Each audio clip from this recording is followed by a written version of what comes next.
little kid jolted awake that morning and something felt wildly wrong. Everything looked familiar, yet it moved with a strange kind of wrongness. He suddenly felt his old consciousness click back into place, sliding into a brand new body, and even with all those fresh sensations, he knew deep down that it was still him. The boy jolted awake with total memory gone, panic and confusion crashing over him, so he forced himself to breathe, tuned into the feelings in his own body, and somehow clawed back his balance and confidence.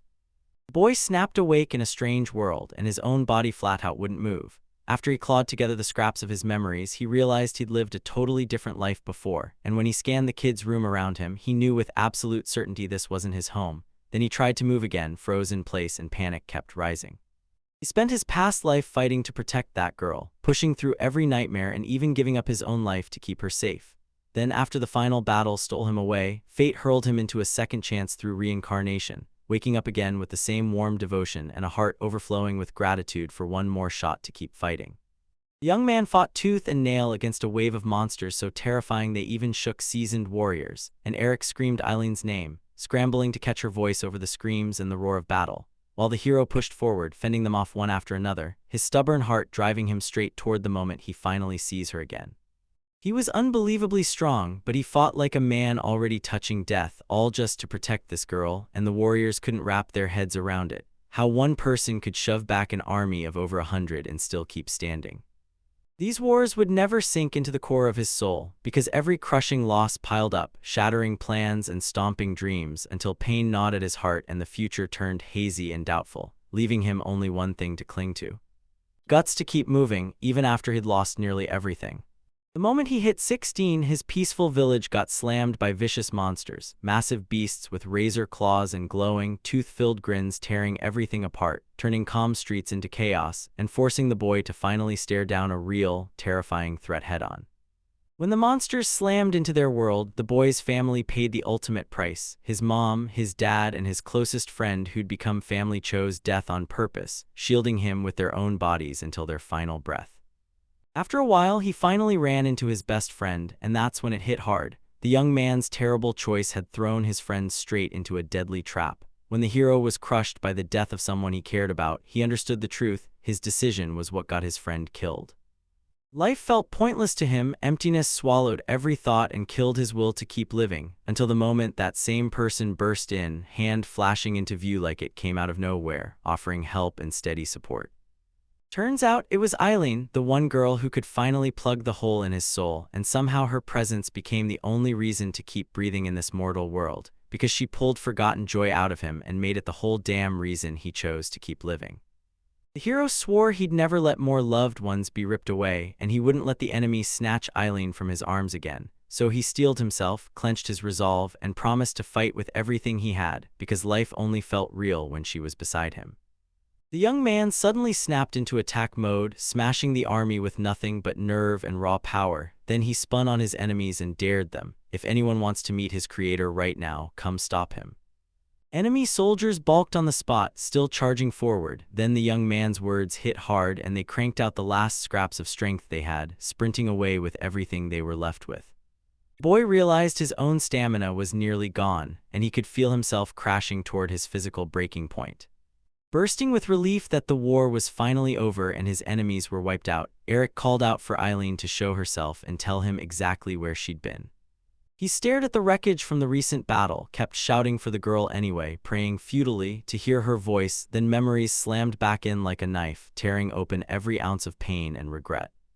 Staring at the wreckage of the fight, the young man's mind snapped back to one brutal truth: he failed to save her. The girl, the last person he ever truly cared about, had taken her final breath on that day, and grief slammed into him so hard it tore the old wound wide open again.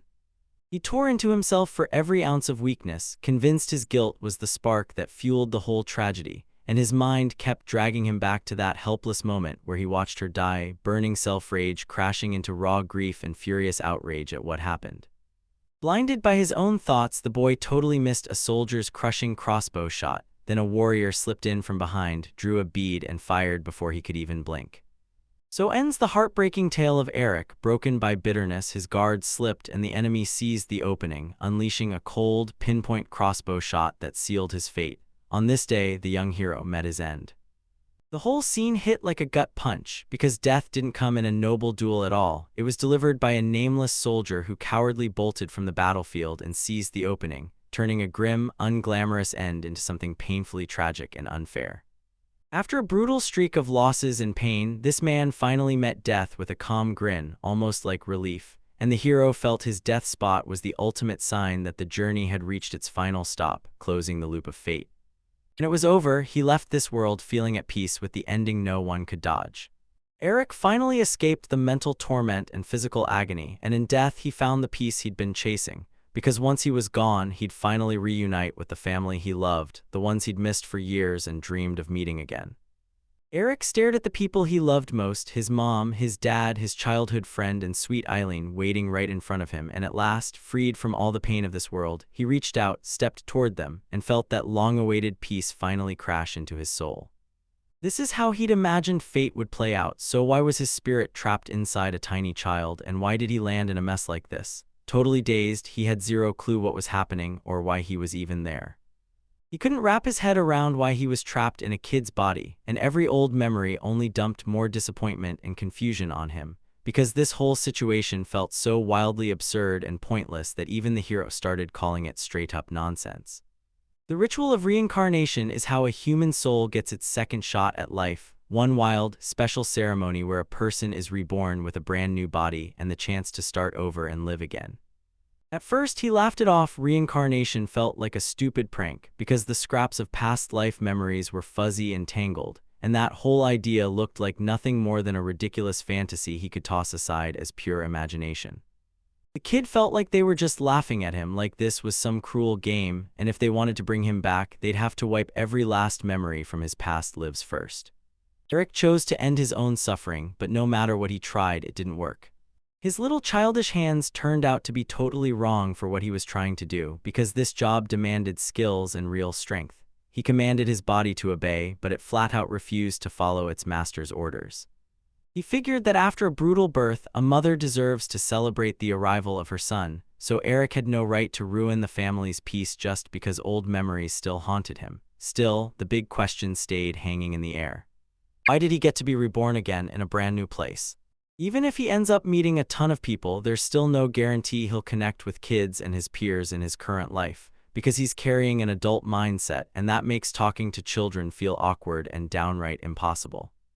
The scars of losing everyone he loved wrecked his soul, and the boy was trapped in a total crisis, because he had no idea why he was trapped in a brand new body while still carrying memories from his past life. Then, out of nowhere, a misunderstanding ignited. Confusion crept in so quietly the kid didn't even clock how everything spiraled out of control. By the time they realized something was wrong, it was already over, and the misunderstanding detonated into a catastrophe with consequences that can't be undone. Rage boiled in him because God was humiliating him, tossing him into a brand new body as a baby and forcing him to beg for help. So the hero felt the whole thing was pure injustice, a slap in the face to his pride and dignity. People claimed the kid's job was simple, cry on cue, and the hero nailed it, wiping tears like clockwork. Then one day, a stranger stepped up, clearly fascinated by what he was doing. He burned with the need to see his parents again, born into their family once more, praying he'd spot familiar features, until he finally snapped face to face with his mother, and the realization hit him like a thunderclap. Turns out Selena isn't just his mother, she's his mom, period, and the moment that hits, his whole world detonates with a storm of emotions, shaking him to the core as he can't wrap his head around how fate pulled this twisted, bizarre prank and flipped their relationship into something totally new. Selena, as a loving mom, spotted her son's pants were soaked from the whole misunderstanding, snatched him into clean clothes right away, and handled him so gently he felt safe, warm, and comfortable again. The girl carefully lifted the baby, her voice shaking as she asked what happened, then pulled him into a warm, motherly hug, but deep down, the child fought it, convinced that after everything he'd been through, love like that just couldn't be allowed. He couldn't shake the doubt, could this woman really be his mother when her face looked shockingly like the ex-mother he once had in a past life? That eerie resemblance soothed him for 1 second, but the next it sparked confusion, mistrust, and a full-on internal war. Eric's name was so common that the coincidence didn't feel shocking, and back in his past life, his real mother was already gone, leaving nothing but warm memories and a heavy sadness that still clung to his heart.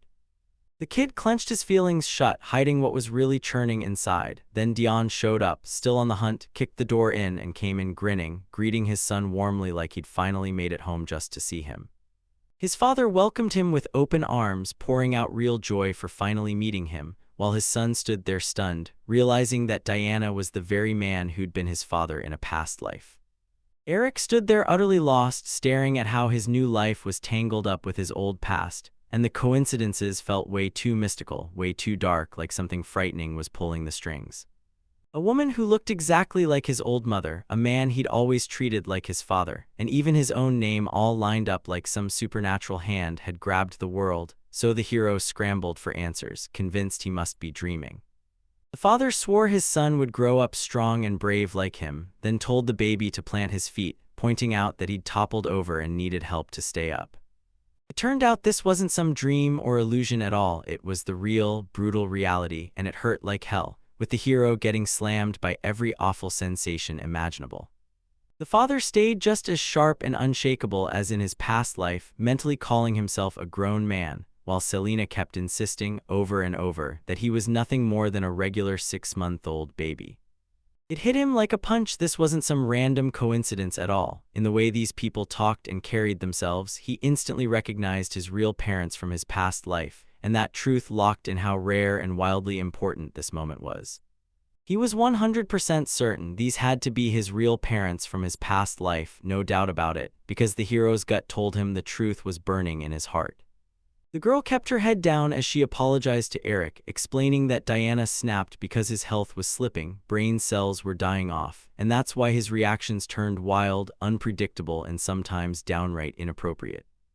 The kid just stared at his parents, grinning like he'd uncovered a secret, because their faces and personalities were exactly the same, right down to the way he remembered them from his past life. Selena was his mother, Diane was his father, and somehow he was reborn again in Eric's body, locking in that wild, unstoppable web of fate.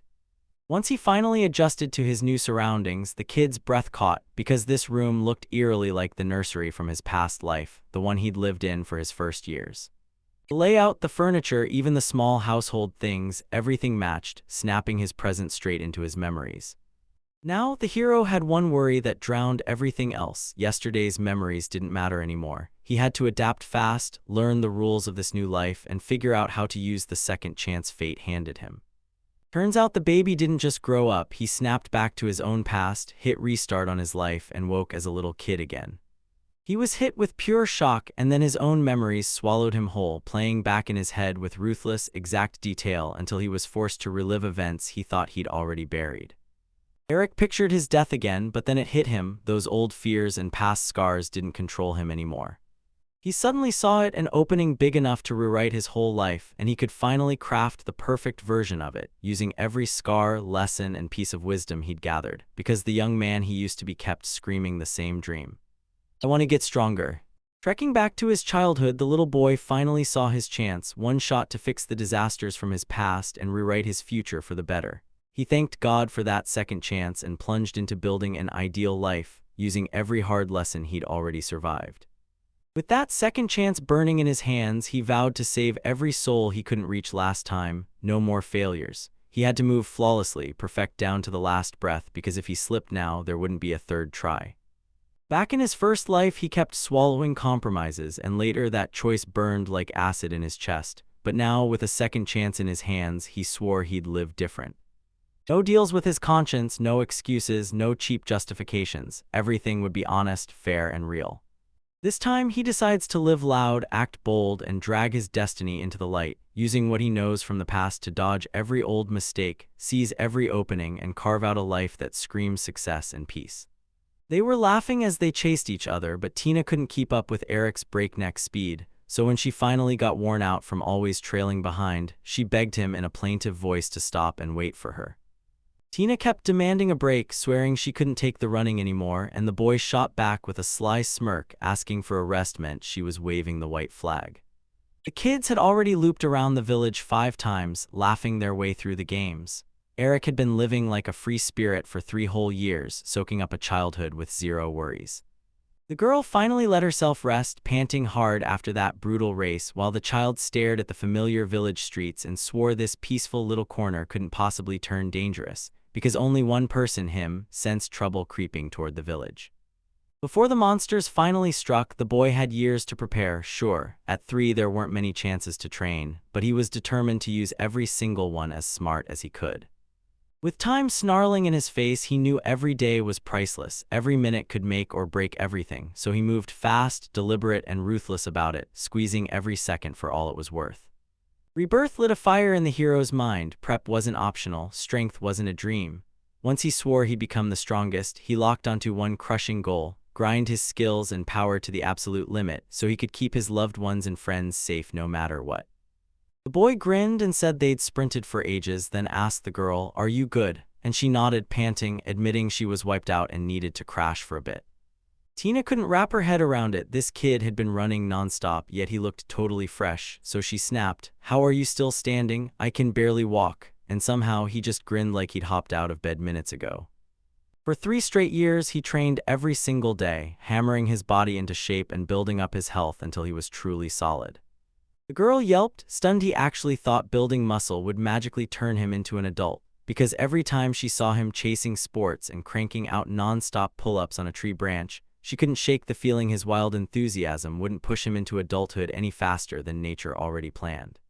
Tina shot the boy a shocking request: "Give in to me at least once," because she was itching to hurt her boredom, and she already knew the only real victory would land with him. The young man knew showing off too much would light a fuse of suspicion and drag in pointless questions, so he had to stay sharp and cautious. Meanwhile, the girl kept snapping and grumbling, furious that she kept taking loss after loss. To her, it was a straight-up injustice. She was 2 years older, so she felt she should have been winning every competition. Eric, though, saw it differently. Age or not, his sister was still the same impulsive, stubborn runaway she'd been in her past life. A new girl slipped into the house next door, and before the boys knew it, they were buddy-buddy. She showed up with 2 lunches, offered her snack to her new friend, and proved she was the kind of warm, generous kid who makes people stick around. She packed the treat with her own hands, tucking the food into a little box, but when she lifted the lid, the girl stared in horror as everything spilled out in a messy heap, wrecking the dish's perfect look. Watching her dish melt into nothing, the girl snapped with frustration over her culinary attempt going terribly wrong, while Eric smirked, calling her clumsy yet adorably so, and Tina just sank into a sulk. The boy got crushed by memories from his past life and his mood turned pitch black, so Tina stared in shock and asked why he looked so dead serious. He knew he had to act natural for his age, but those old experiences kept dragging his behavior down. He paused like he was soaking it all in. Yeah, they'd been friends for 3 straight years, and so much had gone down in that time. Then the girl blurted out that Eric looked just like her father, and the poor guy froze, utterly baffled. He leaned in and demanded the girl stop laughing at him, but then he admitted she wasn't totally wrong. Back in his previous life, he'd already hit over 20, and yeah, calling him just like his father was painfully accurate. Right as the girl blurted her joke about Eric looking just like her father, a creepy rustle snapped through the bushes nearby, so loud it grabbed both kids' attention instantly.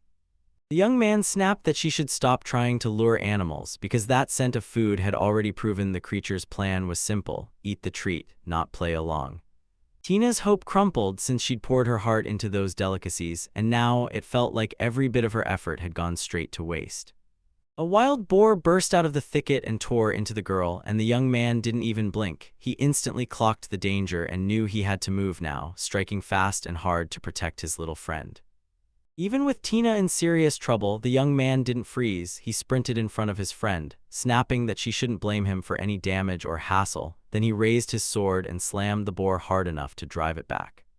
The little girl stumbled in panic, totally lost about what just happened, then blurted to her friend in shock, "What did you do?" Eric calmly leaned in and promised her everything would be okay, because he was right there and he'd handle it all.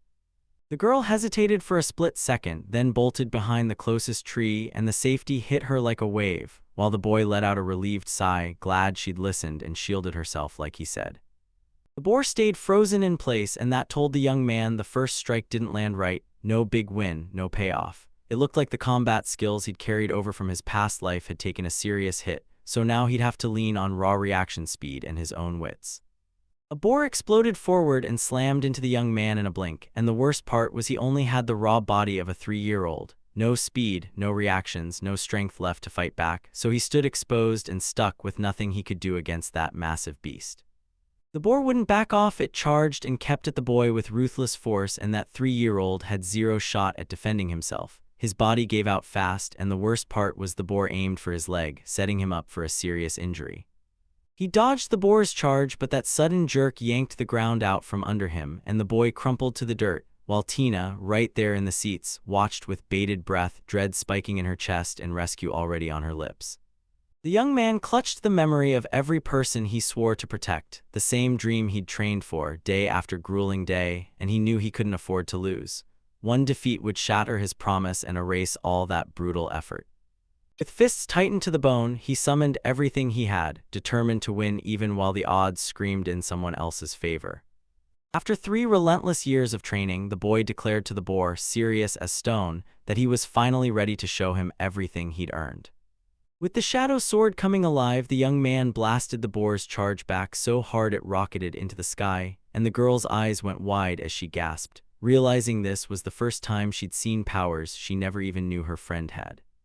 With one flick of his hand, the boy heaved the massive boar aside like it weighed nothing, and Tina's eyes went wide as she snapped still, because she just realized he'd lit up with magic. If Eric had cast his spell just a beat later, or if he'd missed the boar entirely, the thing would have walked away unhurt. But the moment he struck, he realized the truth. He'd underestimated the boar, and that mistake shoved him straight into danger. He frantically tried to wrestle the fury inside his chest into something he could live with, even as his heart hammered like it wanted out of his ribs, while right then the girl barreled toward him, flailing her arms and screaming his name at the top of her lungs. She truly thought what happened was breathtaking, a real miracle worthy of pure admiration, while the boy got slammed by amazement and confusion, because he'd expected totally different reactions and couldn't even picture someone finding beauty in the chaos that only made him feel lost. Tina never once thought the guy was magic. He insisted it was all from training, but she didn't buy it because everyone already knew how he treated people. The girl snapped, looked him dead in the eye, and demanded he teach her magic on the spot, while he just stood there, utterly baffled, not knowing what to do with his girlfriend's bold, no apologies request. His next move could have rewritten the future, but he never saw this coming. He was stunned by the girl's words, staring hard at her like he could finally crack what she was truly planning. The guy had no clue things would flip like this, but when he met the girl's honest, trusting eyes, his excitement melted away into long-awaited relief. Tina kept begging that boy for magic, and he, utterly lost and clueless what to do, tried to soothe her down gently. Without Harmony stepping in, the magic she wields could turn deadly on her own, but those bright, shining eyes looked so pure and true it almost felt impossible to doubt her. He swore he wouldn't teach her, and the second she did, she snapped, calling him a greedy fool. Then he just stared at his friend in stunned silence, panic creeping in, because now he could see this wasn't some harmless disagreement anymore. She demanded to know why she couldn't learn magic, because deep down, she just dreamed of becoming strong like everyone else. Tina was done risking her life twice, so she kept her distance from dangerous situations and chased her dream of getting as strong as her brother, because being his older sister made her feel responsible for keeping both of them safe. Those words were something his sister had told him in her past life, and when he heard them again, the boy got hit with a rush of sweet nostalgia so strong it nearly knocked him over. He swore he'd rewrite the future, and the instant the words left his mouth, the world around him started to quietly, barely noticeably shift. The boy agreed to teach the girl magic, and her face lit up with pure joy, because he knew he couldn't afford to fail, not when he had to be invincible. Tina finally mastered magic, so she'll get even stronger, and she refuses to ever feel helpless when danger comes for her. The next day, they don't have to sweat getting spotted, because the training site sits right next to the village and there's nothing lurking out there like monsters. The master leaned in and asked if she could truly guard the secret, and she shot back a confident yes. Then the guy immediately doubted her, convinced the truth would surface sooner or later. To save his sister, the boy threw caution to the wind and took dangerous steps, while the girl grinned like this was the funniest little adventure, thrilled to share a secret, and itching to see how the magic training would kick off as the master calmly told her to stretch her hands forward. First, you lock in your focus and mentally pull the natural forces around you, then you gather the space right in front of you. Once everything has been collected perfectly, you finally ignite the spell and start the activation. The second she shot her palms up, a weird tingle raced through her skin, and a see-through, sparkling water cloud formed right on her hands. She went still, eyes wide, mouth hanging open like she couldn't believe it, and then the water trickled between her fingers, flashing under the sun with blinding glare. They obsess over every ingredient's quality and how much they use, because if you want a punchy spell from a tiny stash, you've got to crank the components up to top tier. For a little girl, grasping how strong spells really are and what makes them work wasn't something she could just pick up overnight. It took years of non-stop practice to sink those rules into her mind, and only when she hit 18 did her magic fully finish developing. Magic gets sorted by how hard the spell hits. Simple effects go quick, but the stronger, more complex magic demands serious prep, longer rituals, and way more time to activate.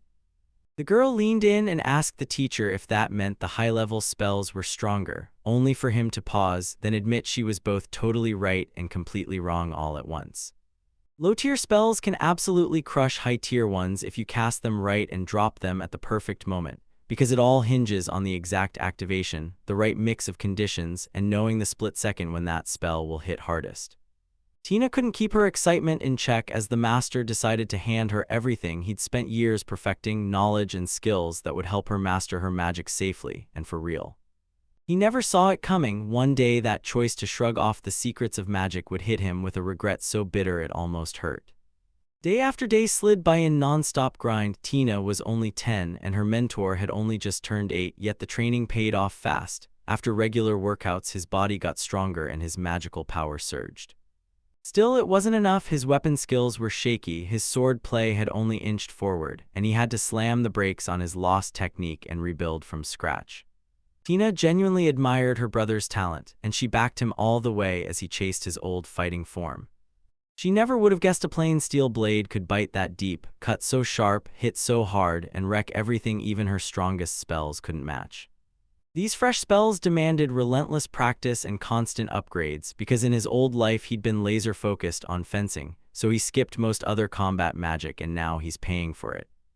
In her eyes, he had to stay flawless, but doubt started creeping in at the core of her mind, and then the girl stood tall and declared that her magic would definitely win, proving she trusted herself and respected her teacher.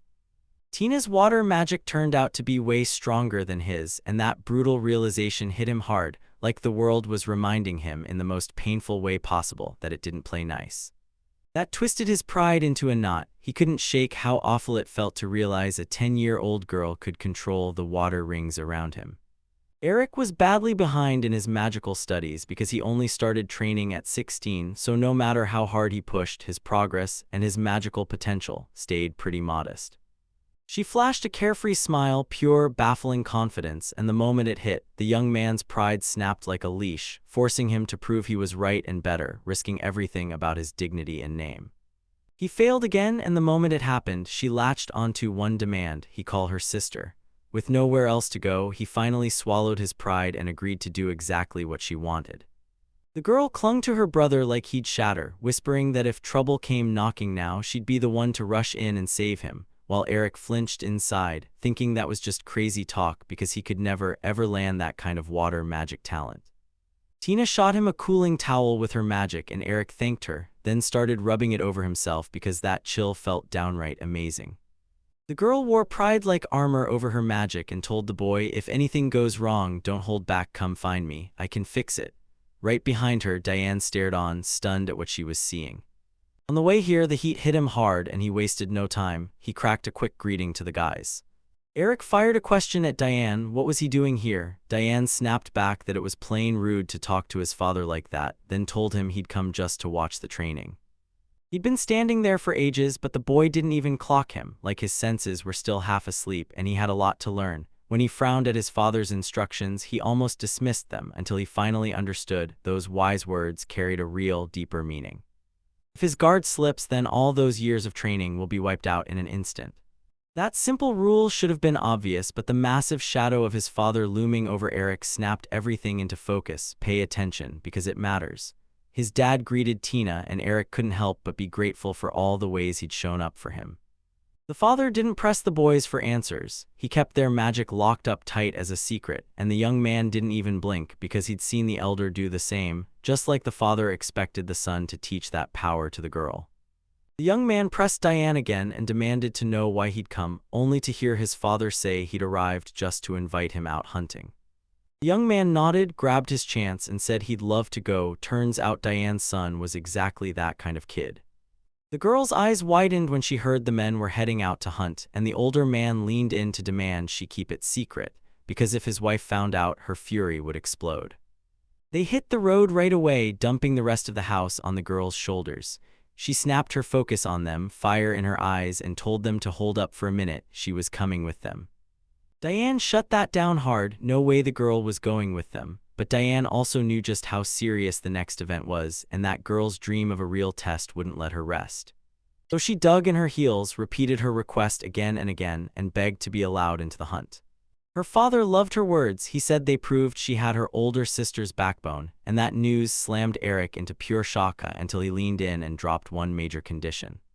The old man warned him, cold and unmistakable, if you even sense the tiniest threat, you stop the hunt right away. Still, the hunting ground sat just beyond the village, and while that rule loomed overhead, the girl already had a sneaky plan to slip past her father's limits.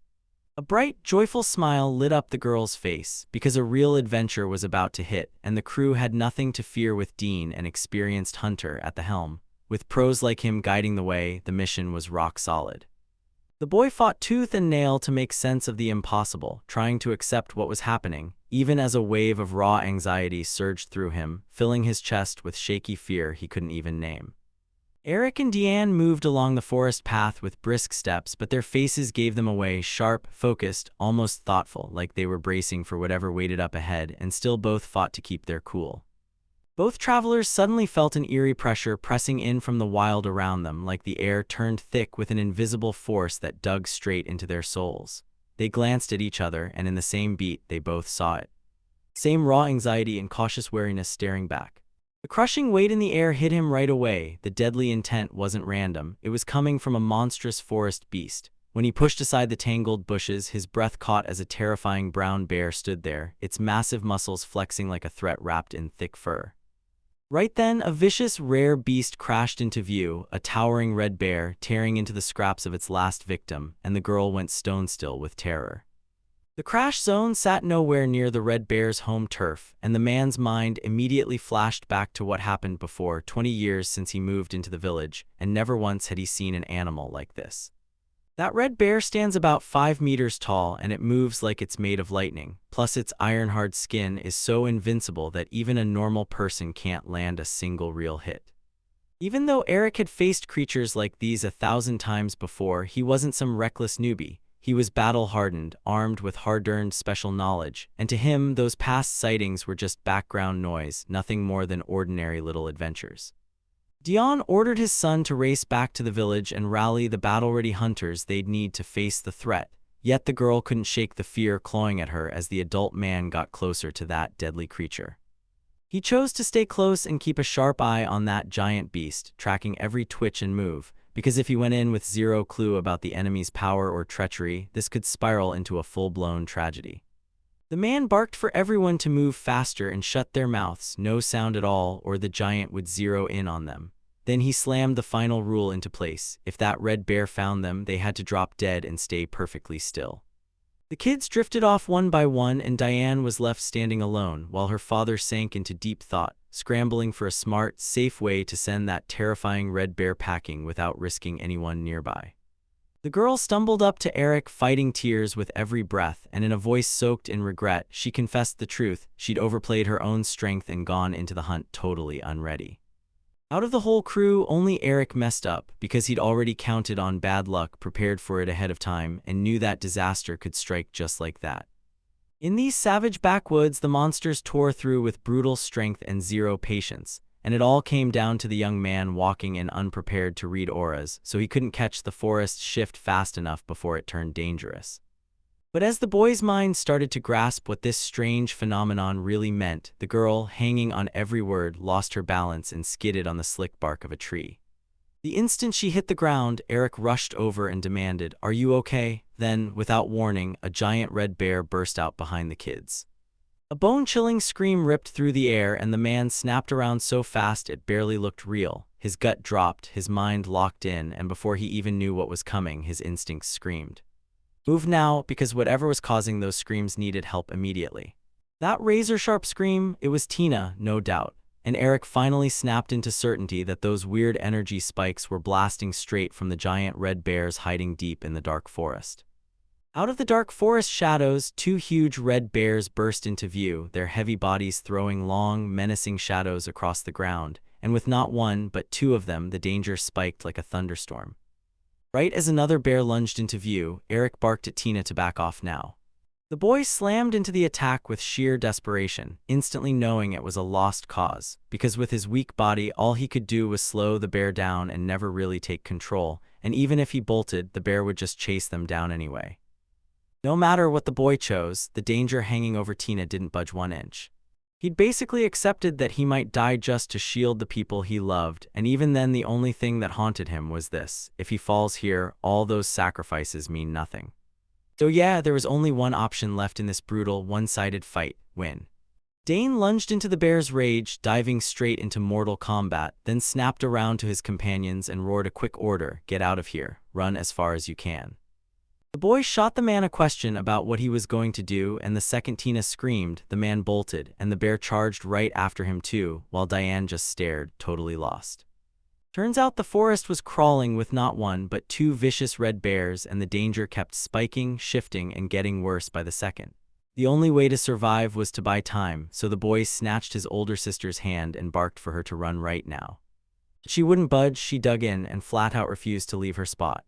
If this keeps going the way it's supposed to, that man is going to get crushed by the beast's raw power, and this is on the fast track to becoming a full-blown tragedy. Tina can't just walk away and leave her father alone while death is closing in. The boy snapped at the girl that this wasn't the moment to freeze like stone, then demanded she pull herself together. All they could do was bolt back to the village fast and crawl to the place they came from, because only a swift retreat might keep them alive, and every single second they stayed out in the open stacked the odds of dying higher and higher. While they hurried back to the village, the girl demanded to know why he was so certain Diane would make it, and then snapped that she didn't want to hear any of it. If there's only one girl who can save someone she loves, she'll charge in anyway, no matter how deadly the danger gets, because watching that loved one slip away feels unbearable, and it wipes out every fear and doubt until her own strength takes over. The girl snapped the stored magical energy into action, and a blinding glow flooded the area, while the young man stared, stunned, wondering where all those brutal hours of training and study for those tricky spells had finally gone. Wanting to save his friend, the boy even considered sacrificing his own father. He thought that price was worth it if Tina could live, and then he ignored the fallout of that choice, accidentally throwing the girls and his parents into the same deadly danger. From the very start, saving his own life felt just like the last time: no escape, not even a flicker of choice. He went in ready to fight, knowing he'd only break and quit if it turned into the absolute worst case. Right at the most dangerous second, the truth hit him. His mission wasn't just a plan, it was a promise to save his precious people no matter what. Hot, heavy responsibility slammed into him like a wave, and it reignited his belief that he could do this. The father barked at them to drag the stubborn girl out of there, but the boy swallowed his pride and apologized, promising he wouldn't carry out that order. The girl got a killer tip: she should charge two bears at once, even if she didn't have to end them. But the boy swore she could trust him, and her sister finally got what he meant.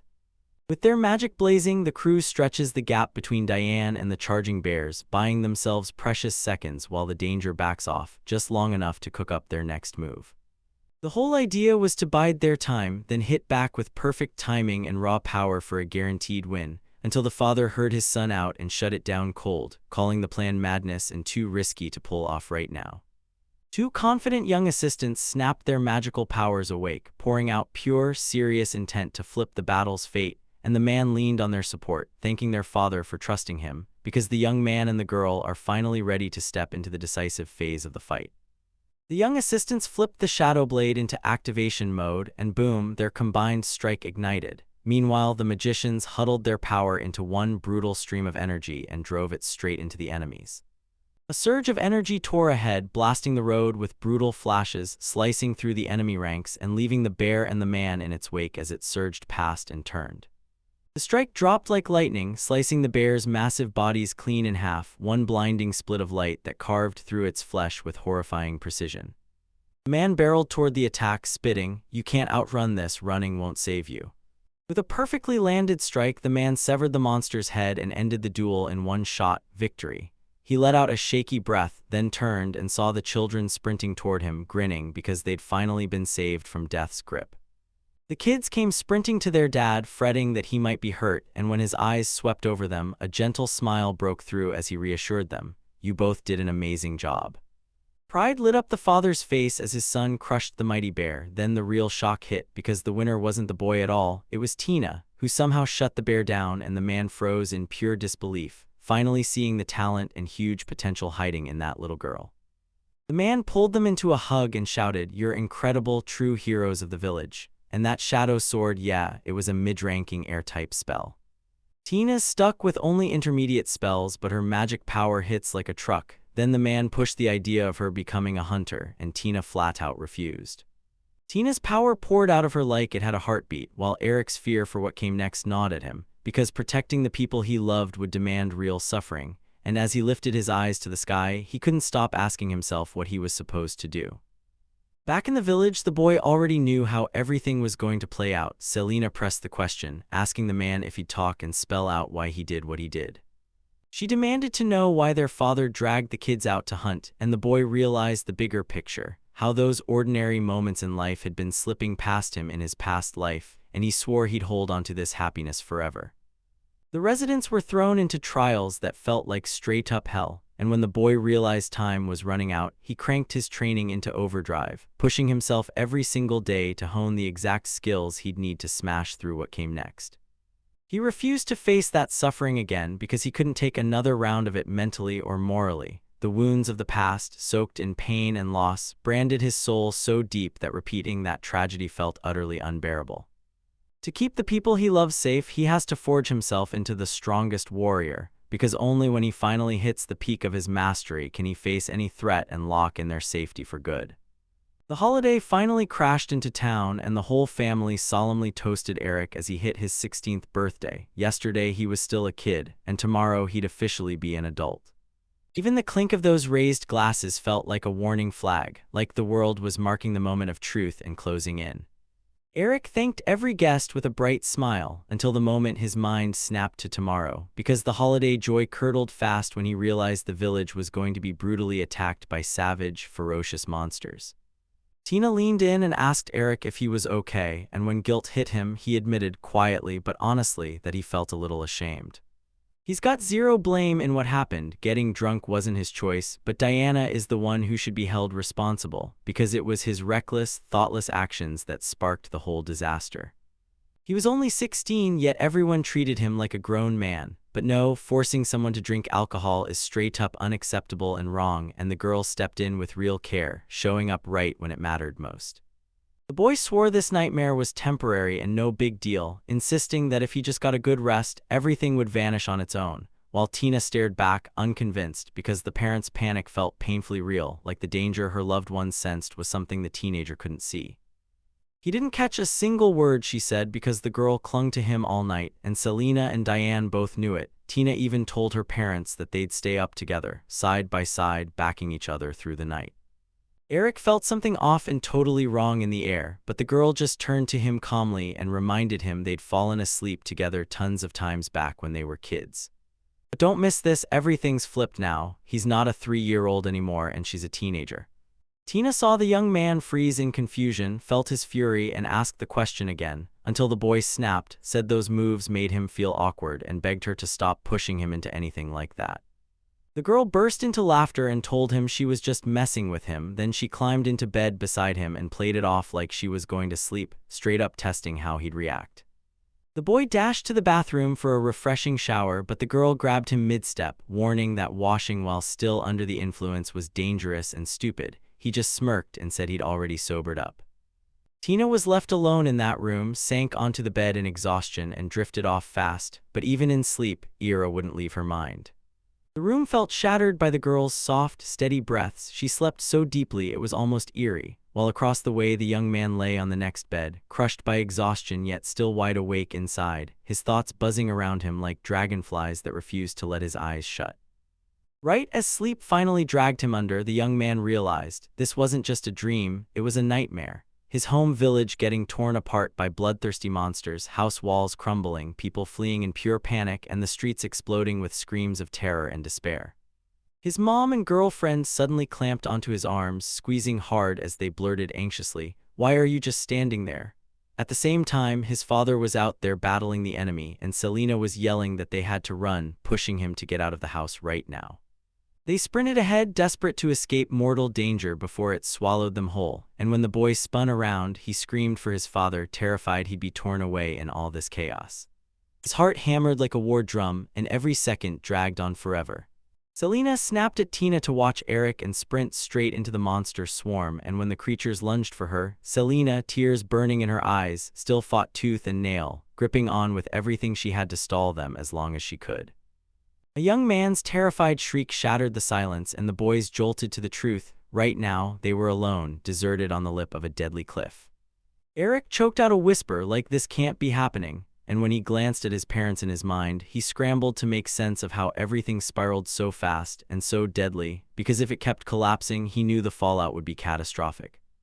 She dropped to her knees beside the boy, laid warm palms on his shoulders, and whispered, "I'll save you for real, trust me," making him believe. Tina might not have her parents' strength, but her heart was just as fierce. She swore she'd stand by him no matter how brutal the road got. Then tears spilled down the boy's face. Because she was his older sister, the girl fought like it mattered, showing non-stop care and fierce determination. Then monsters suddenly leapt from behind, and she snapped into action, shoving them both away and hurling the enemy over the cliff's edge. Suddenly jolting awake from a deep sleep, the young man shot his eyes open and snapped into focus. Right beside him, Tina slept peacefully, a faint little smile ghosting the corner of her lips. So all he could do was prepare for tomorrow. He slipped into the forest to hunt mythical creatures, and that whole idea left him scratching his head, totally baffled. Weaving through the thick thickets, the young man scanned for even a single monster, nothing, not a shred, and his instincts screamed that something big was coming. Then snap, odd noises cut through the air, panic tightening his grip as he froze mid-step. The boy's eyes went wide in shock. The guy suddenly heard it. Out of the deep forest came this faint, almost invisible rustle, like leaves whispering in the dark, and now the hero snapped to it, listening harder to every sound around him. The young man swore he could feel something lurking nearby, and sure enough, a stranger's silhouette sat on a tree branch, perfectly still, like it was waiting for him to notice. That stranger could pull off disguises like magic, but the hero still clocked the tiny hidden signals that someone was there, because tomorrow's about to be unforgettable. The very next day, the father lit up with genuine joy because his son had finally hit 16, and pride practically radiated off him as he credited the bond he'd built, friendship, trust, and all the warmth that came with it.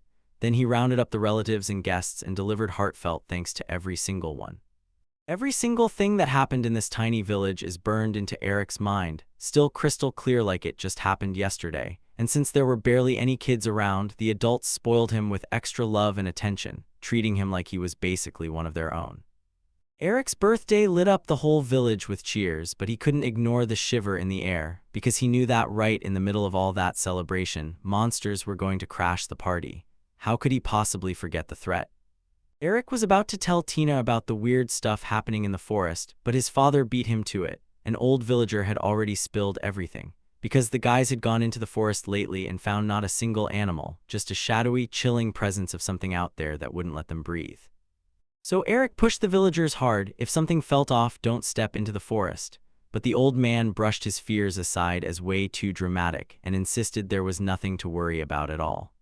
In the end, the whole crew voted to throw a celebration for Eric, so the elder figured there was no point in warning anyone that the forest could still be dangerous. Eric just went along with the crowd, but deep down, anxiety gnawed at him, because the threat was still out there and it could snap back the moment it wanted. Tina stared at Eric in awe, amazed by how much more responsible and careful he was than everyone else, but she still had a craving for fun, so she picked up the phone and called her mom and dad. Even though Tina bust her tail caring for the kids, her parents snapped at her, saying her body type meant she'd never become a worthy sister. Then they ordered that she eat meat and broccoli instead, leaving Tina crushed and utterly disappointed. Tina begged Eric to help her survive the food she hated, betting on his talent for handling huge portions. Then the next day he vanished and left the village, and her hopes crashed hard. Eric tore himself from his homeland and dove into the grind of stacking hay and cutting wood. He clamped his mouth shut about the coming attack, guarding every crucial detail like it was life and death. Anyone who tried to warn them about the invasion in time would have been brushed off as a madman, called a matman, and ignored. Now it was too late. The young man tore into himself, cursing his indecision and weakness, and watched it all slip away. His home, his loved ones gone.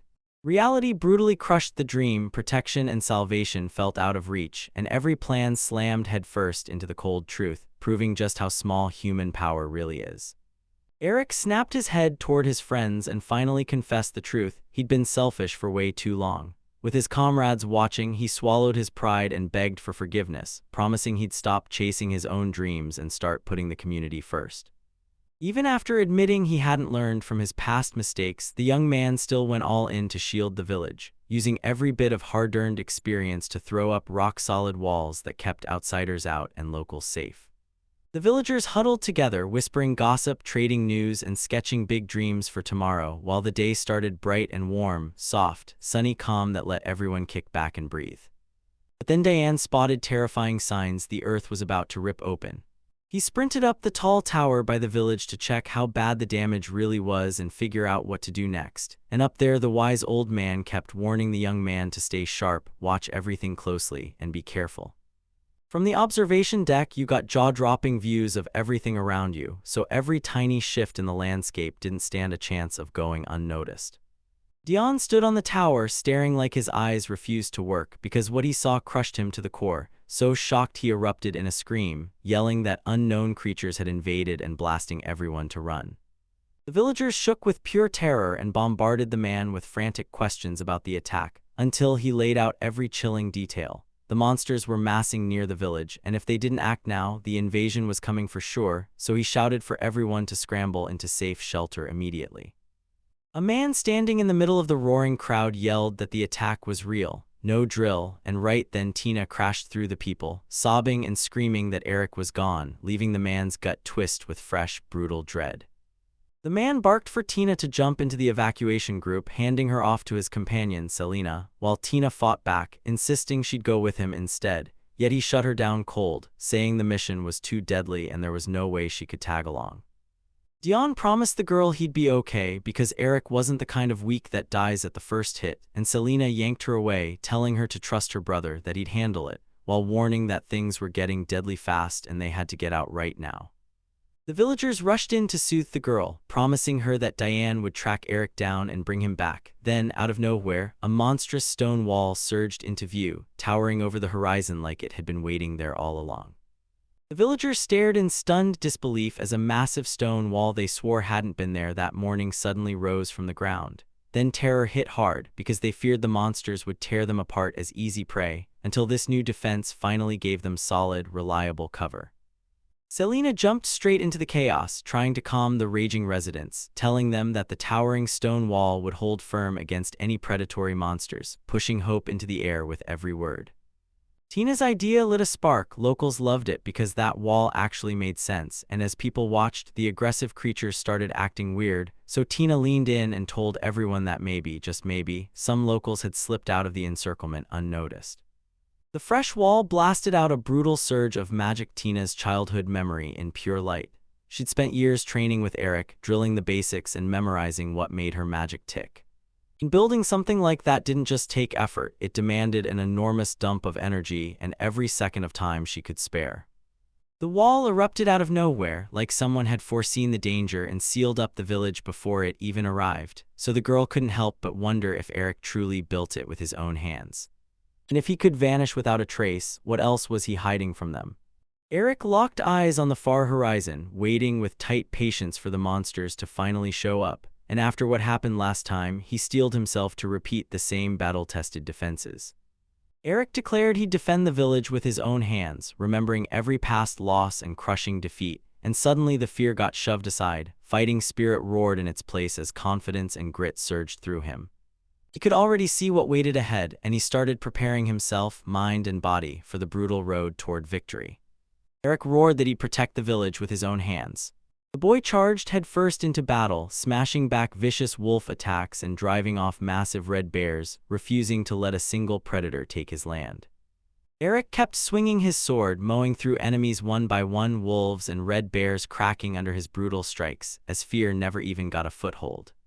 Suddenly, a colossal ogre-like monster slammed a brutal fist straight into the earth, and the boy snapped into action, dodging it with deadly precision.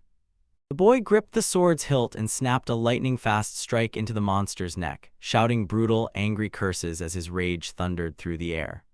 A nightmare monster lunged out from behind them, looking like a towering dragon, and Eric roared with pure steel in his voice that the enemy would never strike or march toward his village again. He slammed the monster in the shoulder, ripping a brutal wound, and the moment he did, strange events started swirling around him, so he snapped into wary, watchful mode. There's no way all those monsters just happened to crowd into one spot by luck. If they ever do, it's because a territory war has already ignited. But these creatures weren't brawling with each other at all. They were zeroed in on one target, the village. If they'd followed natural instincts, they'd have slipped around the walls without throwing away their lives on a pointless siege. So yeah, this village really was the monster's target. Eric couldn't wrap his head around how they even managed to team up or who was calling the shots, and even if someone was controlling them, he still couldn't figure out why they'd choose to attack a tiny village. That young man fumed because the monsters should have followed their instincts and tore each other apart, not banded together to crush that tiny village. Without warning, a monstrous dragon-like beast ripped open its jaws and blasted a roaring stream of flame, flooding the air with blinding fire and scorching heat. The young man snapped his blade through the air at lightning speed, slicing the monster clean in two like it was nothing but cloth. Eric crumpled to the ground as a mountain of monstrous ants rose behind him, swarm ready to tear into him. After a few surgical strikes, he ripped the giant insects apart, and then his breath caught as he froze, arms folded, staring at the silence like, "So, what's next?" The young man clenched his resolve and reminded himself he'd promised to protect the people he loved, so he couldn't afford to sit here and rest 1 second. He knew he didn't have the right to slip right then, and behind him, his father's familiar voice cut through the panic, yelling his name like his life depended on it. His father called out to his son with a desperate plea, hanging there on the edge of panic, begging for an answer, while behind the stone barrier, weapons clanged and the brawl roared on. He knew in his bones that the one fighting was his own child. The man told his son to speak up, claiming he already knew he was hiding behind that wall, then demanded, "Why are you there?" Eric snapped back, "I built the wall myself," and Diane's face lit up with stunned disbelief. It didn't matter because the boy was going in solo. His father lunged at the wall, but Eric snapped, "No," convinced monsters would slip through. The man hesitated, weighing his next move until Eric told him, clear as day. He had to keep an eye on the others. His father had to rush back to the village fast, because the boy was sure he shouldn't waste a second worrying about him, not when the real priority was keeping his mother and everyone else safe. What scared him most was the thought of plunging his family back into danger. Then, out of nowhere, a brutal roar tore through the air and rattled the boy's soul to the very core. His father's terrifying roar surged in like a storm, smashing at a thick wall no matter what it cost, despite his son's desperate warning. Eric threw everything he had into holding his father back, pleading for him to stop, yet his dad stayed locked in, unshakable and ready to charge forward no matter what anyone warned. Dion's courage hit like lightning. He sprang over the towering wall in one huge leap, and the young man could only stare in total disbelief at how strong he was. He shot a confused look at the chaos and demanded to know why that man was acting like this. Then the truth hit fast. The father had shown up to back his son in battle. Rage simmered on the boy's face as he snapped at his father, reminding him he'd promised he could handle things solo. Then he blurted, trembling, "So where'd the ball go? What happened to it?" Since Eric had outright banned anyone from breaking the wall, the clever father used his sword like a springboard and leapt clean over the fortification, an unorthodox move that left the young man literally stunned, speechless. The moment he stepped outside the fortress, the father slammed right into a pack of furious monsters that charged straight for his throat, yet he didn't flinch. He barreled toward the danger with fearless grit.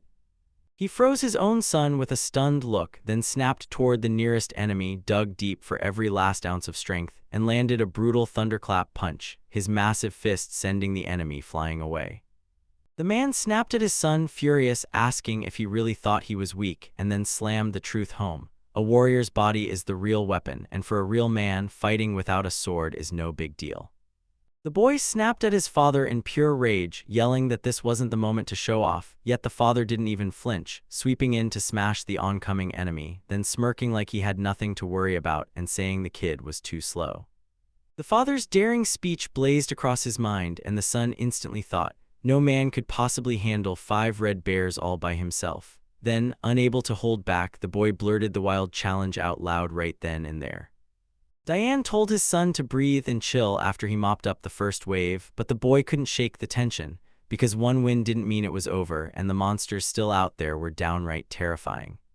The father had a dozen things he wanted to hammer out with his son, but every single one paled next to the crushing truth that he was weak, while that young hero stood strong and the young man leaned in, genuinely hungry to understand what his father meant. The man didn't mean to accuse his son of being overconfident, but when he saw him stubbornly charging ahead alone, brushing off everyone who tried to help, his worry hit hard. Everything was flying along until the young hero started shouldering every single problem by himself, determined to fix it all alone. Even with all the fuel he needed, he still had to lean on his family and friends, because that support was right there when it mattered. While the father battled the enemies with pure courage, he shouted to his son to trust his own strength, lean on the team, and stop trying to take everything on alone. His son stared at his father for a beat, then nodded, confirming every word was the truth. Eric clung to hope, begging for his father's help and support. Yang tried to squeeze out a quick question, but his son cut him off in a flash, telling him to stay out of the way because this moment was way too important to mess with. Father and son finally lock in side by side, shoulder to shoulder, one unstoppable team ready to tear down their shared enemy. Eric leaned in and begged his father to have his back. With a smug grin, the father approved the proposal, and then right away told the boy to cover him too. Diane and Eric charged in as a ruthless duo, landing deadly accurate strikes and smashing through a swarm of dangerous monsters, their teamwork so tight it left no opening. The boys huddle shoulder to shoulder again and again, shutting down every new monster as one, proving just how deadly their teamwork really is. In the middle of yet another brutal battle, his blade met a monster of an enemy and snapped clean in half with a thunderous crash. He knew cheap swords were doomed trash, because at the one moment that mattered, they'd snap and leave you helpless. With his father nowhere to back him up, the boy could have been swallowed by bad luck, so Diane didn't hesitate for a second and hurled his son a dependable blade, handing him a real shot at staying in the fight. The young man blurted out, panicked, asking if his father was really okay fighting without his usual sword. His dad just shrugged and said his moves weren't polished enough to swing a blade. The man shot a sarcastic warning, use those flimsy blades and they'll snap for sure, turning into useless scrap with zero bite in a fight. So the father decided, let his son wrestle with that unreliable weapon by himself, because real practice is the kind that'll pay off later. Her father is furious about that kind of weapon, he can't stand it, and it makes him feel sick to his stomach. The young man leaned in, stared at his parent, and asked, slow and careful, whether his father had ever swung a bladed weapon like a sword at any point. The father's eyes drifted off into the past, and he swore that the moment this endless monster war finally ends, he'll forge his son a legendary blade himself, one that'll survive every trial and never, ever snap. Eric shot his father a warm thank you for the concern and the honest promise, then dropped his gaze and with a shaky voice bravely asked forgiveness for all the trouble and worries he'd caused. Dion calmly reassured everyone that there was nothing to fear, because as a legendary master blacksmith, he'd forge a blade so sturdy and dependable it would never bend, snap, or fail.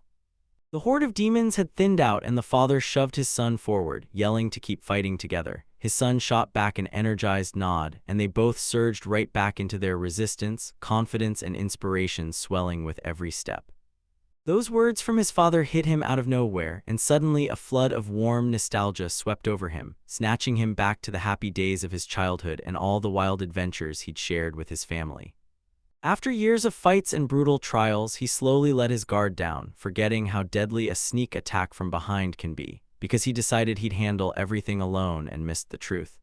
Greatest weapon in battle is trusted comrades. Diane ended the fight with a jaw-dropping throw, blasting the last monsters that circled them straight into the sky and sealing the bloody battle for good. The monster yanked his father's hand in an iron grip, and with a hard, fist-clenching block, it slammed the powerful blow to a stop. The father shoved his son forward hard, snarling for him to swing at the weakened monster right now, seized the opening before it vanished. Eric snapped the round monster's head clean in two with a perfectly aimed strike, and just like that, the final threat was gone for good. The man blurted out in pure delight, grinning ear to ear, thrusting his hands up like he'd just won the world, radiating joy for that joint victory. Diane grinned and brought his son over to bask in what they'd built, but his son just gave a tired little smile back, because after that brutal fight, exhaustion hit him like a wave. Truth is, without the brave, skilled son stepping in, that monster horde would have been nearly unstoppable for any lone warrior. The young warrior shook his head politely, then admitted with quiet humility that if his wise, strong father hadn't stepped in at just the right moment, he would have been crushed in that brutal battle. Then a truly rare win finally landed, earned by both heroes, who dug in with pure courage and iron will when it mattered most in that final do-or-die test. Father and son thrust their fists high in proud unison, celebrating their teamwork and the unbreakable bond that carried them through battle. An eerie voice suddenly cut through the air, warning that it was way too soon to celebrate, and before the son could even react, an invisible force slammed into his father and knocked the man right off balance, thudding him in the stomach, leaving the young man standing there, completely stunned and speechless. The stunned young man barely had a second to process what was happening when the other guy rocketed backward and slammed his back into a massive stone wall with a brutal, dull thud. The boy's desperate scream ripped through the forest, while his father lay there, knocked out and unmoving. Eric burst into the forest, and with his assistant gone, he knew the chance to protect the village had vanished. Pure helplessness hit him hard, and the bitterness of losing hope settled into his chest like an unavoidable fate. The boy jerked with a weird gut feeling, like an invisible force was charging straight at him through the dim forest. Just a moment earlier he'd been calling for his father, but then a violent wave slammed into the man and his face said it all. Danger was right on top of them. The moment the boy sensed someone behind him, he spotted a stranger up ahead. This guy sized him up with a cold, sharp stare and blurted out whether he could keep up in speed and agility. And before the boy could even process it, the stranger lunged straight into the attack. The stranger who unleashed lightning froze in shock, because the youth was faster than he'd looked the moment he first stepped in. He was dead sure that kid had strength way beyond the adult man who got blasted into a stone wall with just one brutal hit. He kept talking and swore that the wall was a rock-solid wall, strong enough to stop demons and monsters cold from crossing the line, and if anyone somehow shattered through it, the village defenders would cut them down before they could do a thing. With all due respect to the village's defense plan, the stranger flat-out refused to help kill demons. Eric stared the stranger down, sensing something special and mysterious about him, then he swallowed hard and snapped the silence with a straight-up question, "Who are you?" The man met the boy's eyes calmly, a tiny smile tugging at the corners of his lips, and in a steady voice told him to scrutinize his own look and catch the hidden truth beneath it. Then the shock hit. A real demon was standing right in front of him.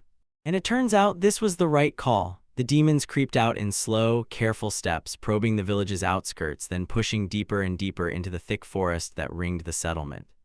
That boy had tangled with demons so many times in his old life that he practically read their minds. Now he could spot their moves instantly and shut them down before they struck. Demons are a massive race living in their own world right alongside humans, and they've got a signature trick. The moment magic energy kicks on, their eyes flare into blazing, bright red glow. With one exception, most demons are built for battle, especially the Demon King, who unleashed a massive war on every other race. That young man had seen a ton of demon battles firsthand, but fighting wasn't the only reason he knew them so well. The young hero's love lit up in the face of Irina, a stunning girl who, like him, belonged to the demon clan. The boy stared at his interlocutor with trembling concern and finally blurted out why the demon was attacking, asking why the demons chose their village, his voice shaking the whole time. The demon stared the boy down, growling, "Kid, this war between our peoples runs deeper than you can even wrap your head around." Just beyond the village sat the kingdom of Bagania, one that the demons set their sights on, determined to seize it and erase it from the world. The village sat high on a hill, wrapped in forest on every side, perfect for spotting movement and perfect for hiding a military camp nearby, so it could command the key roads and routes, turning it into the perfect launch pad for an enormous troop buildup. Now the demon has to wipe out the village by himself, because every other comrade beside him is dead. The man admitted he never thought he'd run into someone this fascinating in a remote place, and when he saw him, pleasant excitement and pure delight hit him like a burst of fireworks. He totally got what was being said, yet he refused to back down or just accept it. Rage-fueled determination flared in his chest, and he rushed to find fresh ways to smash through every obstacle. Even with his body battered beyond belief, the demons couldn't help but genuinely admire his nerve and grit, because those brutal wounds didn't snap his spirit at all. They only forged him even tougher, hardening his resolve for every trial ahead. The man leaned in and grilled the boy, asking if he was truly sure about fighting, then made it brutally clear that if Eric was fine, beating him would be tough, and he couldn't help worrying about what a brawl might unleash. Every new fight he faces smashes harder than the last, because the longer the battle drags on, the more his strength and will get shredded. And that's the brutal law: the strong start to fade and the weak slowly get washed out of the arena. The demon shot the boy a sharp look and demanded, "Did you finally learn that lesson I forged in battle?" The young man, worn down by all the fighting and choking on doubts, realized clear as day who the real powerhouse in this whole conflict was. Dion poured out his thanks to the demon for blasting a hole in the wall, because now that the road was clear, he could finally swing his beloved sword at full power, boosting his fighting strength and lighting a real shot at victory for the battles ahead. The boy snapped around fast and blurted out, panicked, asking if the man was okay. Then the man reassured him, saying he was perfectly fine. Diane snapped at his son, insisting it was wrong to throw him alone into dangerous trials, but the boy fired back that they had to trust the elders, because in a crisis, they count on each other. Then he looked his father in the eye and begged him to stay safe, not to gamble his life just to chase victory. The man sprang to his feet and roared at his son that he wasn't about to die, and that the boy would fight right beside him, while the only one trying to pull his father back to reality warned him to stay vigilant and keep his eyes sharp. The demon hated the men's speeches on sight, cut them off with a rude snap, and barked for the attack to start right now. Then it taunted them that if they really wanted words, it would have both of them talk at once, because in a blink it would send them straight to the depths of hell and wipe out every bit of irritation and those annoying feelings. An hour had already crawled by since the demons stormed the villagers, and with those terrifying creatures pressing in, the people were honestly relieved, because this time they weren't defenseless behind their homes, thanks to a wall that stood strong, even though not a single one of them had a clue who built it. He didn't lose sleep over walls or guarding houses. What crushed him was the tight, painful squeeze in his chest, birthing a storm of anxiety and doubt, and the one thing he couldn't stop thinking about was the fate of two young warriors, Eric and... The man shot a nervous glance at the crowd and blurted out, "We found them, yes, we really did." The group immediately exchanged looks, nodded, and confirmed the warriors were spotted outside the southern wall, with rock-solid proof the boys were right there. Now that Eric and Diane's exact location was locked in, they decided to send a squad of battle-tested archers to back up the fight. The man snapped at the proposal like it was insane, calling the idea of sending archers outright stupid. Then he warned that any help would only wreck everything more, because it'd crack the door for demons to pour into the village. After he apologized, the man admitted that no power in the world could match the skill and hard-earned experience of the two warriors standing watch behind that wall. The man snapped that no matter what they tried, it wouldn't matter at all. The mother shot back that she just needed to know how Eric was feeling. If he was with his father, then surely everything would be okay. Tina turned to the other woman and listened like her life depended on it. Tina reassured everyone there was nothing to fear because the boy was unbelievably strong. Then Selena chimed in, saying if his friend believed it, it had to be true, and sure enough, every single villager agreed. She asked the woman if she still remembered how her son went to war with every last villager, and the woman nodded, then confessed she hated even thinking about that scene because it wasn't her idea at all. It was the boy's father who had set it up. The girl shot that down instantly, insisting it wasn't true, and after that unforgettable incident, even the seasoned hunters admitted it. If Eric could handle a job like that, then the girl could wipe out every last villager too. Back then, the girl truly believed fully and deeply in her own strength and skills, but reality flipped the script because the village's real powerhouse was Mrs. Selena. Even the toughest hunters, Eric and Diane included, lowered their heads for her, and one day, mid-important conversation, she snapped at the girl to cut the pointless chatter. Selena beamed at Tina and admitted her support had made everything easier. Then a violent rumble tore through the air, charging straight toward the village, and before a minute even passed, the whole place flipped from order to full-blown panic. The villagers erupted into panic, screaming questions about what happened and what became of Eric and Diane. Then a commanding voice ripped through it all, demanding the shouting and chaos stop right now. Selena shot her voice into the air, demanded the villagers answer. Did they truly believe in her son and her husband? The crowd nodded as one, their trust and respect for their leader's family shining clear as day. Selena snapped that everyone should stay where they were and keep the place in line. Then the old man backed her up and promised he'd go check the medicine supplies. Tina kept her eyes locked on the woman and realized she cared about the warriors' fate more than anyone else. Yet even with her calm face, Tiny Tells gave away the storm of fear and lived through experience underneath, and Tina couldn't help but admire the woman's steel-hard spirit. Her friend sensed Eric's energy that was tied to the wall turning unstable, and panic shot straight through her. Diane and Eric suddenly get thrown into a brutal, life-or-death situation where every second could be their last. They chose to gamble with their lives to protect their home village, fully knowing the crushing price waiting for them. So yeah, their courage demanded the highest respect, because even the tough, self-assured misses. Selena couldn't shake fear, and that was before you even think about what the ordinary villagers felt. The girl lunged forward with everything she had, shouting at the warriors to hold up right now. Even as the man took blow after blow and bled from his injuries, he still struck back fast, sharp, and deadly accurate, showing the demon that his slow movement was anything but. With lightning speed, the young man drove every ounce of his anger and despair into the strike, but just before the blade could land, the demon snapped out of the way with shocking agility, slipping aside so smoothly he kept full balance and perfect freedom of movement. The monster clocked the young man's response and smiled, picking up on how fast he moved and how deadly accurate he was. The demon drove a bone-jarring kick straight into Eric's stomach, and while he reeled, the boy's father, furious at what he'd witnessed, charged into the fight and slammed his opponent with a relentless barrage of crushing blows. The monster seized the opening in a flash, slipping right up behind the man, and the second his guard slipped, it struck sharp, sudden, and dead-on. Eric seethed at the monster's stunt and shot his father a call, demanding to know if he'd eaten anything. The demon shot him a sarcastic question like, "Come on, have you ever tangled with a truly strong opponent?" all while implying his past fights were just against weak, less skilled fools. The monster let out a mocking laugh, saying the old warrior should look to his son instead, each cruel word landing like a blade, cutting straight through his pride and shredding what little faith he had left in his own strength. He was baffled. How could some nobody from a far-off province know combat like that? After thinking it through, the monster finally snapped to a conclusion. Nature had blessed the kid with a rare gift that let him learn martial arts by instinct alone.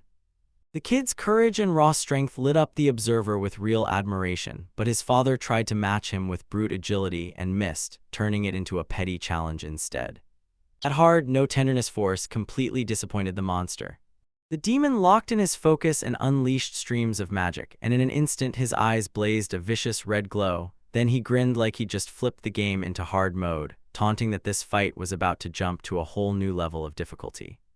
He tensed up for impact, firing off a technique meant to carve deep wounds, and the monster roared a warning that anyone who wanted to live better dodge. So the boy snapped to action, ordering his father to get out of the danger zone at once. The demon's attack tore forward like a speeding blade, slicing through the air with a savage hiss, and a blinding streak of light scarred the fortress wall, wrecking even that massive structure. The monster's strike hit exactly when it hurt most, slamming straight into Eric and Diane and dropping them in the middle of the chaos. Its energy tore through their armor, carving deep wounds and partially stealing their strength. The odds were brutal for the young man because the demon's wind magic tore through his defenses like they were nothing, and even when he dodged the direct hit, the shockwave still slammed into him, battering his body with pure kinetic force. Turns out the enemy was pure danger. He wasn't just strong with brute force, he was throwing magic way beyond the young man's limits, so there was no time to waste. He had to strike back with a real plan before that monster landed a final blow that would have killed him. The young man instantly realized one thing: he had to shield his father right there at the heart of the chaos, because every second cranked up the danger, and if he even hesitated, it could wreck his loved one's body or steal his life. Eric realized that if he couldn't find a way out right now, defeat would slam the door shut, hopelessness crushing his mind, until, out of nowhere, a voice snapped him out of his trance. Turns out that voice was Tina's. She was sprinting in to help her comrades, and she made it just in time, clocking how dire everything was and pushing forward with raw determination and courage to back her friends up. The boy blurted in shock, "Tina, what are you doing here?" And the demon leaned in with interest, "So who are you?" The demon kept hammering the question, insisting on the girl's true identity, and while it pressed on her, Tina clocked just how badly her companions were hurt. The girl tried to rush in and treat the wounded soldier, but the young man, no nonsense and grounded, shut that down and pushed his own idea: get them evacuated to a safe spot where they could recover fully.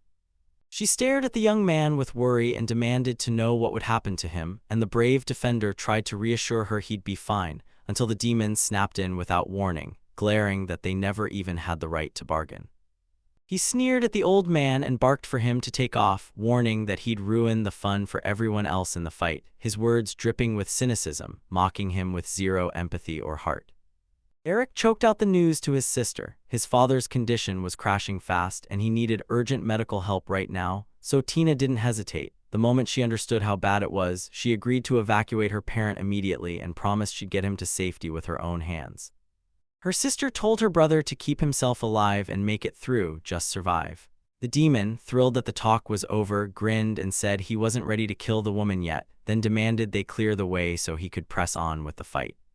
The demon snapped that the young man needed to watch the situation like a hawk and stay razor cautious, then leaned in and said he had a few thrilling ideas and questions he couldn't wait to dig into.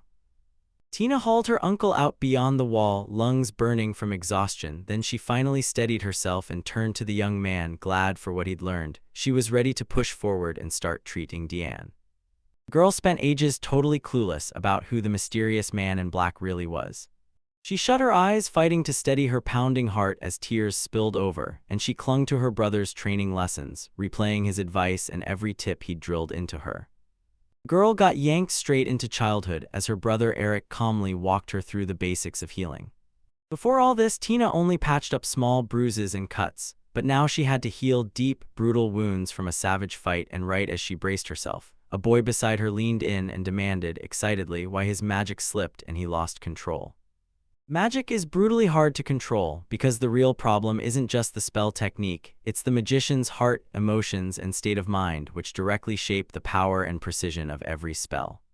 When the boy reached for magic, fear hit him like a truck. What if he couldn't handle the tasks they'd piled on him? Because magic doesn't just drink in the good feelings, it soaks up the bad ones too, then blasts them straight into the final result. Those feelings were a nightmare for any healer. Once they took over, the healing weakened and mistakes became dangerously easy. Tina got that the remark was fair and she didn't argue. With the last of her strength and a hard breath, the girl leaned over the wounded man and went in. She traced the wound's edges with careful fingers, then locked onto the body's inner power, driving the flow of vital energy where it had to go. As she went through the treatment, it finally hit her: Eric's magic training wasn't just drills and techniques, it was something deeper. With his advice flashing in her mind, she walked forward with real confidence in her own power. The girl finally got it. Her brother didn't just teach her magic, he drilled her in combat tactics too, and at first it felt pointless, but now that she's staring down real danger, she can't deny how life-saving that lesson is. The demon stared him down, hungry for every detail, demanding to know how this young man had built up that insane strength and skill while stuck out in a remote provincial backwater. He smirked and demanded who had taught the kid martial arts, then scoffed at the thought of some old man doing the job, calling the whole thing utterly frivolous and pointless. His cruel tone made it crystal clear he thought that teacher was weak and nothing more than a mediocre mentor. The demon slammed his speech shut with a razor-sharp line about being sick of watching the young man's performance, and the young man shot right back, boldly claiming the demon was way stronger than he looked. Geniuses exist in every world, but this kid's battle talent, it's one of a kind. And what really blows your mind is how he keeps standing tall in a place where everyone's itching to slice each other's throats just to line their own pockets. That stench on the boy reeked like the demon himself, so when the young man hesitated, the demon clocked it and saw something shocking. The kid didn't falter, he bulldozed straight through everyone in his path, and the demon's curiosity snapped into action as he demanded an answer. How many souls had already been claimed by this child? The monster asked, and it felt dangerously delicate, like he didn't even assume the young man was tallying the bodies. Nope, it wasn't the death count that had his attention, it was the kid's powers, abilities he was ready to buy. The demon grinned and swore the young man was coming with him. Then the young man froze, stunned into silence because he couldn't believe what he just heard. The demon kingdom was powered by one ruthless rule: meritocracy, no excuses. Whoever was the strongest and most capable earned the crown. To rip the king's throne for himself, the challenger had to keep proving he was better than everyone else again and again, by crushing brutal tournaments and deadly competitions. To smash the kingdom of Bagania and earn themselves legendary fame, the demons demanded one thing: the boy had to come with them. If the young man can prove he's just as strong and skilled as a demon, Eric will be promoted to viceroy, snatching the country's honored second spot in the hierarchy, setting him up for major career growth, more influence, and the kind of prestige and stability everyone dreams of. The boy shot the demon a brutal question: "If I join you, will you still wreck the village?" And then he cut the conversation short on the spot, refusing to go any further. The negotiations collapsed, and the demon just stared, utterly baffled, because he couldn't see why it all fell apart, wondering if it was fear for the village's fate that broke the deal or a desperate love for the girl still left in danger. The monster lured the young man with smug offers, bragging that in its domain he could claim as many beautiful women as he wanted, but the boy stayed ice cold, snapped that the demon needed to stop tossing out empty promises. The demon's rage curdled when his hook to lure the boy fell flat, and after negotiations crashed, he clung to the only option left: cut down Eric as the threat. The young man snapped his focus into place and unleashed his magic in one devastating blast, the kind of power that caught the demon completely off guard, because the demon had never seen mastery like that, and it felt like getting punched in the soul. The monster got blindsided when the young man quietly kept feeding on magical power through the whole conversation. And once the demon realized just how dangerous he was, it burned with a stronger urge to kill him and carve a road to its own power. Yet the young man didn't flinch, daring the demon to attack first. The boy clenched his focus, unleashed raw magical fire energy, and forged a thick wall of flame that lit up everything around him. Then he hurled it straight at the demon. A battered Eric staggered after his flame attack, lungs burning and breath tearing out of him. He collapsed to his knees in pure exhaustion, yet he still kept his eyes on the situation. Suddenly, a demon erupted from the smoke, his clothes scorched, yet his fury wasn't done with the man. He snapped a brutal kick into the hero's stomach, and blood gushed from the mortal's mouth. Eric got slammed back and crashed into a boulder, and Felix's fury erupted as he sneered, asking if the man really thought he was the smartest. The enemy spilled exactly what went down, and once he realized the guy couldn't move fast enough, he unleashed a magical attack, because even if you don't land the direct hit, it can still wreck him. Demon even admitted he loves that man's tactics. Felix blinked in shock, realized he was bare to the chest, and blurted that those clothes cost a fortune, then swore the saboteur would fork over the money. The demon yanked his hair and found it singed too, so now he'd have to redo it all again. While that happened, the hero pushed himself upright, propping his weight on his sword, and he could not believe Felix was actually fretting over something this small. Eric realized he was outmatched. Sure, his attacks had nicked Felix a little, but one hit wouldn't stand a chance against Felix's brute physical strength, and Eric wouldn't even manage to land a scratch. The hero spun in panic, hunting for a way out, because if he couldn't act, it would all be over. Meanwhile, the demon raged about his favorite clothes burning to ash, leaving him with nothing to wear, not even for a date. Felix fumed, snapping that he should have met Arena instead of burning his time fighting some human. When Eric heard the name of his beloved, his whole body seized up like the world just stopped. He demanded the enemy repeat exactly what he'd said. The demon only stared back, utterly clueless about what Eric was trying to pin down. Felix kept bragging that he loved the clothes. Too bad the hero had already burned them. Yet that wasn't what had the hero's attention. He snapped at the demon to say the woman's name they were supposed to meet, and the enemy instantly spat out. Irina. Eric froze in shock. Replays still didn't make it click in his head, and the hero couldn't wrap his mind around how this happened, or why Felix even brought up that girl. He slammed the brakes on his own thoughts and reminded himself there could be other Irinas out there, and maybe this wasn't really about the one he loved. The man demanded the demon spill the woman's full name. Felix snapped, "Why do you want that? And why are you even here for my girlfriend?" The hero quickly figured it'd be safer to stop the demon from prying with more pointless questions. With a grim stare, the enemy finally blurted her full name, Irina Harsian, and the hero's heart instantly caught fire because that was the woman he loved. He snapped, voice breaking, begging why Felix picked her while he couldn't shake how terrified Eric looked. The demon flashed a sinister grin and promised him a tiny secret, then openly bragged about his own greatness because he fully expected the man to die by his hand. Felix dropped the bombshell that Irene was the king's only daughter, and when he climbed the throne, he'd be forced to marry her. She was the perfect match for his wife no matter who you asked. The demon pushed the idea that he was 16, still young, and said he deserved a better woman. The hero called it out instantly because he was the same age as the girl. Felix said that even though Irina was a princess, she could cook circles around anyone and fight like a storm. Truly, the perfect woman, and Eric knew it too. Then that demon with the sly grin tried to slip in a nasty comment about her body, and the hero snapped back instantly. He barked at the enemy to shut up, and the guy only chuckled back, asking if he'd already started to envy him, while the hero pointed out that across the whole story, the demon never once said his name. Felix blinked in shock. His enemy only just now cared about his name, and Eric ordered him to add where she was from too. The demon, worn out but sharp-eyed, gently patted his head and admitted, straight up, that the man just wanted to carry this knowledge into the next world like a prized souvenir. Felix stepped in to back the mortal and told him this was the payoff Eric earned for reaching this exact moment. Then he demanded, "Listen close." The demon snapped his name into the air, next ruler of Harsian's kingdoms, Felix Gladel, and warned the hero, "Don't you dare forget this name before you vanish into the next world." The enemy leaned in and asked the boy if his name was Eric, because that's what Diane called him. Then the boy sprang upright and shot back, "Yes, that's my name." And with that answer, memories of his past life hit him hard. Demon King who kicked off the war was Felix. While the Demon King's power shifted everything, the country's name changed too, so once Felix took the throne, his surname, Gladio, became the kingdom's new name. Long ago, the hero kept hearing that name again and again, then, at last, he found it with his own eyes. Time had dragged on, yet the young man was already reborn, and somehow, he still remembered everything. Memories crashed into the boy, rage exploding in his chest, eyes burning with revenge. Eric stared at Felix and swore that he was the one who killed Irina in his past life. The hero suddenly recalled his old life, him and Dorinette always chatting about her homeland, back when they shared the same house, and in the flashback he was out in the yard, swinging a hoe like a machine, wiping sweat off his brow with a satisfied grin. Irina stepped out with a basket of bread, nudged the guy to take a break, and when he shrugged that he'd be there the moment he was done, she beamed at him. She told him she'd just pulled fresh bread from the oven and wanted him to taste it. Eric didn't argue and hurried right up to her.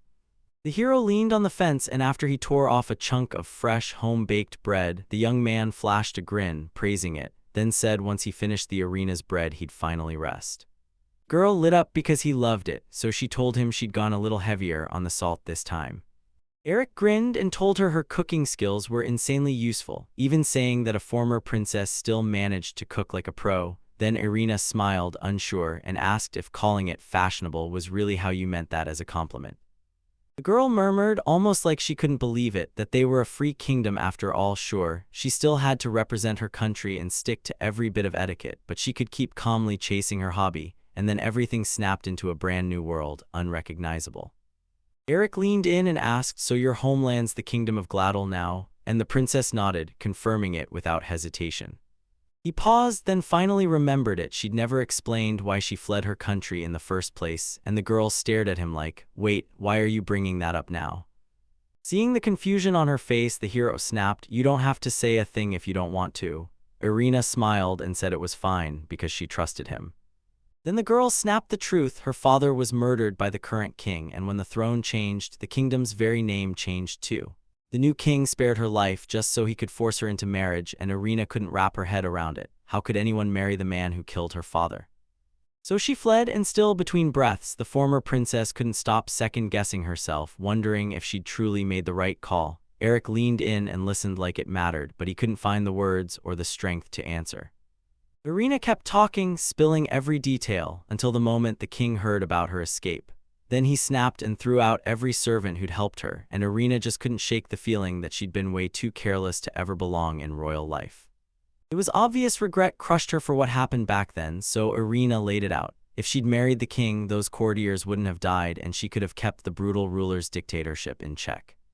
After wrestling with her thoughts for what felt like forever, the girl finally realized that escaping meant betraying everyone still trapped in her country. Eric went quiet for a beat, then said, "I understand."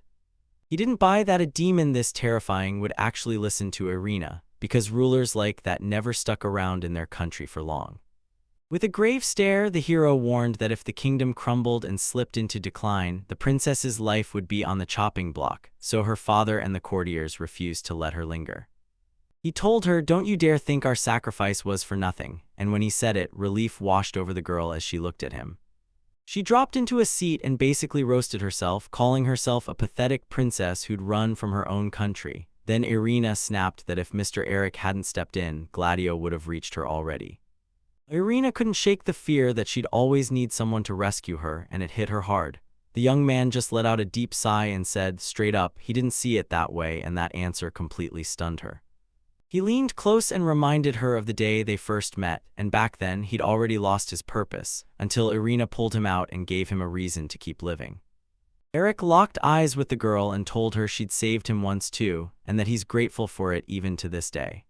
Irina looked genuinely touched, then flashed that annoyingly innocent smile and blurted, "So this is a confession of love," and the poor young man instantly choked on his own words.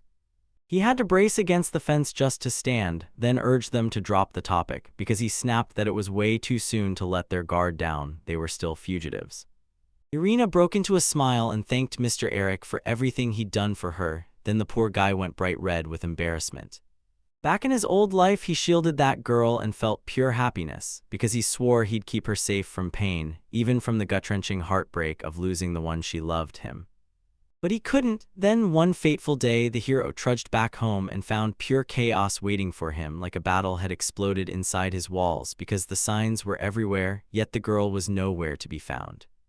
Eric bolted off to find the princess right away, because this was all about seeing how sharp Irene's parents really were, just a small test of their vigilance. And the worst part? He took the blame on himself, heart heavy, convinced that the quick burst of happiness he'd seized meant he could slide back into a calm, peaceful life. The day she got kidnapped was the last day everything held together. Now he had nowhere left to go back to. Eric blew his one chance, and there would be no second. In his old life, he fought tooth and nail through waves of enemy soldiers just to reach the woman he loved, only to find her cold and already dead when he finally arrived. He cradled her body, broke down in tears, and sobbed till grief tore him apart.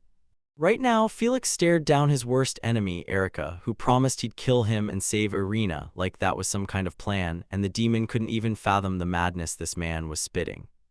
He swore he had nothing to do with his old life, but when the hero refused to hear him, the demon snapped and waved him away, annoyed, because he was done with this fight.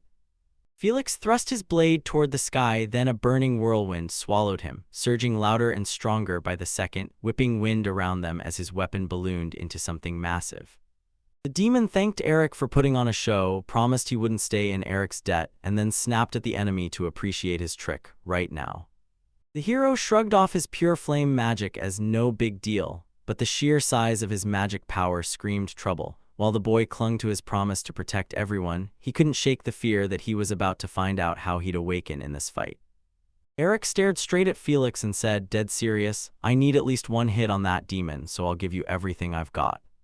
The demon leaned in and snarled, "Don't panic, he won't die." Then it promised he'd just be forced to choke out that wretched life, reduced to a lump of coal. The hero knew there was no dodging that massive strike. This was it. He was going to die, and one brutal blast of demon magic meant he'd get just one heartbeat to strike back.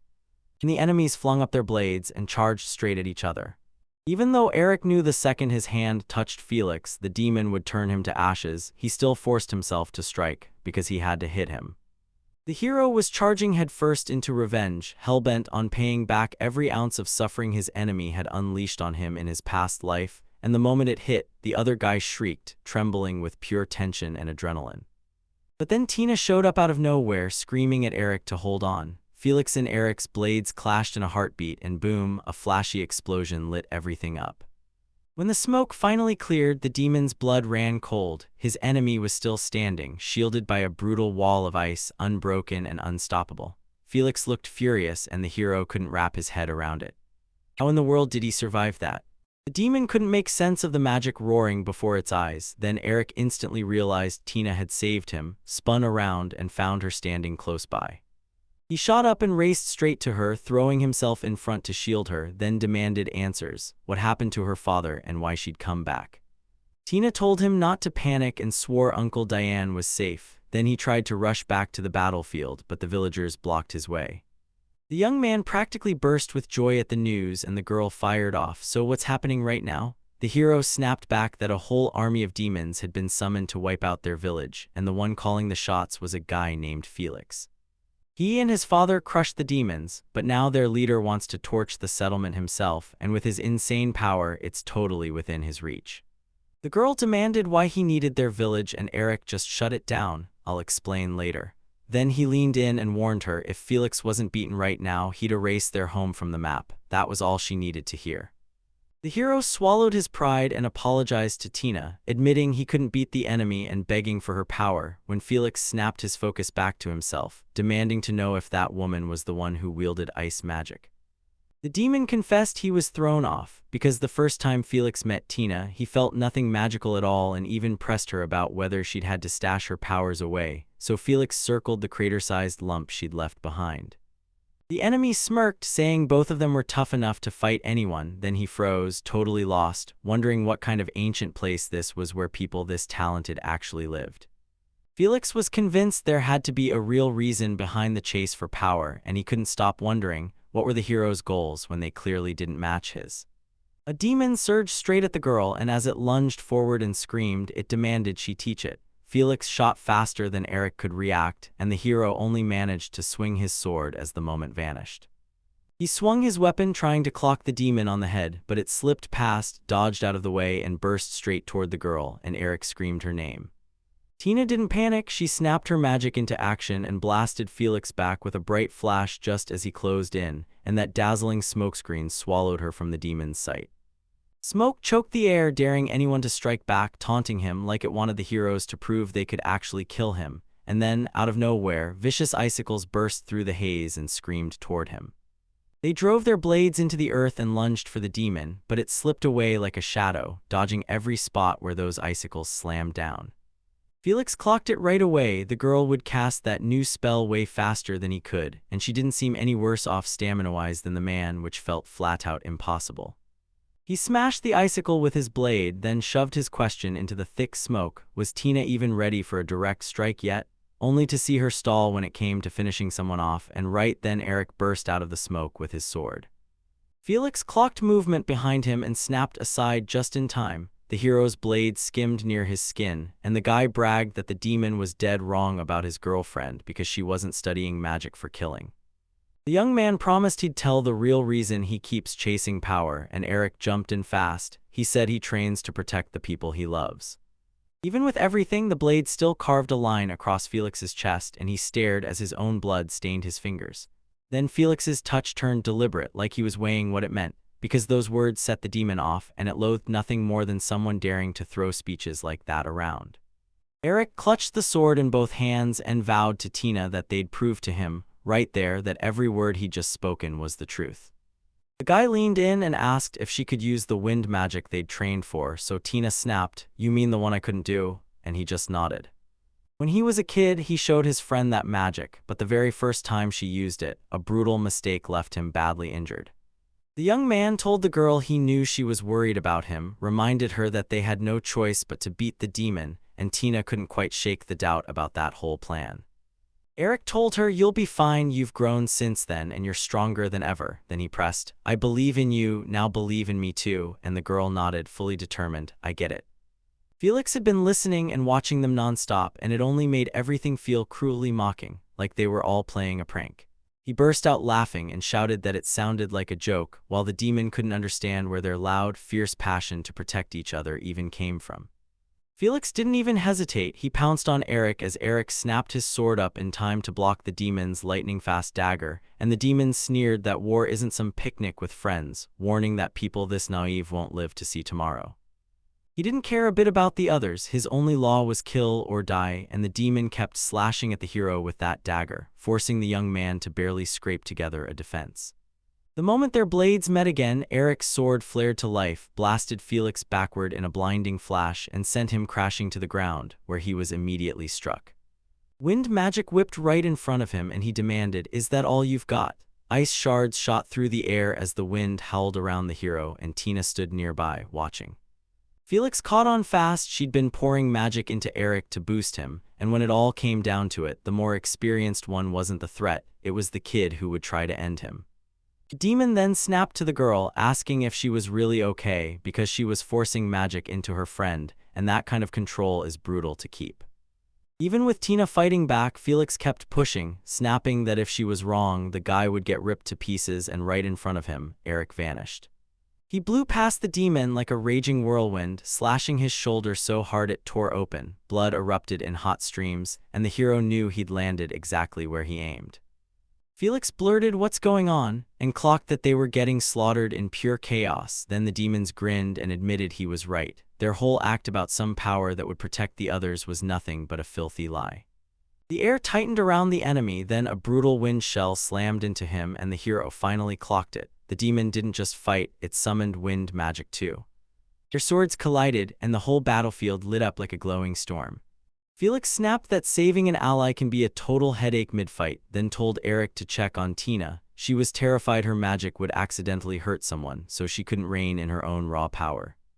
Demons shrieked that power decides who rules and that friends are nothing, just annoying bugs underfoot. Then the skin on Felix's face and body started peeling and burning like he'd been tossed into flames, yet he didn't even flinch. The demon warned that if Tina kept chasing glory by taking pointless hits just to protect her friends, she'd still come up short in the end, and that promise of doom had Tina's nerves buzzing. Eric told Felix, "I've got to thank you, because you just reminded me of something huge I completely forgot during the fight." The hero said they help each other because if a tough moment hits that they can't handle alone, then only their partners can pull them through. Right then, Tina's wind magic surged to life, slammed into Felix, and yanked the strength out from under him. He stumbled, flew backward, and couldn't even stay upright. Fresh gashes erupted across the demon's body, and Felix latched onto the truth. This was real, and the boy could even unleash wind magic on his own. Then he caught it. His energy with the girl was colliding and crossing paths. The hero snapped at the demon to open his eyes wider before he died, to witness the true power of friendship. Then he surged forward and split the enemy clean in half with a single sword slash.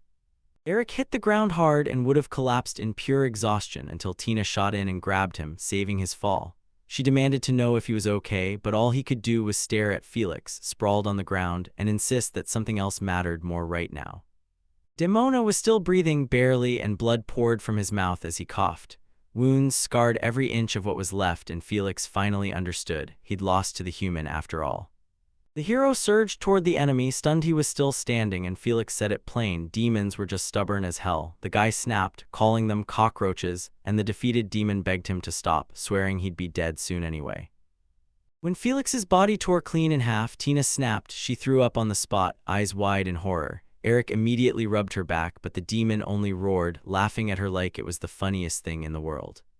He clocked it instantly. The girl had never killed before, and when the demon glanced at the guys, he couldn't wrap his head around how he managed to mess up and lose it twice. Felix couldn't believe what was happening. He had only a sliver of time left to seize the kingdom and crown it as his own. The hero had one last confession before death. No matter how he'd rise to king, Orana would never belong to him, and the demon snapped, asking how he could possibly know that, because it sounded like this guy had seen the future. Felix had no idea this was the absolute truth. The hero just stayed silent. The demon snorted, then leaned into it, saying getting killed by someone stronger was a warrior's dream, and with the boy's help, he finally felt joy for the very first time. The demon smirked and said that if that girl hadn't shown up, he would have crushed the fight and walked away sure of victory, and he honestly wasn't bothered at all that they jumped him 2 against 1. Felix was already crumbling, his strength draining, his vision blurring, so he lifted his hand to the sky and let out a heavy sigh, knowing he'd never truly had a single friend in his life, just his luck being twisted enough to have real comrades right beside him. The clouds he was staring at turned fuzzy and panic hit. This demon knew he was running out of life. He jerked his hand toward Eric and bragged that it was a fun fight, but then his arm fell limp and silence swallowed him. Eric's stomach twisted. He sank into a slump, propped up on his sword. The girl snapped, "Let me heal him," and then apologized, swearing it was her fault. Eric pressed her, "Why do you think that?" Tina nodded along with Felix. She wasn't ready, and her clumsiness could have gotten her killed. Tears streamed down her cheeks as she finally confessed. She never wanted to hurt anyone with her power. The thought of taking lives terrified her, and the hero let out a heavy sigh. He told her it didn't matter where or why, because killing some random stranger was next to impossible, then leaned in and admitted he and Felix were both completely unhinged. The girl only asked one thing. "So you're saying I didn't kill the demon?" The hero snapped back that he was the one who landed the fatal strike and that whatever happens next is on him alone. Tina just stared, utterly lost about what he meant. He told the guy, "Listen right now, focus on me, because in this moment, winning this battle is all that matters." The young man looked just like her parents, the villagers, and that hit hard because they'd made it through everything and not a single soul was lost. Eric flashed a smile at his childhood friend and said, "For now, this is enough," and the moment Tina heard it, her eyes welled up, tears started flowing, so the hero leaned in and thanked her.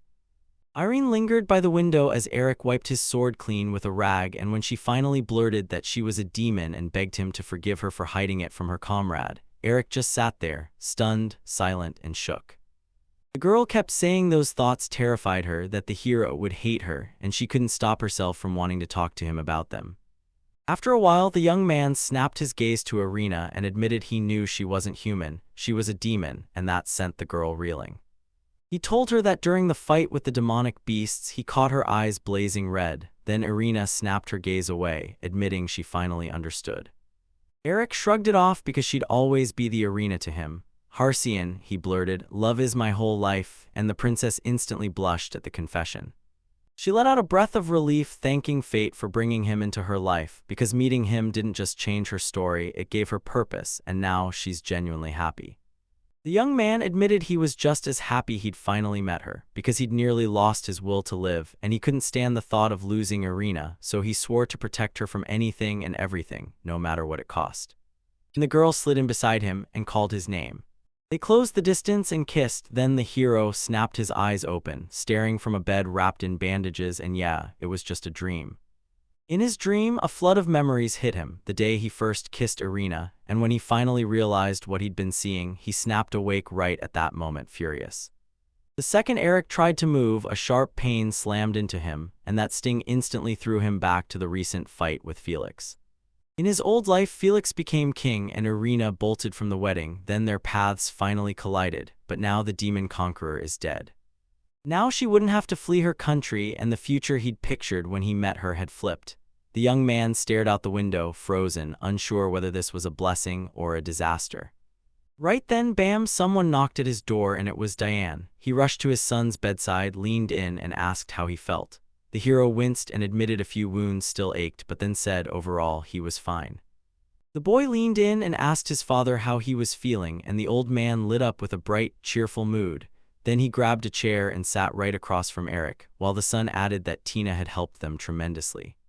Dion snapped to attention and demanded the young man tell him one thing. Did Eric know about the invasion of demonic beasts before it happened? The hero knew he had to respond, but he didn't want to, so he froze, then finally nodded and confirmed he understood the attack, and when the other guy sighed, he admitted the hero's instincts were right. Eric's father demanded, "Why didn't you say anything?" Because if they'd known, they could have fought back together. Eric shot back, voice tight, "Someone could have died," and he went silent. The man got why his son snapped the way he did, but it still burned him up. Diane said he would have called him a fool, yet nobody died, and that mattered, so he marched right up to the boy and gripped his shoulders. The man said it with total seriousness. "Listen, remember this." He de-weighed every option, picked the safest route for everyone, and still decided to take the fight alone, so he made sure not to do anything reckless. Diane clearly refused to even entertain the worst-case scenario, so he drove it home. The one thing that mattered was that his son was alive, and that truth warmed every ounce of a parent's heart. The man wiped his tears fast and confessed he'd never said anything like that, while Diane told himself to stop crying. Right then, he spotted his son frantically trying to choke back his own tears too. The father told the hero, "If you think my answer is wrong, slow down, think it through," and they all breathed easier because nobody got hurt. Then he made it crystal clear the young man had all the time in the world, with nobody breathing down his neck to force a decision. Diane showed up at the door with a bright smile and said he was heading out to run errands, then added that his son needed to show up later, because everyone couldn't wait to see their savior and hero. As soon as the man walked out, the young one snapped into deep thought. He had no clue how much time he truly had left to make his choices, but he knew this. He'd pulled off his mission, and during the whole invasion, not a single soul died. But the future had been flipped upside down. Now he couldn't even guess what came next, because Felix was dead, and everything started spiraling thanks to the trouble Felix's existence caused.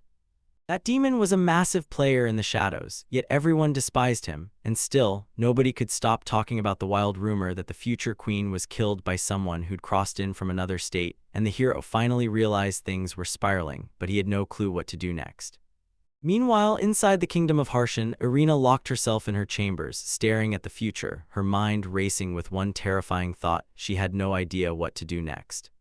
Irina still remembered that rainy night when she sat down for dinner with Felix, the man who would soon rule her country, yet when she stared down her serious face, the demon begged her to smile, and Irina flat-out refused.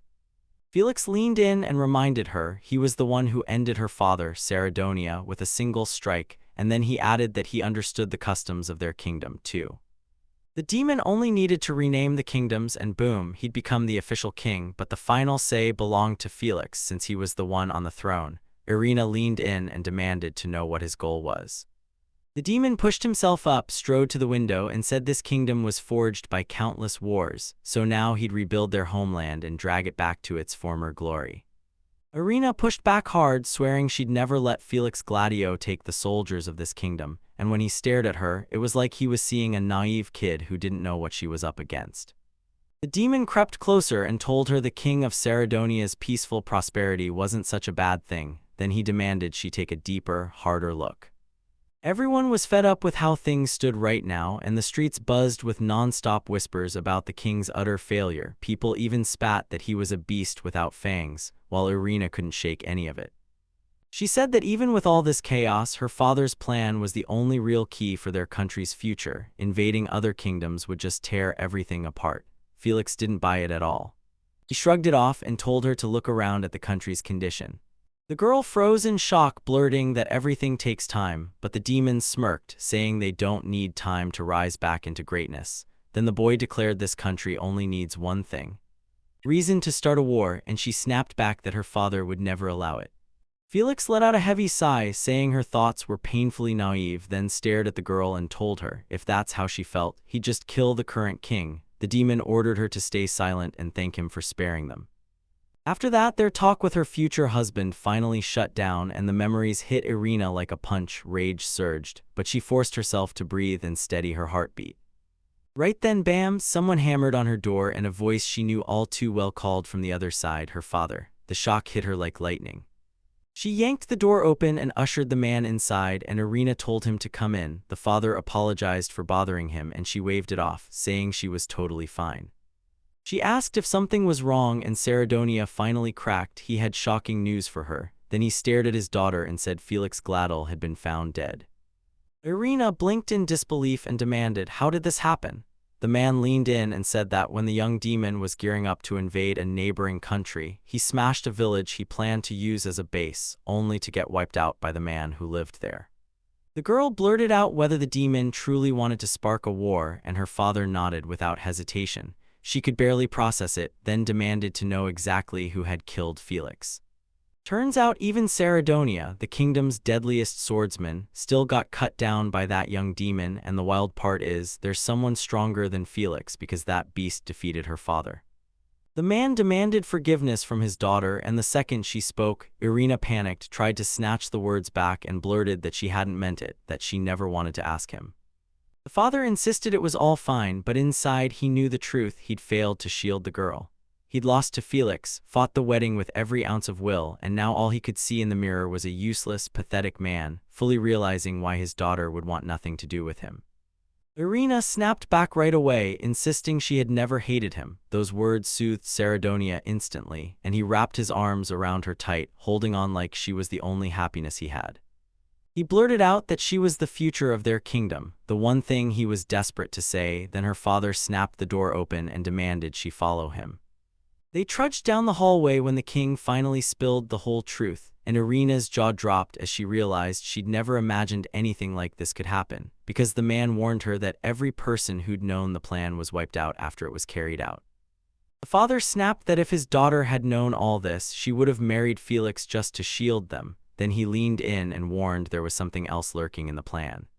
Saradonia leaned in and asked Irina if she knew a country that would welcome their kingdom. Then Irina lit up and said yes, only to ask right back if it wasn't Bagania. She was right when that man told them King Leonard ruled this country. They realized how deep the danger went, and he even helped them plot Irene's escape. Because they'd built a long, solid bond, all of this became possible. Leonard agreed to help the moment he realized the king couldn't be trusted in anything but name. Her father said this trust could have forged a brand new future for their kingdom, until Felix slammed into the village inside Bagania's territory, and the news hit her so hard she shuddered. On a blazing sunny day in the village, everyone was knee-deep in work, building things, hauling crops, and pushing through the harvest, while Felix grabbed a hoe and threw himself into the effort. A passerby woman slid by and thanked him, and Felix just waved it off, grinning because helping was the best kind of pride. A week has already slammed by since Felix's attack, and somehow, through all that chaos, everyone keeps living like nothing happened. That wall he built around the village isn't coming down. Villagers are turning it into a training ground, sharpening their shots and drilling archers day after day. They fired at the targets with it, and that nightmare from his past finally broke enough for the school to shield everyone, so he just knew * the village would be safe. The young man had hit his mark, but now he had no idea what to do next. While he caught his breath leaning on the hoe, he watched Tina laugh and play with the children, and back in his past life, after the beasts invaded, Eric had met two people who mattered more than anything, Irina and his own partner. The boy mulled over and figured he'd run into him about a month after the attack back in a dingy alley of a nearby town, where Eric was drowning in despair until his friend shoved a rice ball into his hands, because he couldn't stand to watch a guy like that get tossed to fate. Then his future friend fired off the question, why was Eric even here? Eric snapped that demonic beasts had torn through his village, killing everyone, and ever since that wreckage he'd wandered with no meaning at all, until it finally hit him, he'd ended up right here. The man nodded like he got it, then said they were the same, and Eric just froze. He had no clue what he meant, until the man revealed he was born from the Paula, and that's why he's here. The guy blurted, "What's your name?" and the hero answered. Then the new guy lit up and said, "Eric, that's an awesome name," and right in that moment it hit him, he'd never introduced himself.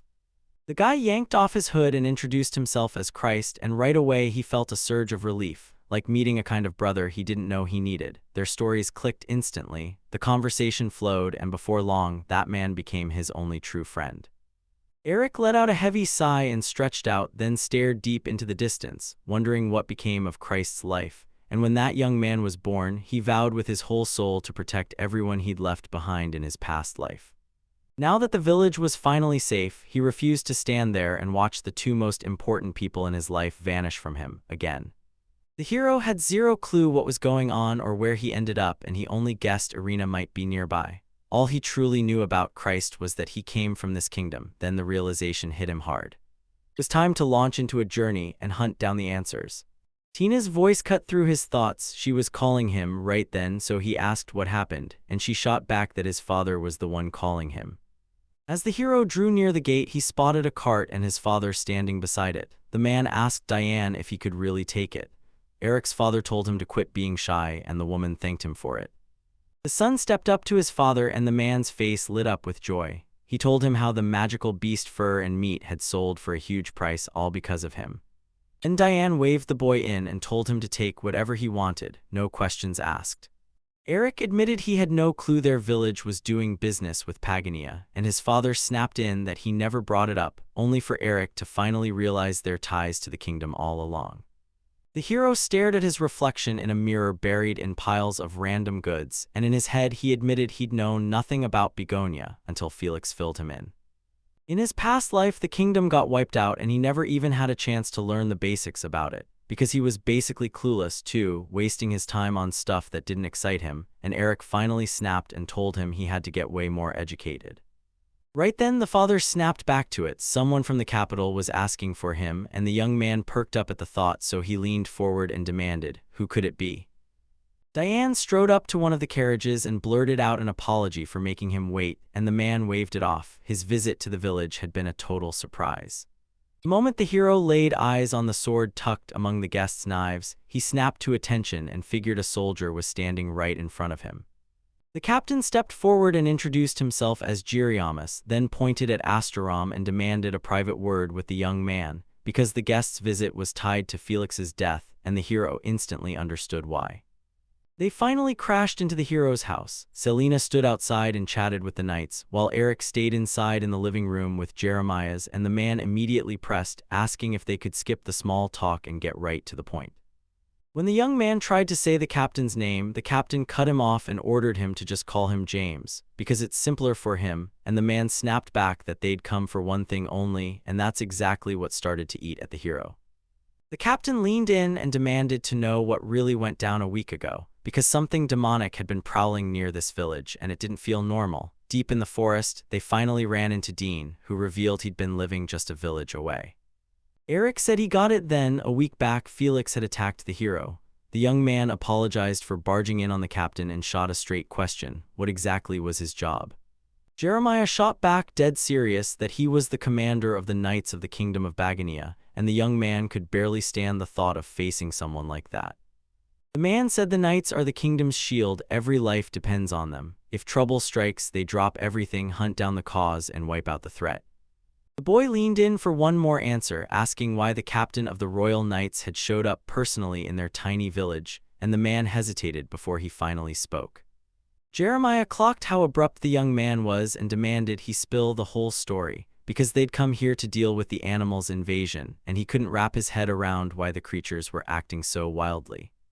After wrestling with their choices for what felt like forever, they finally met Diane, and Jeremiah's world snapped into place when he learned Eric was the one who stopped this invasion. The captain shoved a question at the boy. Did the hero know why the attack happened, or did he have any guesses? The hero confirmed they'd driven the invasion back, but it wasn't the whole story. Captain leaned in and demanded, "So what are you talking about?" The boy swore it wasn't an invasion at all. It was an attack led by someone, and Jeremiah snapped back, asking if he meant the red-eyed man they'd already fought. The boy nodded, confirming it. The captain leaned in and demanded his enemy's name, and the hero shot back, "Felix Gladio." The guest went pale. No one expected to hear that name here. Then Eric repeated every chilling word. The village was about to turn into a launch pad for the invasion of the Kingdom of Begonia. The captain snapped up from his chair, stunned, because Felix was supposed to be one of the strongest demons and the young man was claiming otherwise, a normal hero. Jeremiah couldn't wrap his head around how an everyday man could possibly beat a demon. But the boy didn't joke. Eric swore that he'd killed Felix for real, claimed the demon's body was buried in the southern forest, and insisted they'd believe him the second they saw it with their own eyes. Jeremiah told him he understood the young man, then promised to watch his words and push the talk to the next day, until Eric suddenly cut the captain off. He told him Felix had crowned himself the next ruler of Harshen, then dropped the bomb. The demon was dead now, and the hero demanded to know what would happen to Begonia and Harshen's bond. Jeremiah just told him, "Make sure you really know what you're saying. If it checked out, then what he did wouldn't be treated like a crime," but that's not what the young man was trying to figure out. The captain spun toward the hero and said he got why he wanted peace, but then he snapped that their job was to safeguard the people of Ganya, and he wouldn't touch the messy politics between the two kingdoms. Eric demanded to know if he was the one deciding the future between nations, and how he planned to shield the people, so Jeremiah snapped that he was only a civilian, then grilled him on why he even cared. The hero admitted, "I'm just an ordinary citizen, but that doesn't mean I don't have people worth fighting for," and it was clear he cared. Then, when the captain heard the young man's reason, he nodded and said, "You're right." Jeremiah shot out his hand and invited himself to the Knights of the Kingdom of Bagania. Eric just froze in shock, then tried again, his voice barely working. The captain snapped that if Jeremiah really did kill Velix, it wouldn't be hard at all. Maybe he could even scribble a glowing letter of recommendation. And when the boy hesitated, Jeremiah admitted he didn't think it was such a bad idea. He said that if Eric came with him, he could spill secrets he'd never dare tell civilians, and then the captain snapped his head around, fully expecting to wait, but still, he told the hero to go talk to his family right away. The moment the man stomped out, the boy slid into the chair and started wrestling with the dream of joining the Royal Knights. only he didn't realize Tina had been glued to the whole conversation the entire time, quietly watching them through the window. While the girl sat staring outside the window, Jeremiah leaned in and told Eric that if Felix really got killed, it wouldn't take much. Jeremiah could even write him a letter of recommendation. The guy insisted it was a brilliant idea. Then the news that her childhood friend could join the Knights hit Tina like a lightning bolt. The captain stormed out of the house, and the young man was left alone to wrestle with his thoughts while the girl peered through the window and clocked exactly how deep he was thinking. Like, even if he wasn't sure, he still wasn't about to turn down the offer. She had no clue what to do in that moment, because if that man put in a recommendation letter, Eric would be a knight for sure. Tina shook off the spiraling panic and stared out the window again. Right then, Eric stormed out of the room, and Tina's mind instantly got flooded with memories. As a kid, she'd begged her friend to explain why he kept training all the time. Tina asked, and he told her straight up he was training himself to be ready for anything that might hit next, and since they'd been close since childhood, Tina already knew exactly what Eric was thinking. She was absolutely certain her childhood friend would fall in with the Knights, so that meant his departure from the village was coming for sure. Suddenly, tears spilled down Tina's cheeks, and it hit her hard, because deep down she knew what this could mean for Eric, but she still didn't want him to leave. She got lost in the sound of the captain's voice as he thanked Selena for her hospitality, saying how happy he always was to see him. Then he promised, "I'll be back to visit you again for sure." The girl stared hard at Jeremiah, then chose to tag along with him and his knights, so they slipped into the forest and halted by a tiny grave where the soldier snapped, asking if the captain truly wanted to ride with that 16-year-old boy.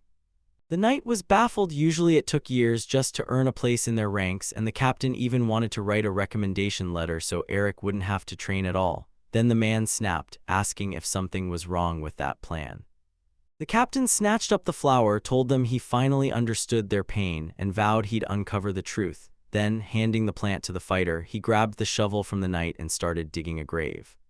Jeremiah insisted that if they wanted to truly understand who he was, they couldn't just chat with him over tea. They'd have to dig in, study him closely, and then they'd finally see what Eric was really like. When the captain finally dug it out, he dropped into a seat and swore it was something truly intriguing, while the knights just stared, clueless about what he meant, and he confirmed, dead serious, that the demon was buried pretty damn well. When Jeremiah yanked off the thick wooden boards guarding Felix's body, what stared back was all that remained of the demon. So the knights turned to the captain and demanded, "Is this really the same Felix?" Once they got that yes, they just stood there, stunned, couldn't wrap their heads around it, because Felix's body still hadn't even started to rot a whole week after the murder, and even the captain admitted it didn't make sense. But then he jabbed at the frozen shell wrapped around the demon's body, and the man said the brutal cold kept everything from rotting, like pure magic. Jeremiah noticed Eric had been so doubtful anyone would buy it, so that's why he'd preserved Felix the way he did. The captain rose and declared they'd haul the body straight to the capital, because everyone there needed to know. Then one of the knights blurted that he couldn't believe Eric had actually managed to kill the demon. Jeremiah's mind raced. He knew 3 people were beating on Felix, Diane and Eric, sure, but he couldn't pin down the third fighter. The soldier jolted in disbelief and demanded, "Who the heck could it be?" The commander admitted, "I just realized it now." His senses flared to life and he spun toward Tina, crouched and hiding in the bushes, because Jeremiah was sure she'd purposely vanished so he could watch them, and now he was demanding she come out and face them. Diane came home with a box slung over his shoulder, and the second he stepped inside, he shouted for his son and wife to let them know he was back. Eric stepped out to him, and the second his father laid eyes on him, he snapped, asking if he'd talked to Jeremiah yet. Eric met his gaze and said, dead serious, that they needed to talk about it. The hero leaned in and told his parents the captain wanted him among the knights. Then his father fired back, asking what he'd decided, and the boy answered without hesitation, he was accepting. Diane sat there deep in thought, and you could tell her parents weren't thrilled about it. Selena confessed that the idea of her son vanishing from the village crushed her, but she still understood. Eric was already an adult, and he had the right to choose his own path. The mother told the young man to start thinking about his future, then fell silent, turning to her husband and pressing, "What would you say to that?" And he snapped back that he didn't agree, leaving the relatives staring in shock. Diane snapped that the village already barely had any young people, so if her son left, they'd be stuck with no workforce at all. Then she reminded Eric he was the village's main breadwinner, and there was no easy way for them to replace him. The The hero bowed his head to his father, apologized, then slammed his decision down like a final verdict. He wasn't changing a thing, not for anyone. Diane said he understood it all, then he shoved his chair back hard and strode straight up to his son, while tension tightened around the mother's eyes, until he suddenly clamped his hands on the boy's shoulders and blurted, "It's wonderful," leaving everyone stunned twice over. The man said if Eric switched his mind just because of his words, the father would have swung a solid slap at his son, and that's when he finally got it. Eric wasn't wavering at all because he was deadly sure of his choice. Diane beamed at Eric and showered him with praise, and Eric's chest swelled with pride, because hearing those words from a parent made his day. The man then bowed his head and apologized for putting him through that test, insisting he wasn't trying to break him, but to make sure he didn't turn out weak-willed. The father leaned in and told his son, "Don't stress over the village, hand those worries to me and your mother," and the woman wrapped her arm around him, saying, "We're still young, so we'll take care of it." Eric thanked them, and just like that, Selena snapped, "What about Tina? Did you tell her your plans?" The young man shook his head. "No, I never told her." His mom practically pushed him to tell the girl ASAP, because if he slipped out quietly, Tipa would snap with worry. Eric promised he'd warn his childhood friend, but he had no clue where she was, so he turned to his father for answers. And he stopped and actually started thinking. He told them, "I saw her when I talked to Jeremiah." Then he circled the village and still came up empty, so the boy guessed where she might be and declared he'd go find her himself. Meanwhile, out in the forest, the captain stared into the bushes where Tina was crouched and demanded she show herself. Then when she finally peeked out, he snapped, "So, what do you want?" Tina couldn't wrap her head around it. How could that man spot her when she'd masked herself with magic all around? Jeremiah clocked the girl's thoughts instantly. Then he leaned in, told her his 5 senses are sharpened by his line of work, and warned her not to freak out. The man insisted he hadn't fought anyone, so he'd saved his strength, and even told her not to strain herself so hard, but Tina didn't buy it. She kept staring at him with raw fear and suspicion, while Jeremiah just spoke calmly and swore he wouldn't hurt her. The girl knew she had no way out, so she burst from the bushes, and Tina wasted zero time, dropping right into action to ask if she could join the knights. The soldiers blinked in shock. Jeremiah clocked it fast. She must have overheard Eric's talk with them, so he pressed, "You're sure about this?" He asked whether the hero hadn't warned her to stop blabbing about her role in Felix's murder. Then Tina's friend's order snapped back to her in an instant, and she hesitated before she could even get the words out. The captain cut the conversation short, saying they'd totally veered off topic, and then admitted he still hadn't introduced himself to the girl. Jeremiah Sestara dipped his head and introduced himself, then urged the girl to do the same. Tina followed suit, and the captain thanked her before pushing them straight into business. He dashed back and repeated what the girls said, that she wanted to join the knights, but they refused her, and Tina just knew that was coming. Then she pressed, asking if she still had any chance at all. Jeremiah told her she could try out for the knights, but since he didn't know a thing about her, he shut the idea down with a cold no. He suggested giving her a kind of test. Tina stared, not getting a clue about what the captain meant, and the man leaned in, saying he was truly drawn to her strength. The girl double-checked everything and asked what she should do next, and the captain snapped back that he needed a moment to think. He proposed a sparring match with his 2 knights waiting behind the carpenter, and the pair gasped, because if they fought, they had to somehow win their captain over first. Then the soldiers asked straight up whether it was too brutal for Tina, since she'd have to take them both on at once. Jeremiah strode up to the young tree and told her, "I'm only here to test the candidate's movements, and I swear I won't let you get hurt." The captain hurled nightsticks made from a young tree's trunk, and when he shoved one toward the girl, she snapped it down, insisting she didn't need it. Jeremiah froze in shock, thinking, how on earth was she supposed to fight without a weapon?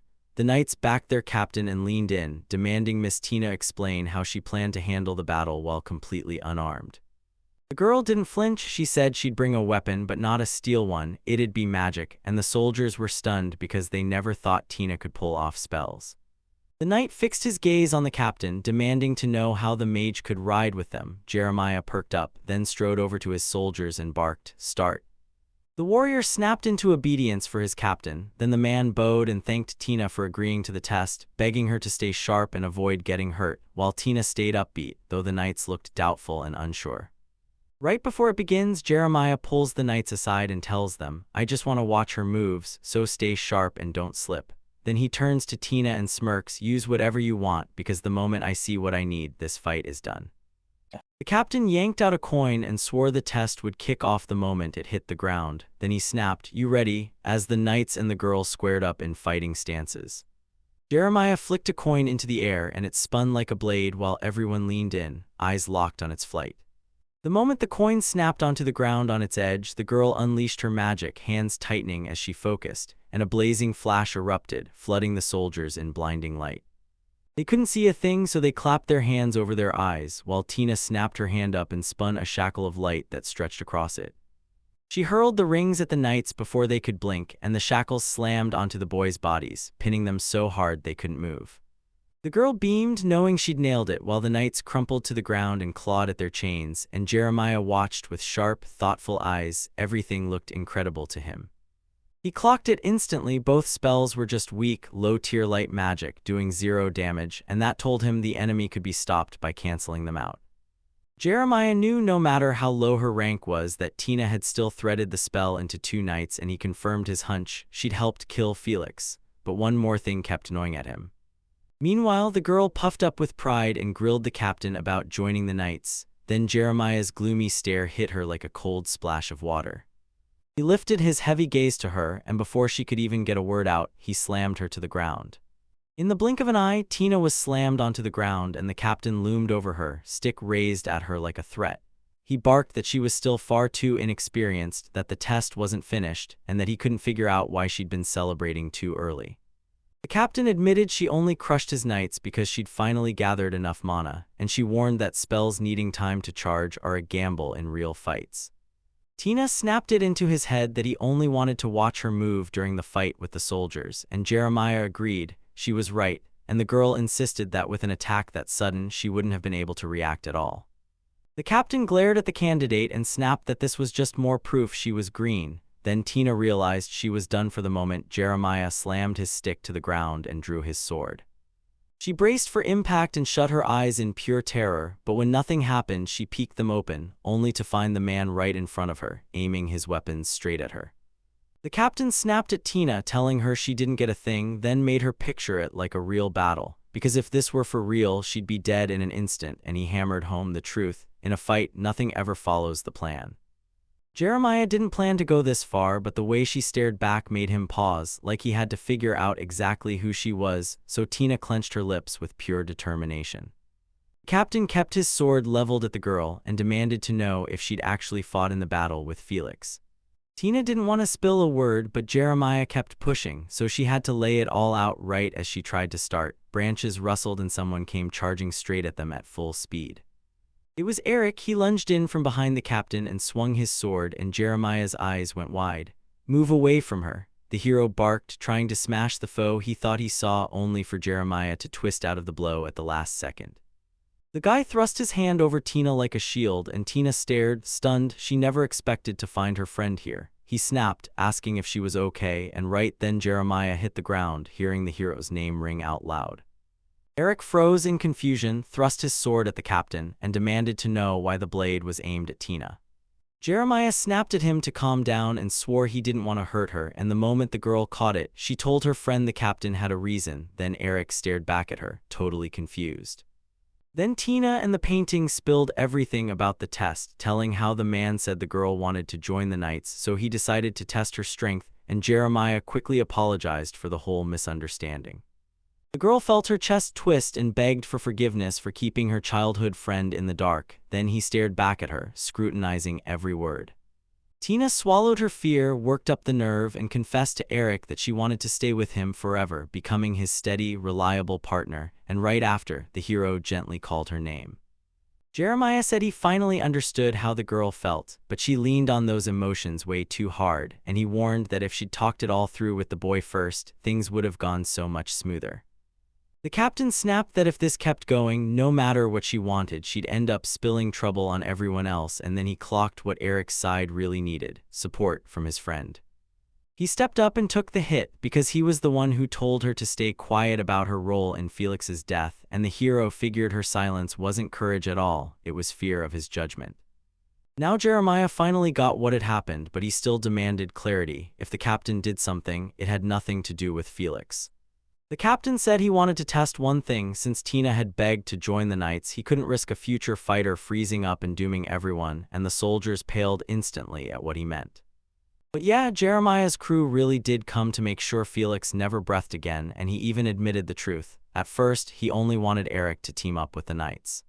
In the end, he pulled them both into the mess. Then the man begged Tina for forgiveness, but the girl snapped back that it was her own selfishness that caused the whole disaster. Tina snapped that even after that failed test, she wouldn't quit. She swore she'd keep pushing, test after test, year after year, until she finally grabbed her goal. Jeremiah let out a heavy sigh and admitted that it was tough to say in the moment, but she made it through the test in the end, and the heroes were absolutely stunned. The captain admitted that once she crushed his knights, he'd already made up his mind, but he never got the chance to speak it out, and the girl was already buzzing, asking if she could jump in with them. But Jeremiah pressed on. He told them she wouldn't join their knights, not the usual ones. She'd join the Knights of Magic instead. Tina snapped, "Again, are you sure?"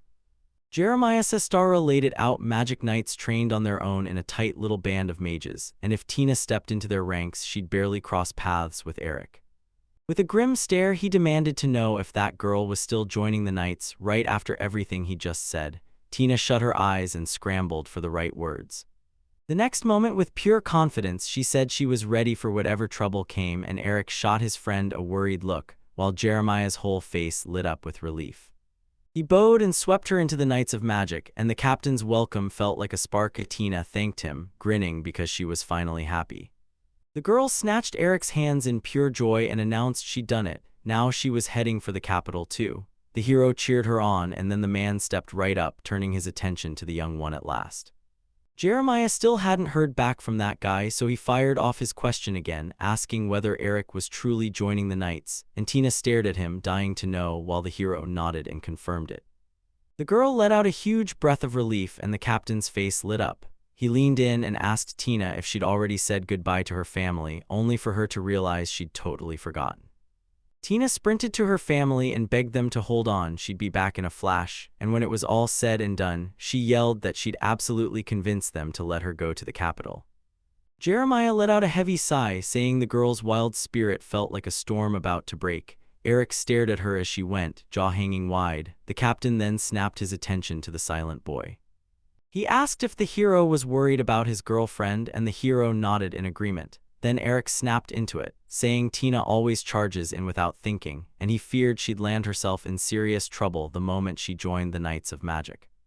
Jeremiah told him don't worry about her, and even warned that her next leader would be far harsher than the captain, yet somehow that still didn't fully settle the young man's nerves. He clocked just how tightly those friends stuck together, like when Eric swung that sword at him, and suddenly he could feel the hero's fierce urge to protect Tina. Afterward, the guy could only awkwardly blurt out his thanks. The captain grinned and basically called them a perfect couple, but the hero's jaw dropped because Jeremiah totally saw them as lovers too. So when Eric looked stunned, Jeremiah pressed, asking if Eric had just misunderstood everything about their relationship. Eric blurted out that Tina was just his childhood friend, not his girlfriend, and the captain immediately got it, admitting he'd been way off, confessing his own eyes betrayed him this time, then urging him to keep sharpening those powers of observation. Jeremiah pushed for them to head back to the village right away because he had too much on his plate to linger here, and the sooner they reached the capital, the better, so the young man nodded along without hesitation. Eric told the captain he'd be glad to team up, and the man fired back that he felt the exact same way. He couldn't wait to work together. On departure day, the whole village plus every relative pushed outside to wave the young people goodbye, and Tina's father broke down in tears, swearing he'd miss her more than anything. Her mother echoed the same ache. Yeah, they were proud and happy for Tina, but the moment still hurt because saying goodbye meant the separation was real. Mom beamed at Tina, pumping her with courage and shouting, "Good luck." Tina snapped back her thanks, and yeah, everyone could tell she was thrilled. Eric was thrilled he'd saved the village, but he knew the truth. He only won because he'd seen the future, and now it was shattered after Felix died. And yeah, he knew absolutely nothing about the new world, so he had to hunt down every scrap of info he could, because only then could he keep his promise and save everyone. The hero realized he couldn't go alone. He needed a partner on the road, and he vowed to sharpen his mind for every future victory, even if that meant answering to Eric. Diane shoved through the crowd with his sword blazing, reaching his son, and right away Maydella appeared beside her husband, demanding where he'd vanished to because the whole village had poured out to see the kids off. And he bowed his head and begged her forgiveness. The man thrust the weapon into the boy's hands and ordered him to take it, and the hero froze in shock. Then the father leaned in and said, "I'm keeping my promise," giving him a brand new sword. Dion admitted it wasn't easy forging a blade that could actually keep up with the boy's raw strength, then said with a grin that he nailed it. The young man grabbed the sword and immediately felt how huge it was in his hands, but still, it looked solid and surprisingly good. Diane flashed him a thumbs up and said it was perfect fuel for building muscle. Eric thanked his father for the gift, and Jeremiah called the boys to see if they were ready. Then the young man nodded that they could roll as soon as Diane told him to wait. The man said he was finally ready to tell them the village's name, and the boys went wide-eyed, because their little settlement actually had one. Then Dan grinned and declared it was Oren, and from that day forward it became their last name too. Eric stared stunned and blurted out what it all meant. Then his father told him about a village tradition. When kids leave, they carry the village name as their surname. So the boys snapped into place, Eric Orini, Tina Oren, and the whole idea hit them like a shockwave. The man said it was just like they'd warned, shoved them toward the carriage, and blared that it was time to move, while Deanne chimed in that anyone who'd grown up in the village had nothing to fear in the capital. The young man shot a look at the captain, and the villagers draped him and the others with oil like a living farewell. Eric's father roared that everyone was counting on them, so the boys tore themselves away from their loved ones and launched into their journey. Evening settled over Gonia, the royal capital, where warm house lights painted the streets as townspeople strolled along, and right among them moved a mysterious figure, hood up, face hidden from the world. He bolted off the main street and slipped into a shadowy alley, and when he finally showed up, his comrades were already waiting for him. They crouched on stacked boxes in black robes, their faces swallowed by darkness, and the moment they wondered if their friend had heard anything about Felix, boom, he said yes. He snapped that the rumors of the demon's death were real. Then the room went dead silent as the black-hooded men stared at each other, nodded, and made their decision.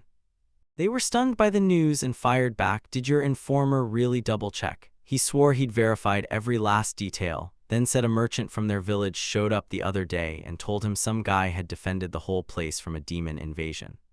They grilled him about Felix's body, but he swore he hadn't laid eyes on the demon, alive or dead, since they'd lost contact. And then the merchant walked in with mountains of monster meat and skins, all screaming the same fighting style that the young demon was known for. They couldn't stop wondering who murdered Felix, so the comrades demanded more answers and pushed the investigation to keep going, and the man nodded like he had no choice. He was about to slip out, but someone slammed the brakes on him, reminding him not to even think about betrayal. The man didn't even look back as he said he already knew. Then, just like that, you could tell he had a different scheme brewing. The hero strode down the city streets and Tina's eyes went wide. She couldn't believe how many people were out and about, filling the whole place.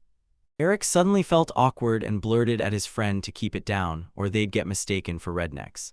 The soldier escorting them insisted everything was fine because so many people in the capital were fresh from the villages, but here he was, a villager himself. The hero opened his mouth to call him out, yet Tina, grinning like she'd already won, said the young man had lost. The warrior apologized, saying he was meant to lead them to the night dorms to rest. But since they had paperwork to handle, he could hold off, and Eric shot back that everything was totally fine and this would actually be the perfect distraction for them. Tina leaned in and said the city was so alive that her exhaustion just vanished, like the night itself couldn't help but smile at it. He said they had to build a home where everyone, no matter their rank, could live side by side and actually respect each other, and the girl's face lit up like, "That's exactly what I want." Eric stared out at the capital's streets and felt that odd rush of familiarity, like he'd been here before, only he knew this world wasn't his, and the future was lining up surprises he'd have to face head-on. After the demonic invasion, Christ swooped in and saved him, then boom, friendship sparked between them. And when Christ told Eric he lived in a kingdom that had been wiped out, Eric finally caught the truth. His friend wasn't talking about some fairy tale, she meant Begonia, the kingdom Felix destroyed. After the nation's fall forced him and Christ into the same orbit, the demon being gone meant they'd never cross paths in the real world again, yet the hero still felt like something vital was ripped out of his life. A month after the village attack, he met Christ in his past life, and that's how Felix crushed Begonia in under a month. The guy couldn't even believe it was real.